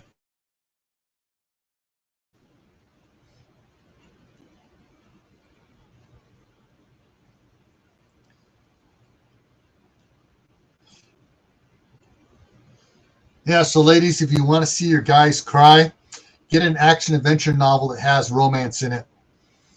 It'll make them mad. It'll make them cry, and then it'll make them mad, and they still won't be able to put the book down. There we go. Now I can possibly see a little bit better out of this.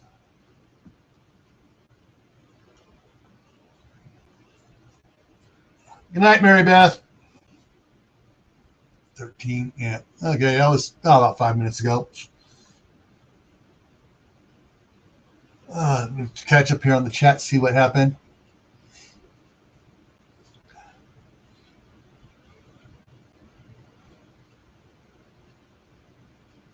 Tammy came in. Hey. I shared the links to both your YouTube channel and the Rebel Canners Facebook page for everybody. So,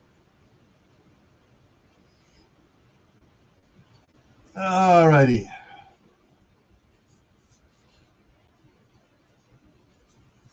All righty. Nobody wants to come up and share, talk about stuff? Yeesh. All right. Yeah. All right, so I'll keep on reading for the rest of the. We got what? So it's 8 o'clock now. So I got a little less than 7 hours before this is over. Woo. Getting there. Ugh. All right. Yeah. Oh yeah. You all, Tibor, you also missed the points where she said she was going to kick his butt and smack him, and she also punched him real hard one time too. And yeah, in the shoulder. Okay, so that's the mid-October event. Earl grabbed Sarah's arm and turned around to face him. What else do you know? What do we need to get? Come on, Sarah. The story's broken. It's out in the open. You need to tell us everything. Walt and Chris, Special Agent Davies, have been helping the county to get a whole lot of supplies warehouse in several spots around the county. And Walt has been getting even more out at the ranch. Sarah took a breath. Walt has been storing 10 years worth of food for his family out at the ranch. We need to get more gasoline, diesel fuel, propane tanks, medicine, food, lots and lots of food. She looked at her parents hard. Now, she said loudly as she broke free from her father's grasp and ran back to the kitchen. Right now. As she ran, she grabbed her phone from her pocket and dialed. In the kitchen, she grabbed her keys and wallet and said to her parents, I'm going to go to the propane store and get a tank trailer. Dad, get to the auto parts store, get all the gas cans you can and fill them. Mom, get more canned foods now. Cereals, pasta, rice, all you can get. Right, Earl said and grabbed his keys from the hook by the door. Okay, Carol agreed and hollered to the family. Kids, let's go. No, Sarah stopped her. Then the phone answered. Walt, hi, did you see what's on the news? Yeah, we're heading to get more supplies. I just needed to say I love you. Then screw dating. Let's get married. She listened to Walt's response. And Walt's response as she looked up at her father, whose eyes were bugging out of her head. Yeah, you're right. He's about ready to have a stroke. We'll wait a little longer, but you agreed, so we're engaged now. I'll call you later after we get back. Okay, I love you, babe. Bye. And she hung up the phone and slipped it back into her pocket while dancing in place, saying, yes, yes, yes, yes, yes, yes, yes. And then she looked at her parents. Dad, go. Mom, take Mick. Amber can watch the others. Let's go. She turned and went out the back door to her Suburban with her dad right behind her. We'll talk when we get back, Earl said, half with pride of the woman his little girl had become and half in fear of the woman she had become. All right, all you daddies out there, would you be half prideful of your little girl when she becomes a woman, and half in fear? Carol was giving instructions to Amber as Nick pulled his boots on. Then they too came out the back door and headed for her year-old expedition. And now a little page break. It was an hour and a half later when everyone arrived back at the Ahern's house. Sarah had gotten a trailer with an 800-gallon tank on it that would supply the RV trailer for at least 2 years if they were very careful using it and used sun ovens and campfires whenever they could. Showers would be cold in the winter and barely warm showers would be cold in the summer and barely warm in the winter. Earl hit both auto parts stores and the hardware store before anyone else thought to grab gas cans. He had 15 5-gallon cans and 8 3-gallon plastic cans. Then he stopped by the Tractor Supply and got a 250-gallon bed tank for his F550 crew cab. He filled all but 2 of the 5-gallon cans and all the 3-gallon cans of gas. The other 2 5-gallon cans and the bed tank he filled with diesel. Sarah's Suburban and the Jeep Wrangler ran on diesel while the F550 and Expedition were, sorry, I got that backwards. Like I said, I'm jumping around here. Sarah's Suburban and the Jeep Wrangler ran on gasoline while the F550 and the Suburban were diesel. They had just finished fueling, when Bob came running out of the station and changed the prices, almost triple what they were. Earl shook his head and headed home. Carol was the last one home. She and Mick had three carts filled and they were just checking out when others flooded into the store. Danny Rourke had pulled in and stopped next to them. She asked where Sarah was and if they were members of the co-op. Carol said no. Danny said to follow her over there and they could use her membership to load up. Then with Danny's help, they filled both vehicles past their weight maximum limits and slowly drove to the Ahern's house. They scraped bottom as they pulled off of the street and into the long driveway that ran alongside the house to the back where the 3-car garage was. Carol pulled into the one of the garage bays, and Danny pulled around by the back door. Sarah bounded out of the house and hugged Danny as soon as she was out of the old Forest service truck. "What are you doing here?" Dad was on his way home with the crew trailer when the news broke.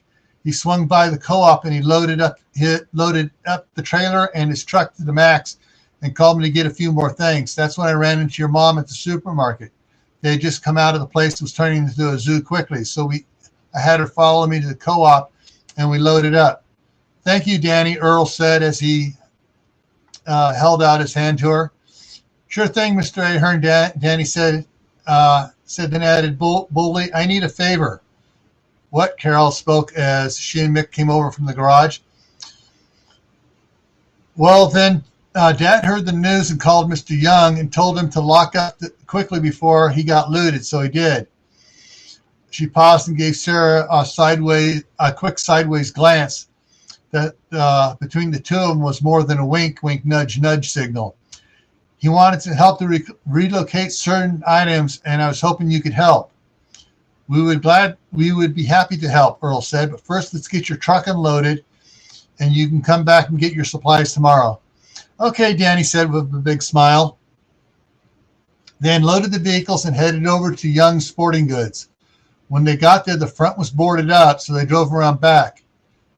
Danny's father, Jerry, and his ex-military deuce and a half were backed up to the loading dock, and several of the venture crew were standing around with shotguns guarding the area, and some 10 million candle power lights were illuminating it.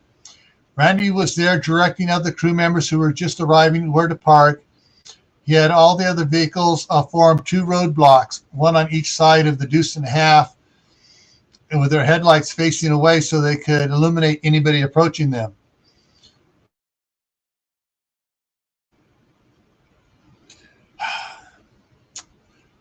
Froze again. While they were loading the truck, Sarah called Walt to let him know what was going on. 5 minutes later, 2 pickups slowly pulled around the side of the building to the back with their headlights off. The parking lot lights were still covering the trucks with light, and Sarah thought she recognized one of them from high school. The pickup stopped as soon as they were out of the light from the parking lot lights, and their panic conversation couldn't quite be made out. But it was obvious they thought no one would be here, and they didn't know what to do. Randy came around from the other side of the deuce and a half and saw the pickups. "Lights!" he yelled, and turned on the portable searchlight he was carrying.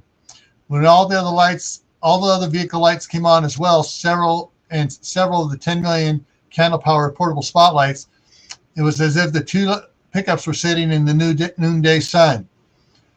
Marcus Young stepped out of the back of his store and yelled, "The store is closed. Get off my property. You're trespassing."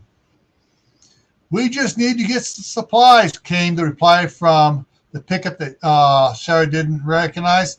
"Just let us get what we need and no one will get hurt." Suddenly she recognized who the pickup belonged to.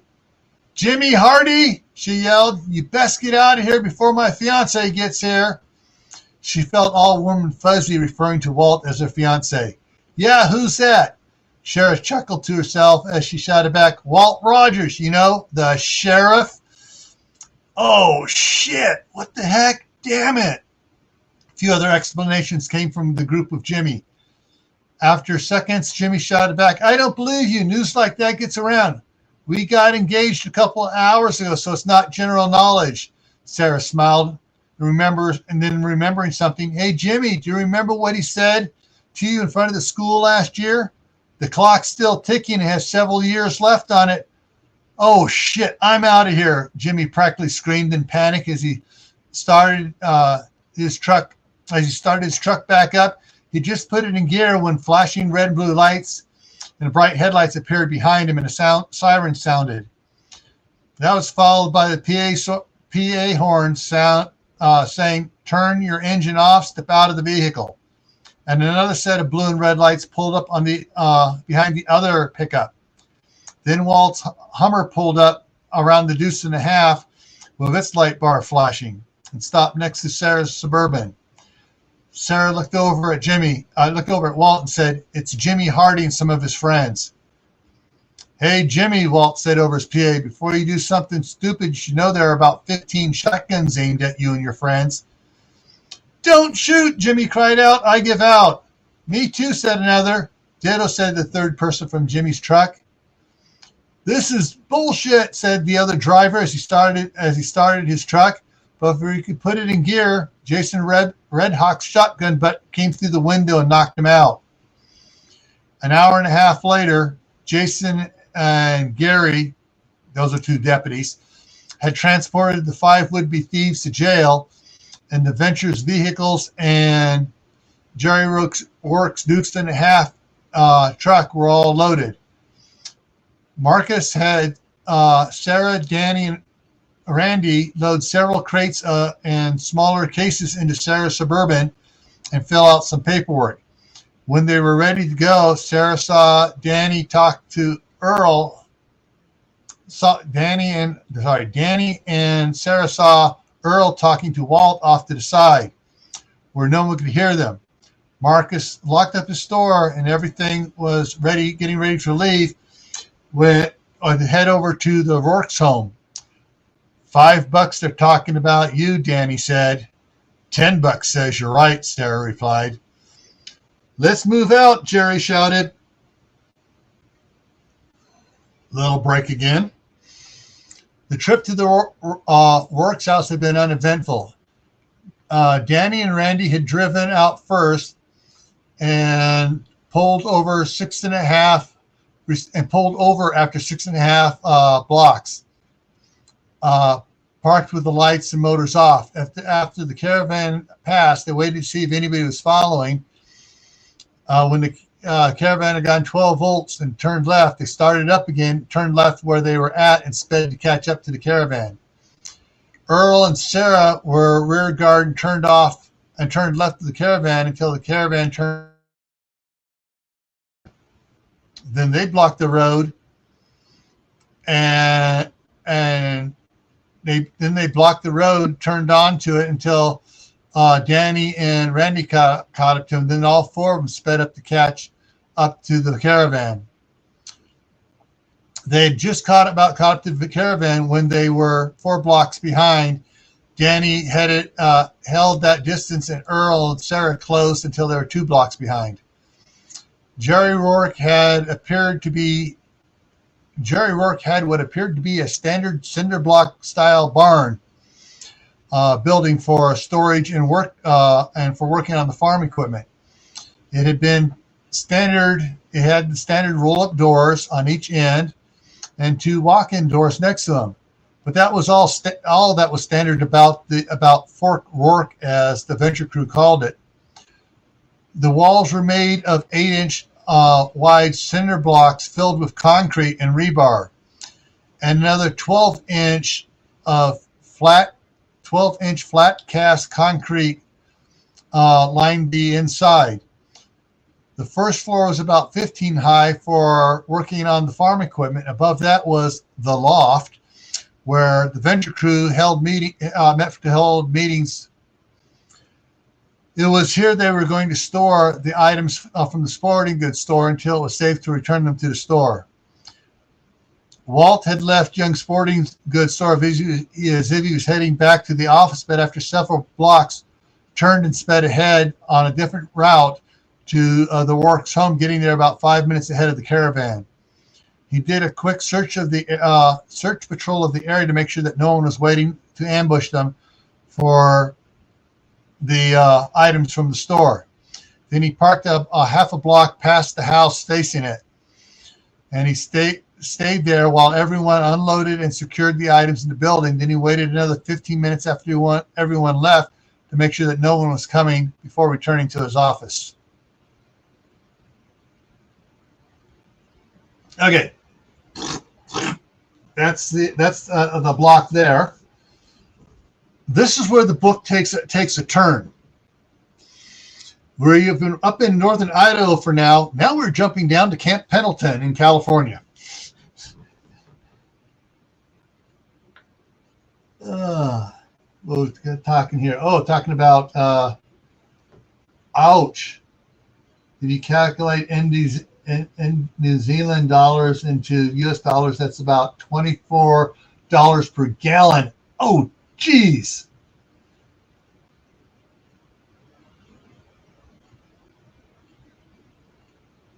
Holy moly.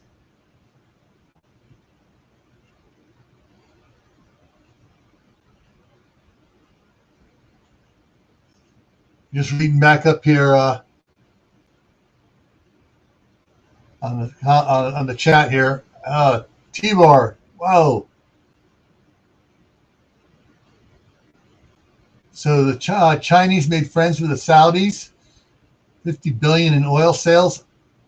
The day after our gas fell to two. Oh man.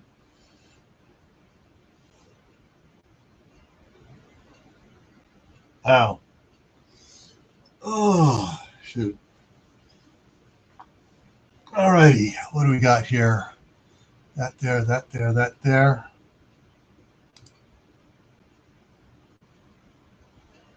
All right. All right, guys, I'm going to run to the kitchen and grab something, and I'll be right back.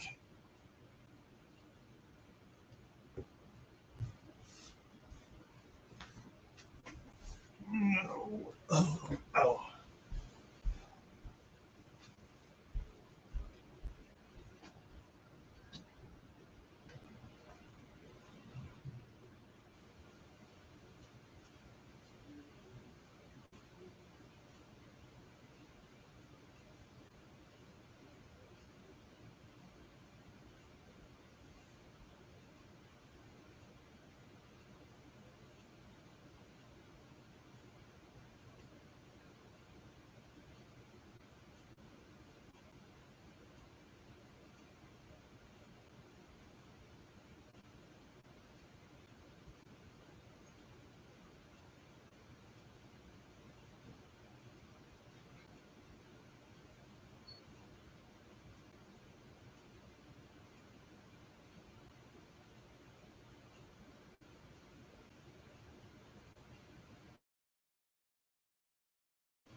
All right.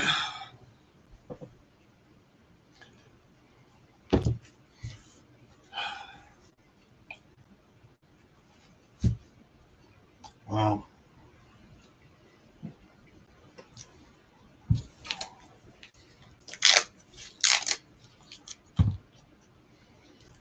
All right. Let's see. Hello, Doris Artman. Welcome. Yeah, I got multiple monitors here, so I'm looking over there. Let's see. Oh. Joe sent you over. Okay, cool.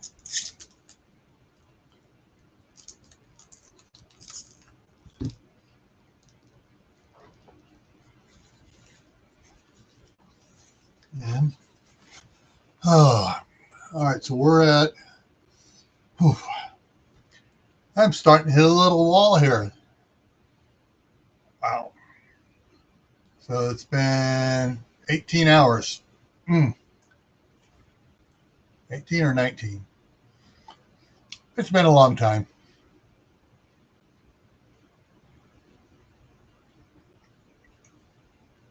All righty. Let me check some things out here real quick here before I get back to reading the novel.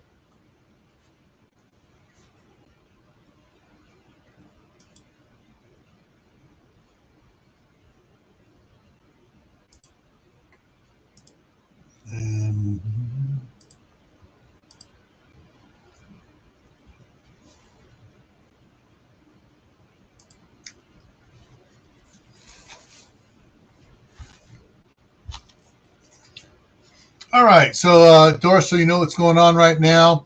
Since no one wants to come up and join me up here, I've been reading from one of the novels I wrote, and so yeah, so that's what I've been doing. So I'm going to be jumping back in, doing a little bit more reading here.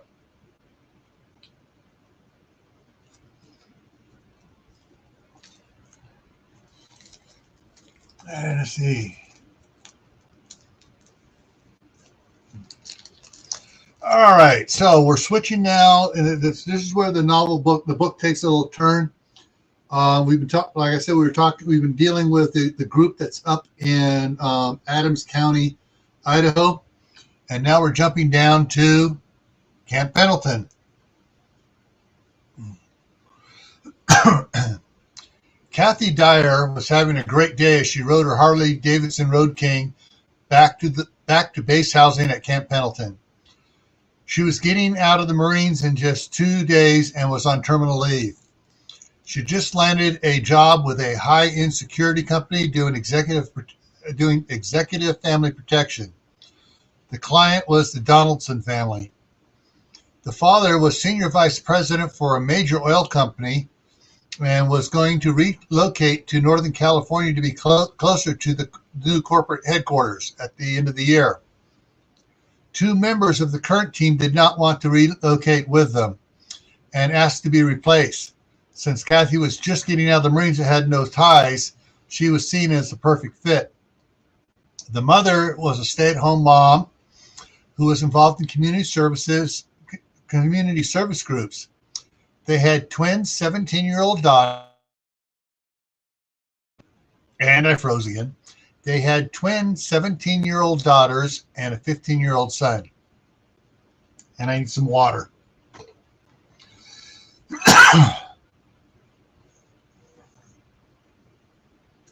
Hey, Jeremy, how's it going? All right, so Jeremy, so I'm reading from one of my books that I wrote. The mother was a stay-at-home mom with community services groups. They had twin 17-year-old daughters and a 15-year-old son. The 2 members of the security detail that were staying on lived in the gatehouse. Kathy would have one of the rooms over the 6-car garage and would be the only female on the 4-person team assigned to the family. So far, that is. The 4th person had not yet been hired. The company account representative, Brian Allen, was standing with the client talking to them when she arrived at the Donaldson's home for her interview with the family. She surprised everybody when riding up on her Road King. The father was lean and sharp and hard to read. Kathy guessed that he'd been in the military. If he had been in the military, he had to have been an officer. The mother was easier to read. She gave Kathy a disapproving look as she parked the Harley. Then there were the twins, Mary and Jane. They fell in love with her as soon as she rode up on the Harley. They immediately ran to her and started to pester her to take them out for a ride on it.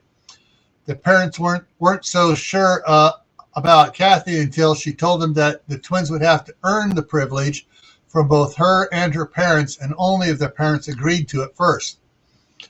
Kathy walked over to where the account representative and the client stood and came to attention.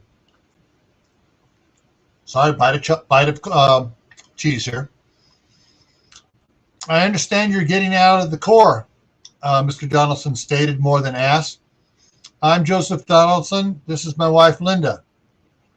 Master Gunnery Sergeant Dyer, 4th Forcon on terminal leave for the next 2 days, Kathy said.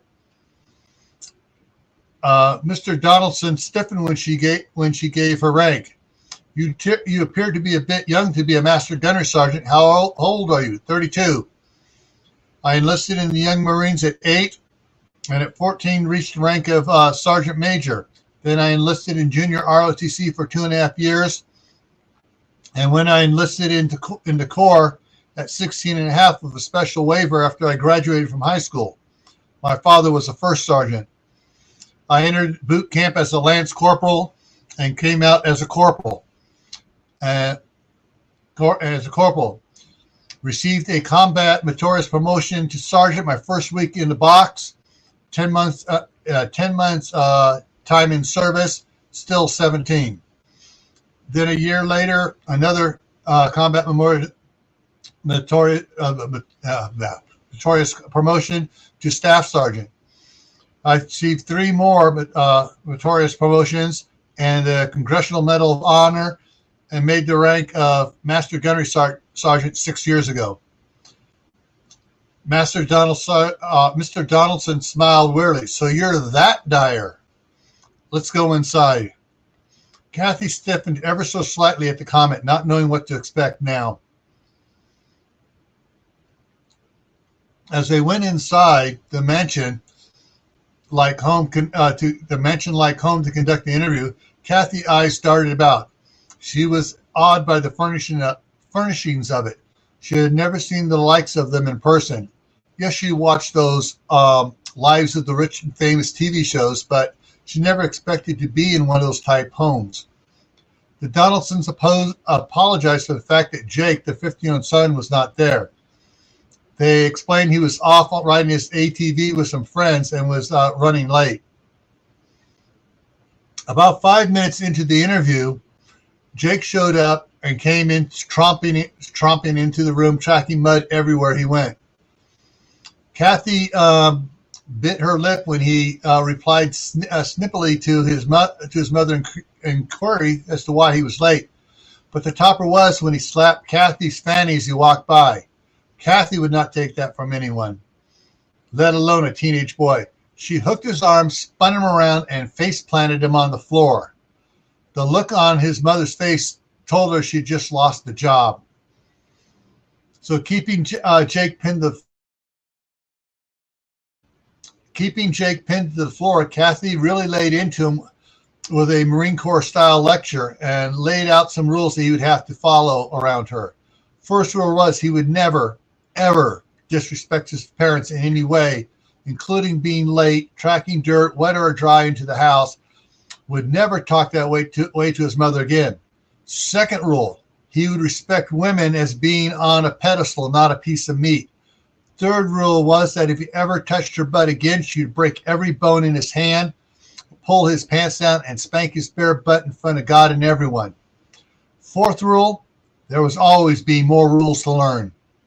She picked him up off the floor, told him to go back outside, get himself cleaned up, and clean the floor. When she looked at the parents, she saw 2 different reactions. The mother was holding her hands over her mouth, and her eyes were saying, "How could you do that to my baby?" The father had a smile that went from ear to ear. When she glanced at the twins who were giving her 2 thumbs ups. The account rep, Brian Allen, started to apologize, and the father held up his hand to him. He faced Kathy and said, "You're hired." "What?" protested Jake on his way out. She said, "I'm hired. That means you got some cleaning up to do. Now," Kathy ordered. Jake looked back and forth between his parents and the new pain in his life several times, and then he slumped his shoulders and sulked off to do as he was told. Mr. Donaldson's smile seemed bigger. "Let's talk in the den." Then to Brian, "Get the papers ready." They left Brian and the twins and went into another room that was an executive's man cave. He sat on the edge of the desk and took his wife's hands in his. Linda and I have been having trouble with Jake. He's not responding to anything we've tried. But you're the pacifier. You put him in his place without showing anger in your voice, even though I knew you were pissed. That seemed to make the biggest impact on him. His eyes told me all I needed to see. He paused and he sucked in and chewed on his lip as he thought of something he had not considered before. Gunny, when the girls were 8, I enrolled them in the Young Marines. 2 years ago, they dropped out because they wanted some other high school activities. Their discipline has slipped. I want you to be my drill sergeant in charge of the kids. 2 questions, Kathy replied, a bit confused. 1, the pacifier? And 2, do you mean real boot camp for them? Mr. Donaldson smiled and let go of Linda's hands. He walked over to a cabinet full of DVDs and opened it. Drawing his finger across the DVD cases, he scanned them until he found the one he was looking for. He pulled it out. He walked over to her and handed it to her. The pacifier. 2, not quite boot camp, but training. PT, survival tactics, situational awareness, help them protect themselves in general, not to be spoiled brats.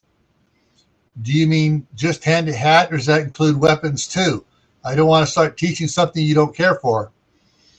Mr. Donaldson smiled, walked over to another cabinet, slid his hand along the inside edge until he felt a certain spot. Then he grabbed it tight and pulled. The cabinet swung out to reveal another cabinet behind it.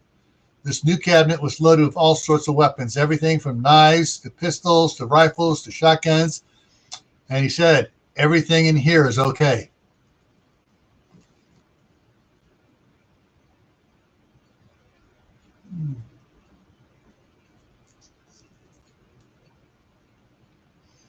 You'll hop up in and out in half an hour. Okay.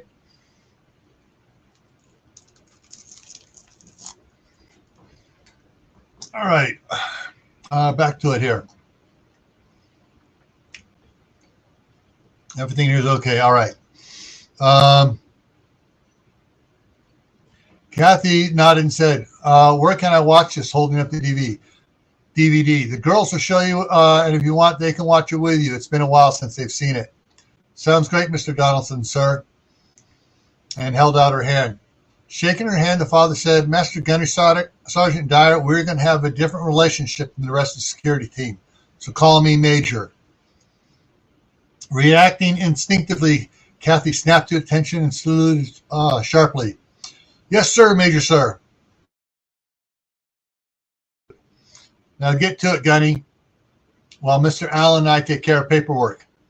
Aye, aye, Gunny. Aye, aye, Major, Gunny said. She left the room and found the girls in the kitchen. They bombarded her with questions. She held her upper hand to quiet them and gave them a quick rundown on what was to come. They were both bouncing with joy, and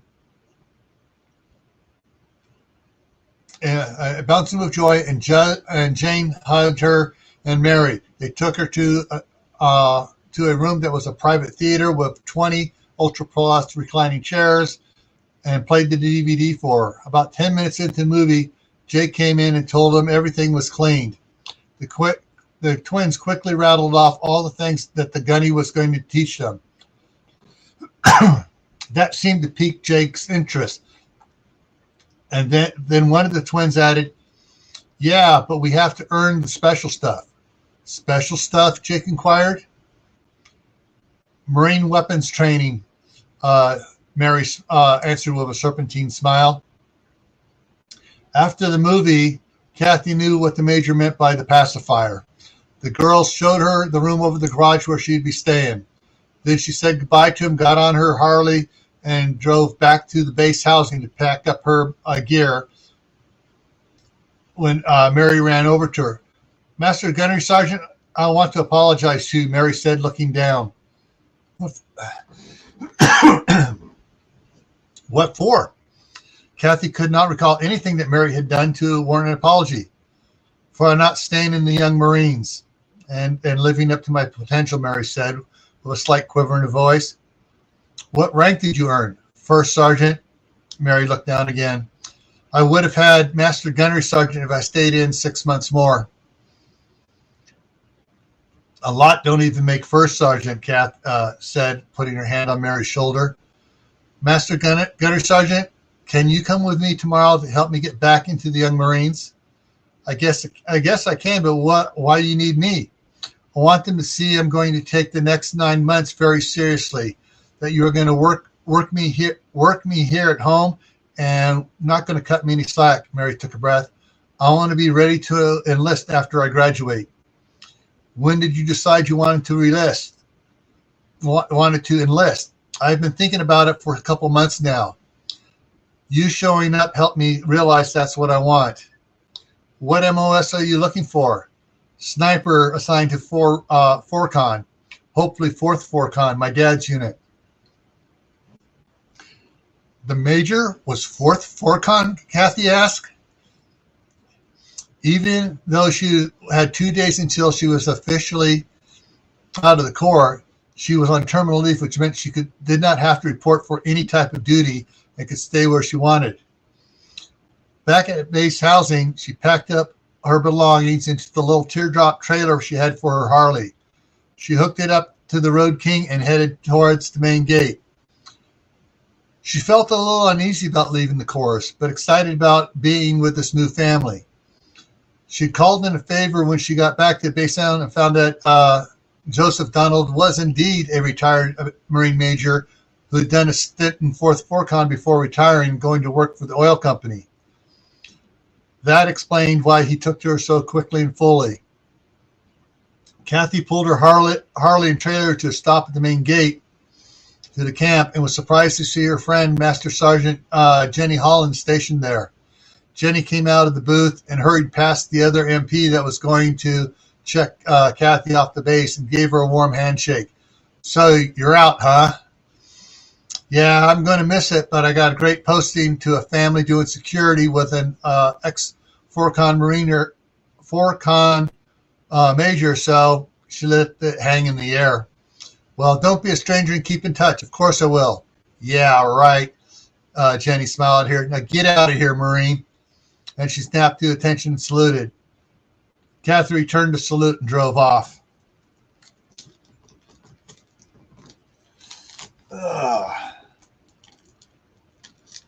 See here. Making sure I'm up on the chat there.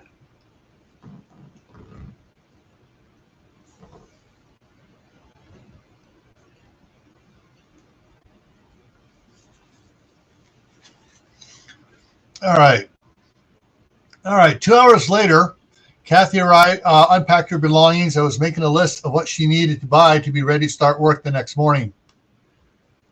When rose again, when Mary and Jane came running out towards the gatehouse and the garage, yelling for everyone to come into the house quickly. At the same time, the intercom activated and the mother's voice came out sounding quite panicked, calling for them to hurry into the house. She grabbed her matching Smith & Wesson 645s, which are hanging in their double shoulder holster on the back of one of the chairs in her room, and ran into the hallway. And running into the hallway, she swung them over her shoulder and snaked her arms through the straps. Ross Martin and Paul Snyder were running from the gatehouse towards the garage and main house. They were pulling on their jackets over their weapons. Ross had a Glock 40 cal in a light brown holster, and Paul had a Browning 45 and a black web shoulder holster. Kathy noticed that neither one of them carried extra magazines, at least not that you should see. Her rig had pouches for 2 extra magazines on each side. When she got to the bottom of the stairs leading from her room above the garage, she saw the twins looking very scared. What's wrong? There's an asteroid going to hit the Earth, Mary said. What? It's on the news right now, Jane answered. Hurry.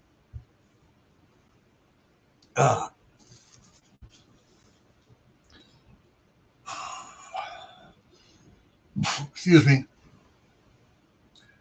Black Sheep Survival. Welcome back again. All right, it's on the news now. Hurry. They all ran to the main house and in the side door and continued on to the family. Ooh, excuse me, burping here.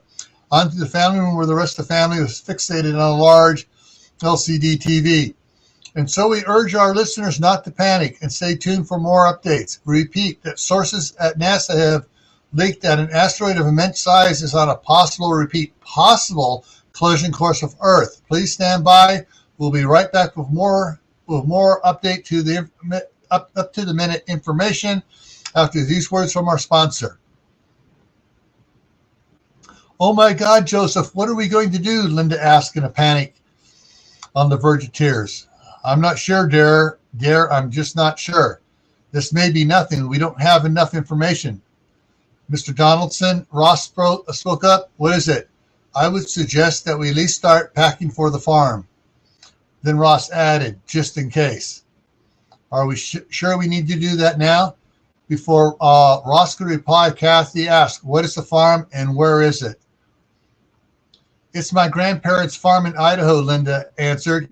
They have 2.5 sections of farmland.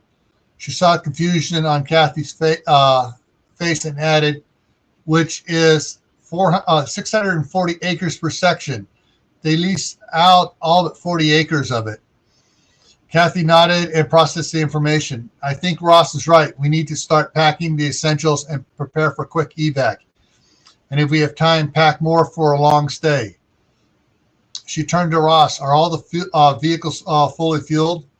Paul answered. I topped everything off this morning, and the travel trailer has a full tank of water, and all 4 propane tanks are full. Turning back to Joseph, Kathy said, Major, with your permission. Joseph nodded. Of course, Gunny. Paul, I saw a gas station on the way here that had propane exchange. Take the truck and get all the tanks you can and all the jerry cans too.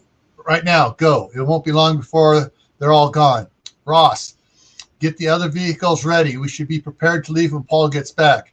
Then turning to Joseph, Major, can we get every TV turned on to the news channel so we can hear the updates as we pack? Yes, we can. And then add to his family. Let's get busy packing, everyone. We may not have much time. Remember only essentials. Hair dryers and makeup are not survivalist items, but toothbrushes are.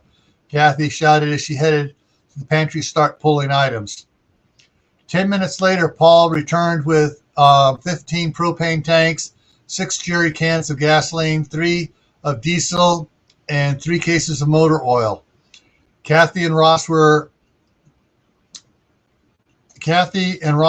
packed in 5 minutes, and another 10 minutes had the Escalade hooked up to the open road 3-axle fifth wheel trailer using the automated safety hitch system. Kathy changed into dark navy blue cargo pants and a long sleeve shirt of the matching color. She chose the blues instead of the camo because they look more official. Going back to the house to check on the family, she found them with a dozen bags in the family room watching the news. There would be extremely high tides as the asteroid passes the Earth, but it will not collide with the Earth. And according to our sources at NASA, in addition, there appears to be a dozen or so smaller asteroids that are following the main ones. These, according to one source, are no bigger than 100 feet in diameter. We remind our viewers to stay tuned for the president's press conference in 15 minutes. The co-anchor began speaking. To recap for all of you just joining us, our sources of NASA have reported a massive asteroid will not hit the Earth in mid-October. The president will be speaking to the nation in about 15 minutes, so stay tuned. We'll be right back after this commercial break. Thank God, Linda exclaimed. Well, that was a waste of time, Jake grumbled. Maybe not, Kathy said quietly. What do you mean, Gunny? Joseph asked. Just because it misses the Earth doesn't mean there won't be problems here. I agree, Ross said. Don't forget, they said it appears to be dozens or so of smaller asteroids following the big one. One or more of those might hit the Earth. And there will definitely be other problems, Paul added. When I was at the gas station, a guy wanted to take some of the propane tanks and jerry cans from the truck. Luckily, he didn't have a gun. I suggest that we get to Costco or Sam's Club and load up on beans, rice, toilet paper while we can, and maybe some canned goods and cereals. Kathy suggested these things may become in short supply very soon. Good idea, Joseph agreed. Dear, you, Jane, and Ross go to Costco. Paul, you take Jake and Mary and hit Sam's. I'll go with the gunny to Smart and Final. One cart for each group, unless you think it's safe to do two. Let's go.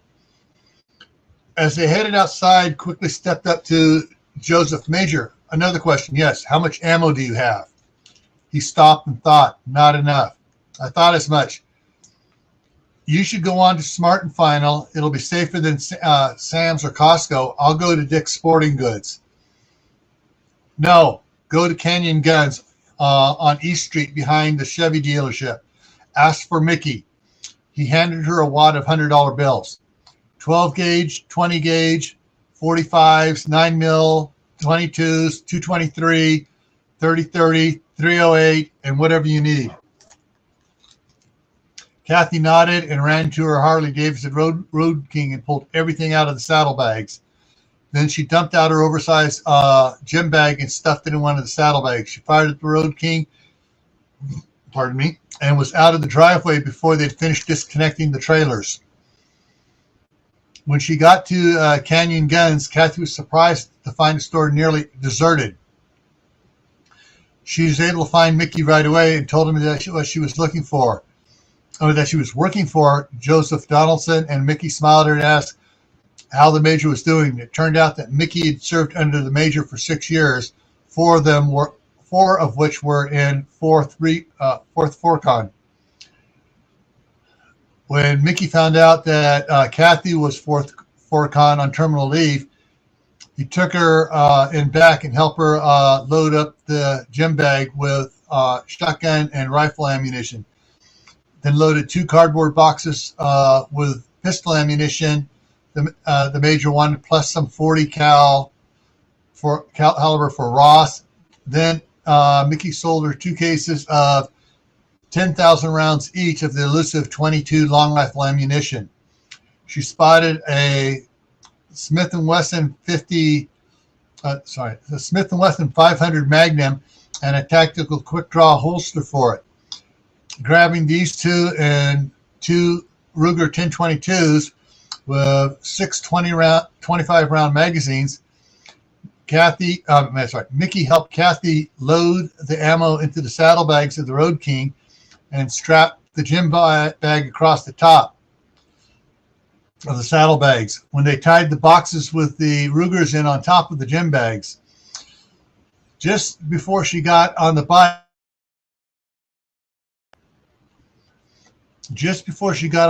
Mickey told her to tell the Major that the Burnett 82A1 should be in this afternoon's shipment if you wanted to come down and check it out. Kathy asked how much ammo he had for it. He replied he had 500 rounds in the store and another 2,000 were coming with the rifle. Kathy pulled out her credit card and said she would take the rifle and all the ammunition. After paying for it, she gave him her cell number and told him to call her as soon as it was there. He agreed, and she pulled out to head towards Smart and Final to find the Major. When Kathy pulled into the Smart and Final parking lot, Joseph was loading the Ford Flex with 4 carts of food. What happened to 1 or 2 carts?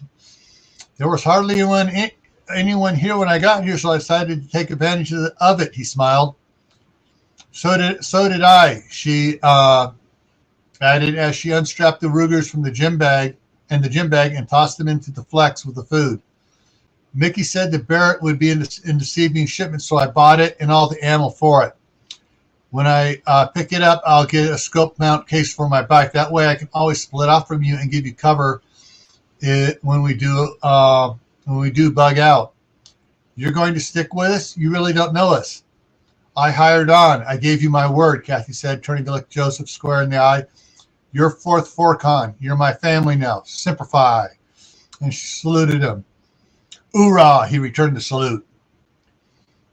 Breaking her salute, she returned, got back on the Harley. I'm going to head over to Sam's and see how they are doing. I'll head over to Costco and check on them, he said, answering with his plan. No, sir, she fired back. Take what you have, go home and secure home. Let me do my job. I can get around a lot quicker and faster than you can. She started the Road King and sped away, leaving the Major standing there, shaking his head and smiling.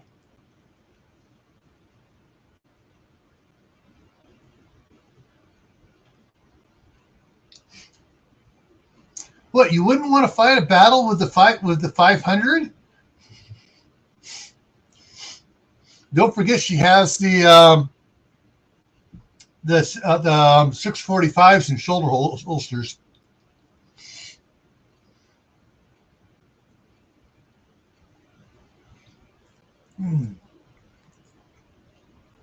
All right, here.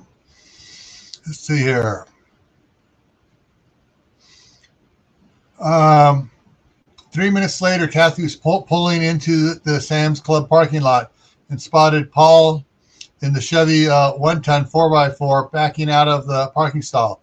She wheeled around and drove up to him head on. Did you get everything? More. We just beat the crowds and got 2 full carts of toilet paper, one of rice and beans and cereal. Great. The Major's on his way home. I'll head over to Costco and escort them back. Roger that, Paul acknowledged and pulled out.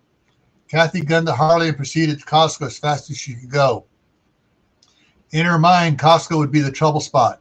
Lines are always long there, and that would mean that Ross, Linda, and Jane would still be in the checkout lines. 5 minutes later, she pulled up to the exit doors of Costco. There were 2 police motorcycles parked there, so she whipped around and parked next to them. At first glance, her Road King looked like another police bike, being painted black and white. It was just missing the decal and had a bigger engine. Kathy got off the bike and walked over to the exit door. She still had her MP badge and ID from the occasional work on assignments as with the base MPs. She dug it out of her back pocket and flashed it at the employee staffing the exit.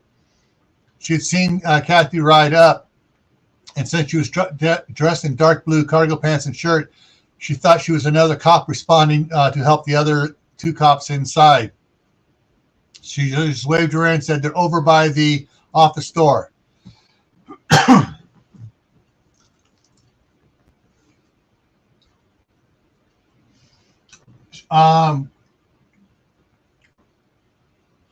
Kathy grabbed the Smith & Wesson 500, but the Ruger she grabbed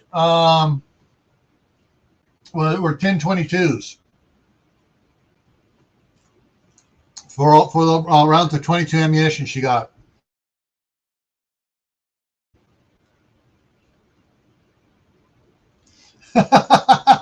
Costco would be great for entertainment at the end of the world. There would be knife fights 2 days in a row during the lockdowns outside. There were 2 knife fights. Yeah. Hey, the ultra big Wally Worlds would be good too. Heck, they have fights on Black Friday morning every time.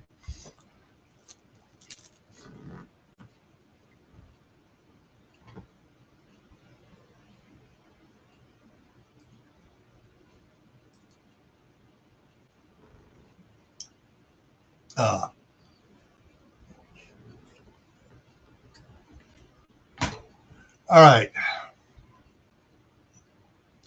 As she walked in, she took off her Ray-Ban aviators with the hooked temple tips and folded them and put them in her shirt pocket. It took half a moment for her eyes to adjust to the dimmer light inside the store, but she immediately saw the 2 motor officers talking to an irate customer and the store manager on her left.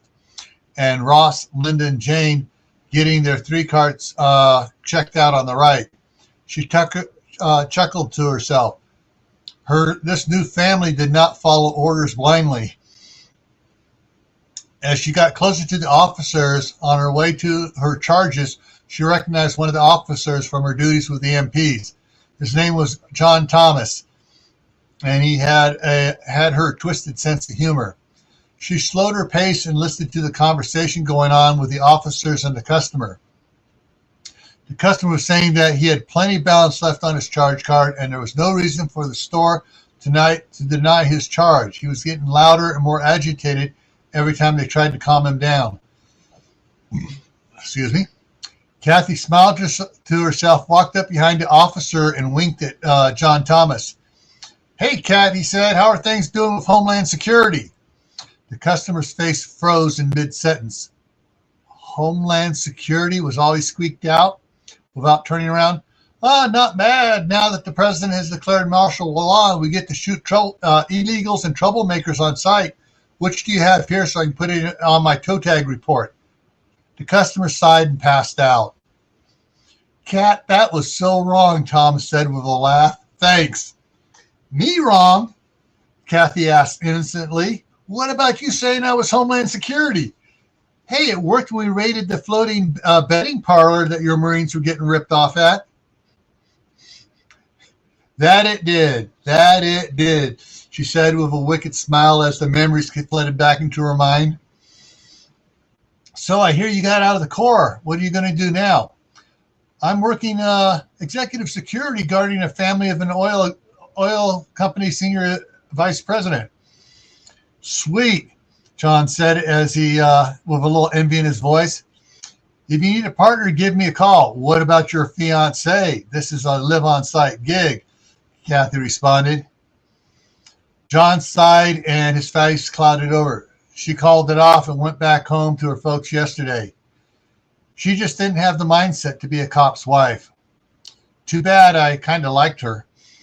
"Me too, but if she can't hack the stress, maybe it's for best she called it off. Now, I think I realized that it was all I did was like her a lot. It wasn't love." "Maybe she felt that," John said as if he had just made a final decision. Then he smiled at Kathy. "Seriously though, send me the company's info so I can check it out." "You got it," Kathy said, and nodded and added, "I'll see you around, JT." Then she turned and back to where the Donaldsons had finished checking out, and Ross was helping Linda and Jane move the carts toward the exit. She quickly turned back to JT. "Call me if you need a shoulder to cry on or whatever. You can count on it." She turned around again and stepped over by the path where the shoppers were making their way towards the exit and waited for them to get here. Jane was pushing the first cart, which was loaded with toilet paper and a few cases of diced tomatoes. "Hey, Kathy, what are you doing here? Everyone else is on their way home. I came by to see if you were having any problems." "Not yet." Jane smiled for a second before reality set in. "It's going to get really bad, isn't it?" "Maybe, maybe not. We just have to be prepared for whatever comes." As they walked by the officer, JT called out, "Hey, Kat, is that them?" "Yep," Kathy replied and nodded.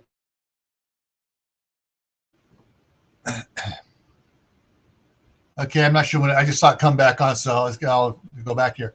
As they walked by the officers, JT called out, "Hey, Kat, is that them?" "Yep," Kathy replied and nodded. "Cool."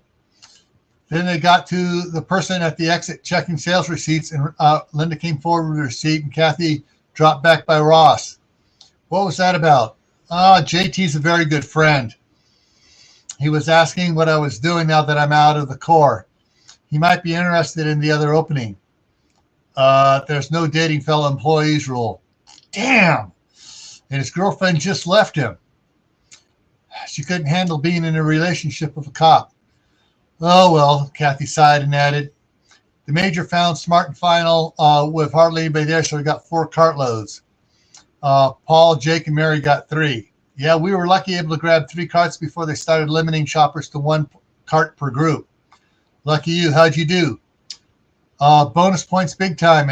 I got several boxes of your brand. Thank you. When I got outside, it was getting more hectic by the second. Kathy stepped up to the first cart to help Jane steer it through the crowd. She had her left hand on the handle and was leaning slightly forward with her right on the front package of toilet paper. With many excuse me coming through as they finally got through the crowd and out to the parking lot and across the Escalade. They started to unload the supplies, and Kathy went back to get her bike so she could escort them home. She got to the bank just as a greasy-looking punk knelt down beside one of the saddlebags on her Harley with a knife and started working the lock, trying to jimmy it. Her buddy, a pencil-neck thin geek, was keeping a lookout, but in the wrong direction. They figured the owner to be coming from inside the store, and he was watching the exit door. When she got up right behind the lookout, she planted her left foot. She planted her left foot in front of her, spun halfway around, and snapped her right foot up to the back of the lookout's head. The blow lifted him about 6 inches off the ground and propelled him forward in such a way that he landed in a belly flop on the concrete several feet away. When the greaser heard the geek hit the concrete, several people gasped.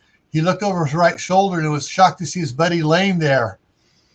He jerked his head around to see who knocked him down, only to find the business end of a Smith & Wesson 45 3 inches from his nose. "That's my bike you're breaking into," Kathy growled, and grabbed the handful of hair. "Drop the knife or a flash will be the last thing you'll ever see." The greaser's hand went limp and the knife fell from it. Don't shoot me, I didn't know it was your bike." "But you knew it wasn't yours, didn't you?" "Yeah, but I knew, but I give up. Just don't shoot me." "Didn't you hear? The president declared martial law, and I have orders to shoot lawbreakers on sight." She then cocked the pistol. "Oh, geez, please don't shoot me." "Why not, you little shit? You scratched the snot out of my bag." "I'll pay for it." "Pay for what?" John Thomas came up as he asked as he came up, walking behind with his pistol drawn, pointing towards the greaser's feet. "My saddlebag," Kathy snapped, glaring at the greaser. "Lenny," John Thomas sighed, shaking his head, "please tell me you didn't try to use your switchblade to break into a federal officer's bike." "Crap, man, that's federal time. She doesn't get if she just doesn't shoot you on principle." "I can pay for it," Lenny yelled. "I got $5,000 in my pack." "Kat, are you willing to let him pay for the damage?" Kathy thought about the Barrett she just paid for and how much the scope was going to cost her. "Oh, I guess I can let him live if he pays that much for it now." Thank you, Lenny babbled as he slowly took his backpack off. He started to unzip it, and John Thomas warned, "There better not be a gun in there, Lenny. I'd hate to splatter your brains all over my uniform." Lenny carefully slid out a 6 by 8 inch mailer and handed it over to Kathy. She took the mailer and said, "Close the pack and leave and put it back on." She opened the mailer and saw well over 50 $100 bills in there. "Are you good, Kat?" "Yeah, I'm good," she said. She slid the mailer inside the pocket of her jacket, inside jacket. "Now, Lenny, pick your buddy up and get." "Sure thing." Then Lenny worked on rousing his buddy and getting him to stand so he could help him walk off. When they had gone around the corner, Kathy said to John Thomas, "You might want to tell your ex-girlfriend to get some supplies. I have a feeling things are going to get crazier by the minute." "I think you're right. I may just have to quit to say. I just may have to quit just to stay alive. And if I can get on with your company, so much the better. Let me know if you do. But let me check into something about something. Let me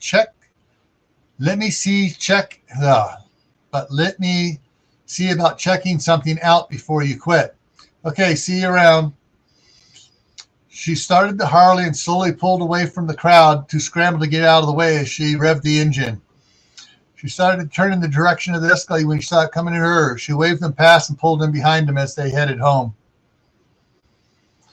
Okay. Oh. Oh, snap, snap, crack, pop. Oh. All right. Ooh. Okay, I need to look at setting some things up here. So hang on a second while I set up part 4 here. All right. Take me a minute to get this all set up.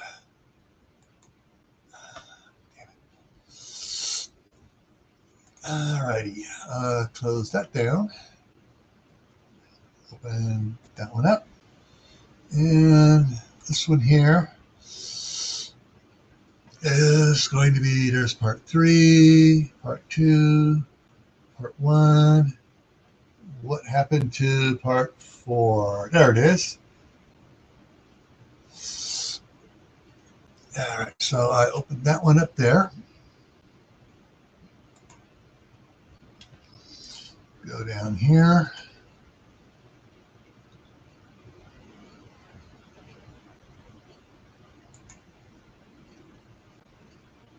And that one there. And come on. Let's load up. There we go.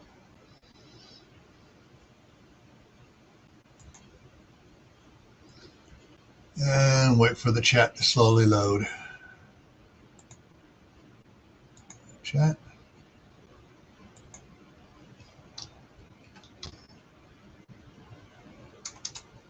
That does not go there. That goes over here on this one here. Part 4. Paste. Okay, there's that. And then over here, I need to bring up StreamYard and part 4 on StreamYard. So I'm getting this ready set up for you guys. Enter Studio.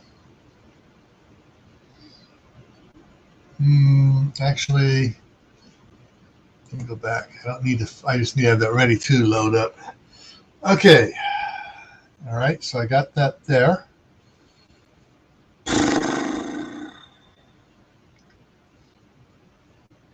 And let's see what else I can do. Oh, I need to go back to this one here.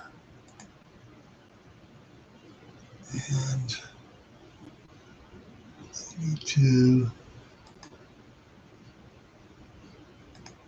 replace the pinned message. Okay, got that up.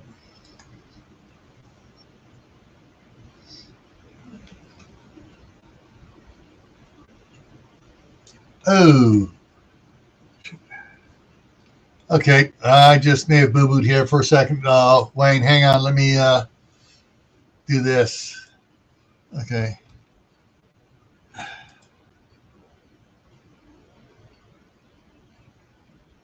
All right. Okay, I just put the I changed out the pinned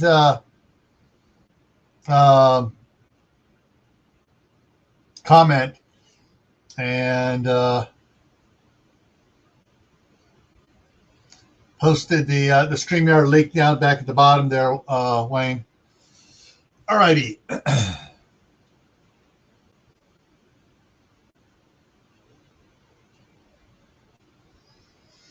Okay, what's going on here? 10 minutes and 86.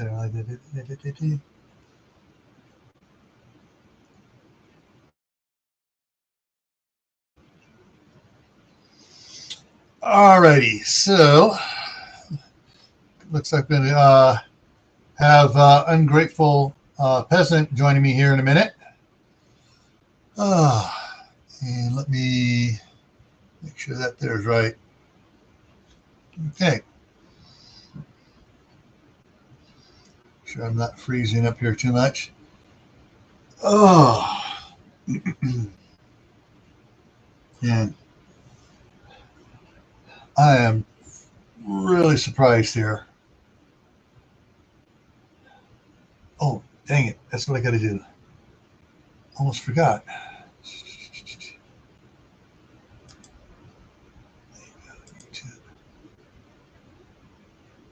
Part 3. And it's not going to want, yeah. Wonder why it doesn't want to show on this one here. YouTube sometimes makes me hunt for things.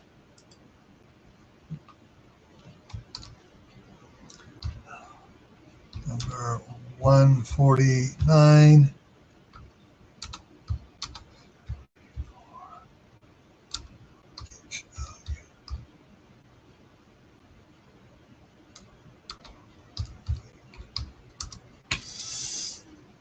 There it is.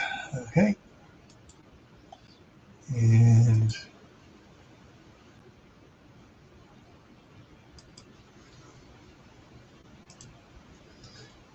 And so that's that there. And I need to post this over here in some of these others here.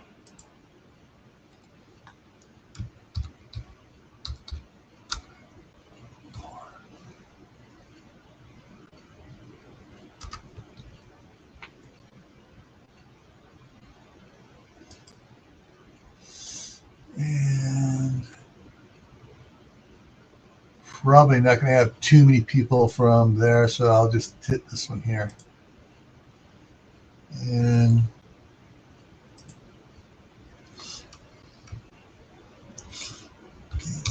part 4, starting at 10.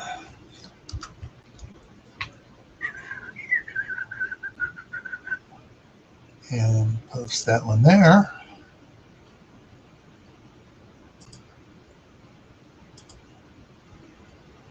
And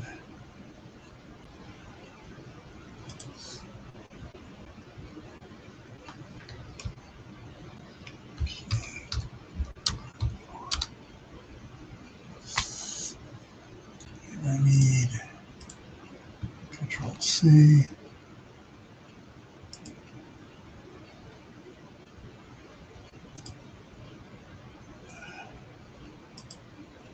There we go.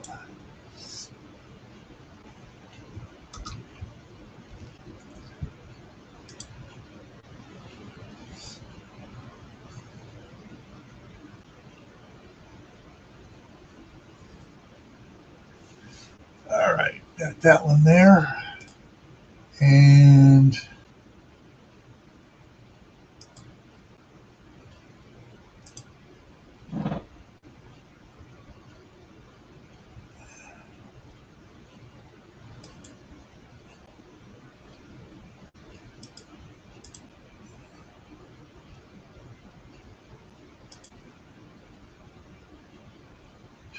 and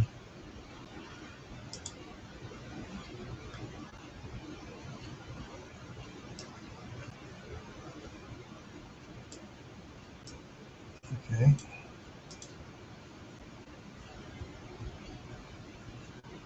One more thing here and see how.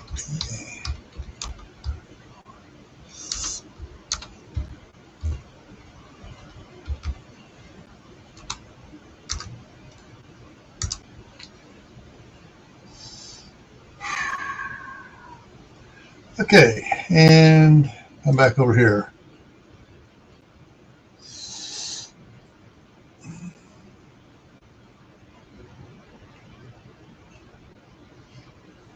I had a bad light the other day. It took stuff probably an interesting topic.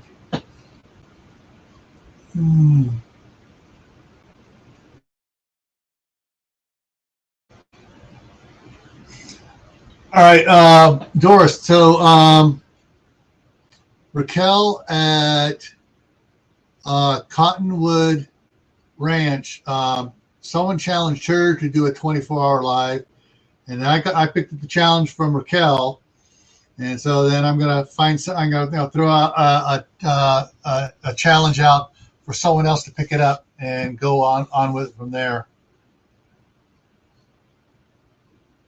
No, the story's not out yet, and there's a whole bunch of different connecting stories. I'm working on book 2 of Against the Wind, which is I'm reading from Against the Wind book 1. I'm working on book 2. There's book 1 from The Scout and the Ninja is completed, and I'm working on book 2 for that one. Book 1 for The Family Compound is completed. Working on book.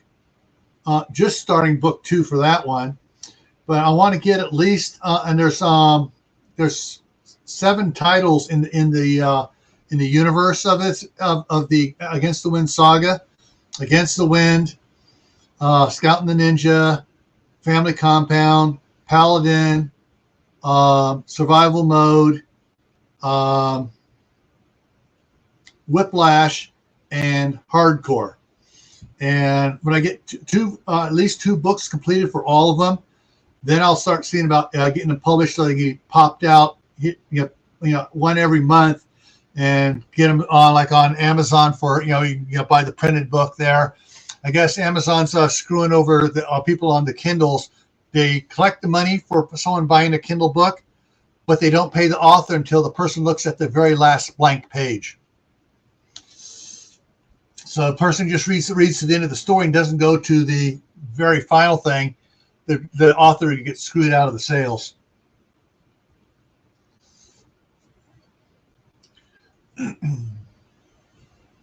Hey, Howie.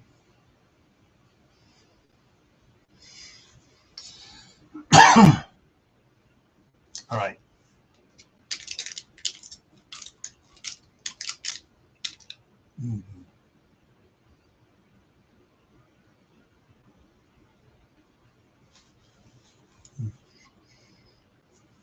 Actually, I need to check something else here real quick, waiting for Wayne to come up here.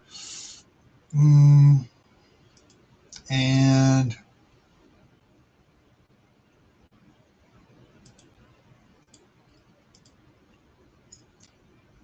channel.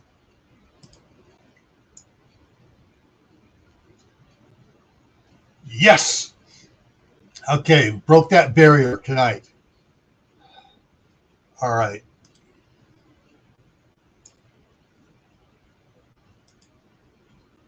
Oh, I forgot to put that back up. Oops.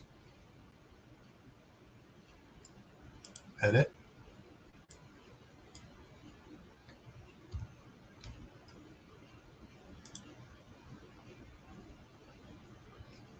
All right, folks, we're getting close.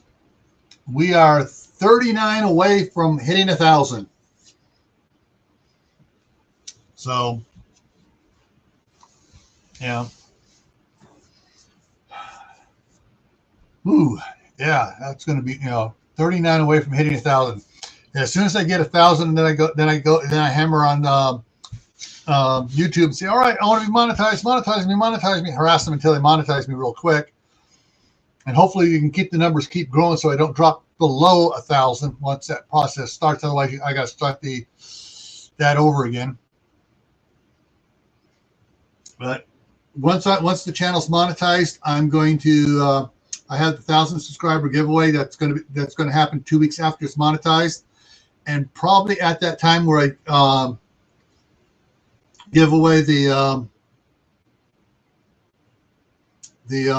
prizes and stuff.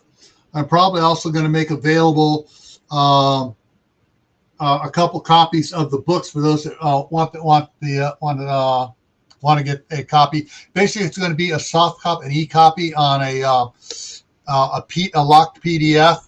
So you won't be able to print it or anything, but you can read it on the computer, on your Kindle, or e-reader like that. I know Kaylin Strain has got a copy about a year ago.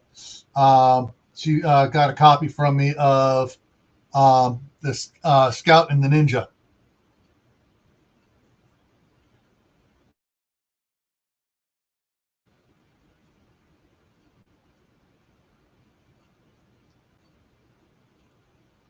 So this is we are in part 3 still for another 15 minutes, and in 15 minutes I will start part 4. Yeah, so I got in 15 minutes I'm going to start part 4 going with the 5-minute countdown, and then I will repost the link to it, and we can everybody get shifted over there, and we will continue on over there.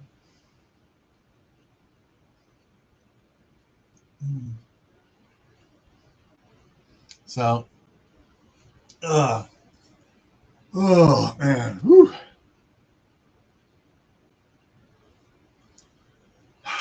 I see a light at the end of the tunnel. Is that daylight or is that a train coming at me?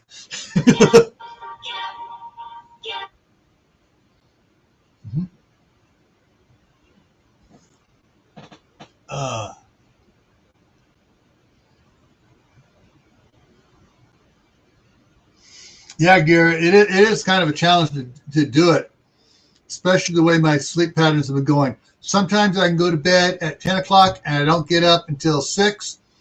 Other times I go to bed at 10 o'clock and I wake up at 12:30, 1:30, you know.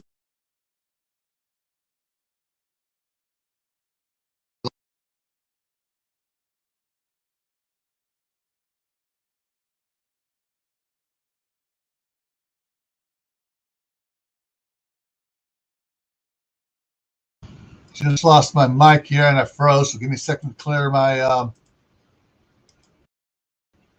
there we go. Now I'm moving again.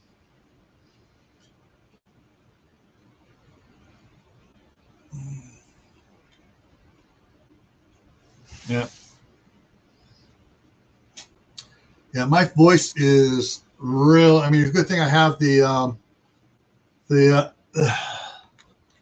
I have these things here,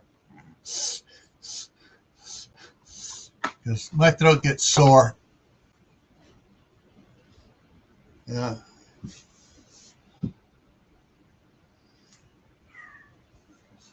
I kind of wish my wife had been able to come up this, be up here already. I could have her help me be up here talking about things, and she could be reading, the female parts in the in this to you guys, and we could make it interesting, do a little role playing.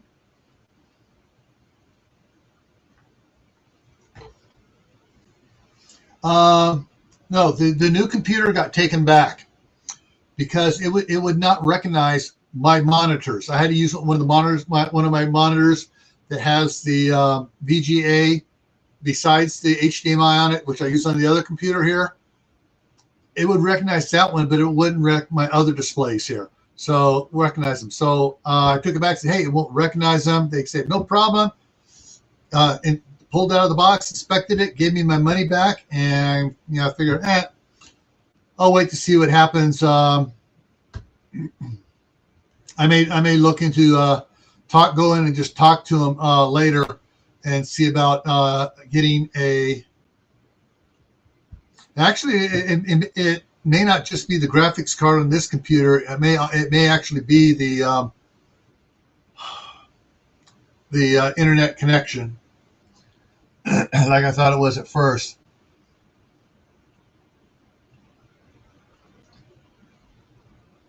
No, this past Monday, Kaylin, the 12th,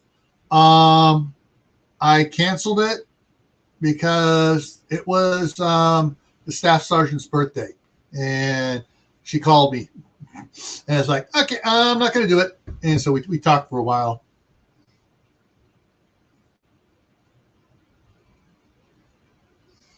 Yeah. Oh. All right. So we got about 11 minutes to switch over.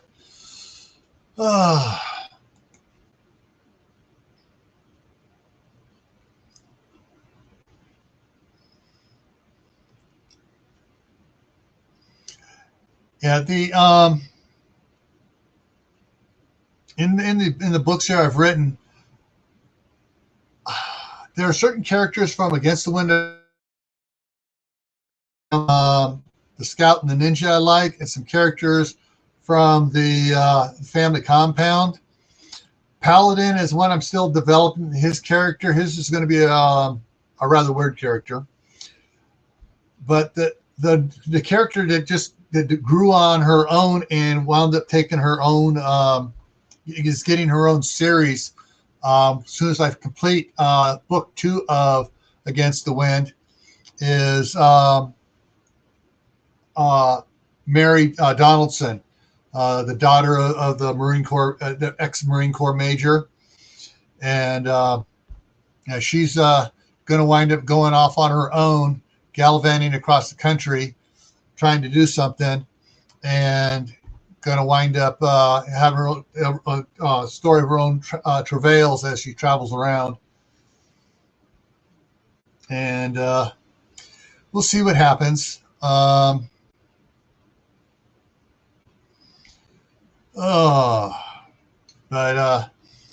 probably of all the books of these I've written for the Against the Wind saga, book 1 of Scout and the Ninja is probably my favorite, because it really pisses off my friends, because the guys can't stand that I'm making them cry with a love story.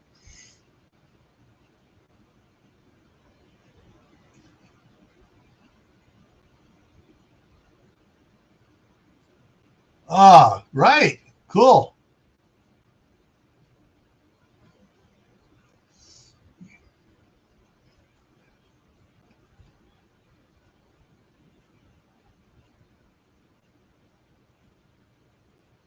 Said it. Here's Wayne. Evening, everyone. How's my audio? Audio sounds good. Sweet.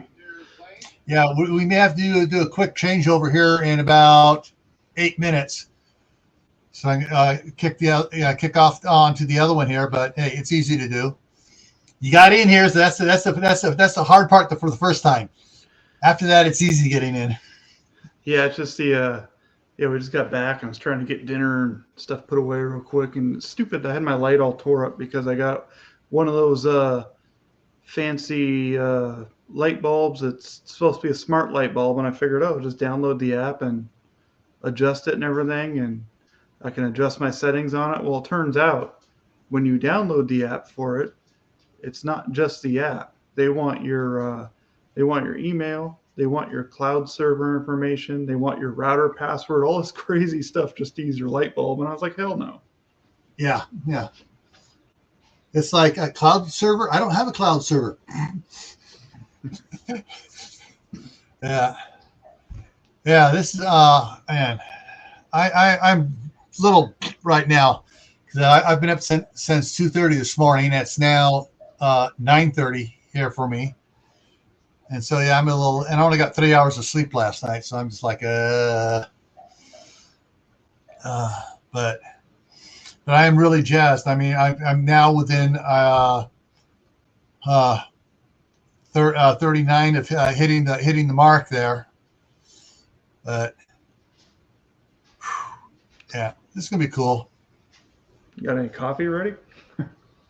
Huh? Got a coffee ready? No, there are 2 videos that may have copyright on them, but I have to go in and make them monetized. I have to go through and monetize all my old videos. Well, for those 2 videos, I'll just make them private, and not have to worry about it. Yeah, or I'll make them limited. That way, only if someone has the link to it can they watch it. They can't just go to my channel and look and watch it. Yeah, you're talking about not being able to get up in the morning or having your sleep pattern. That's what happens when you get out of the rat race and you retire. Your sleep patterns get all crazy. Yeah. Well, it changes with the weather a little bit too, and it's also right now with it being wintertime. Something else that changes it is I get a little. I'm not sure if it's OCD or whether it's just fixated. When I get in the zone and I start typing on the book, I'll be going along just typing. 20 pages later, and it's like, holy.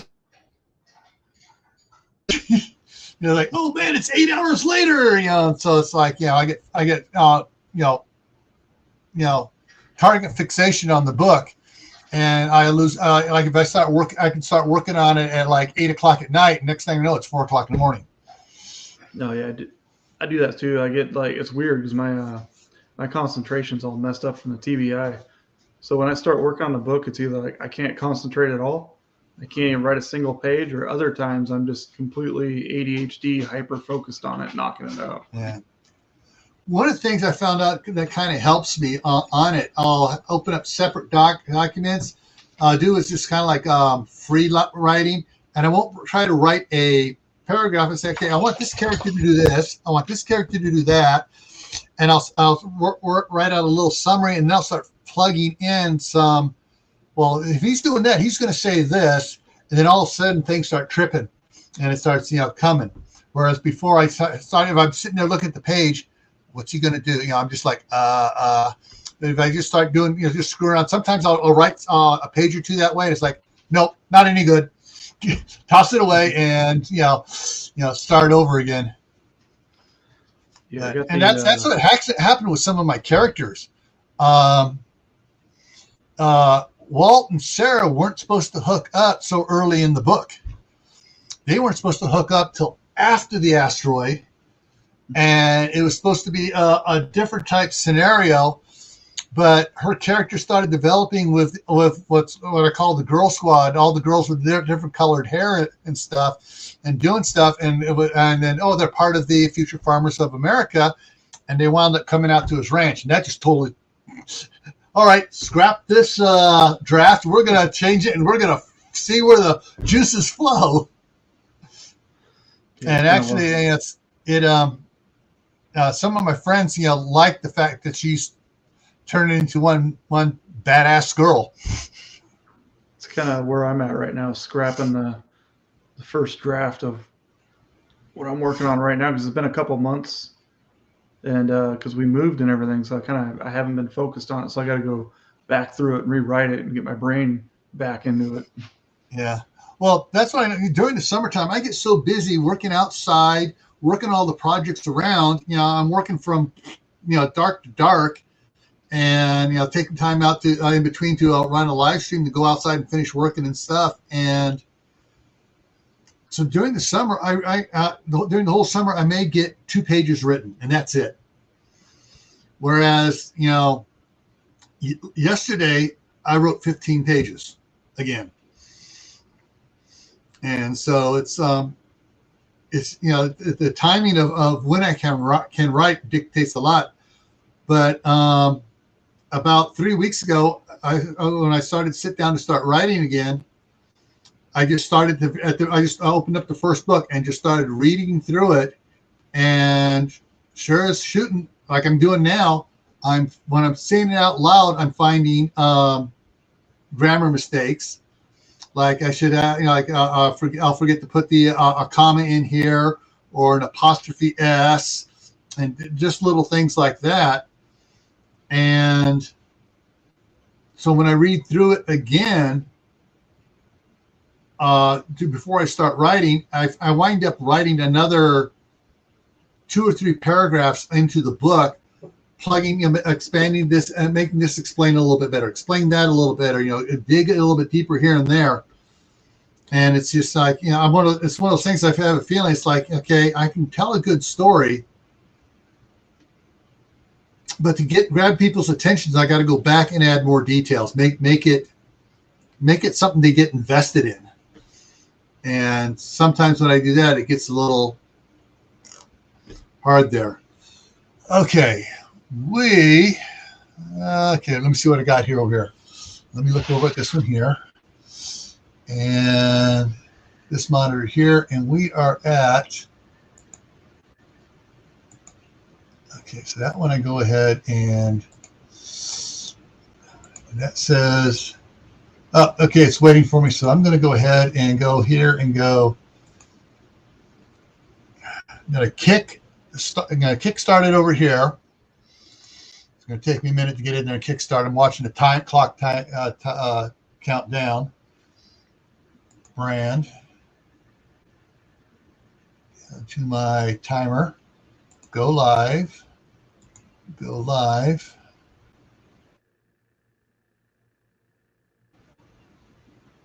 Okay, that's counting live there. Here, make sure I get the right one here. Control C. And okay, here is everyone out there. Here is the link to the YouTube side of part 4. So you guys can go over there. The countdown's going there. And let's go over here. Click this one here, StreamYard here. This is going to get a little, this may get a little hairy here. I'm doing it a little bit differently here for you. Control C, back here. And Wayne, there is the link to the StreamYard that's opening up right now. Okay. Yeah, so we can go over there. So, all right, folks, I'm going to go ahead and end this side since the countdown is going on over there. And we're just going to shift over to part 4. And so I'm going to go ahead and hit the end screen here, and I'll see everybody over there.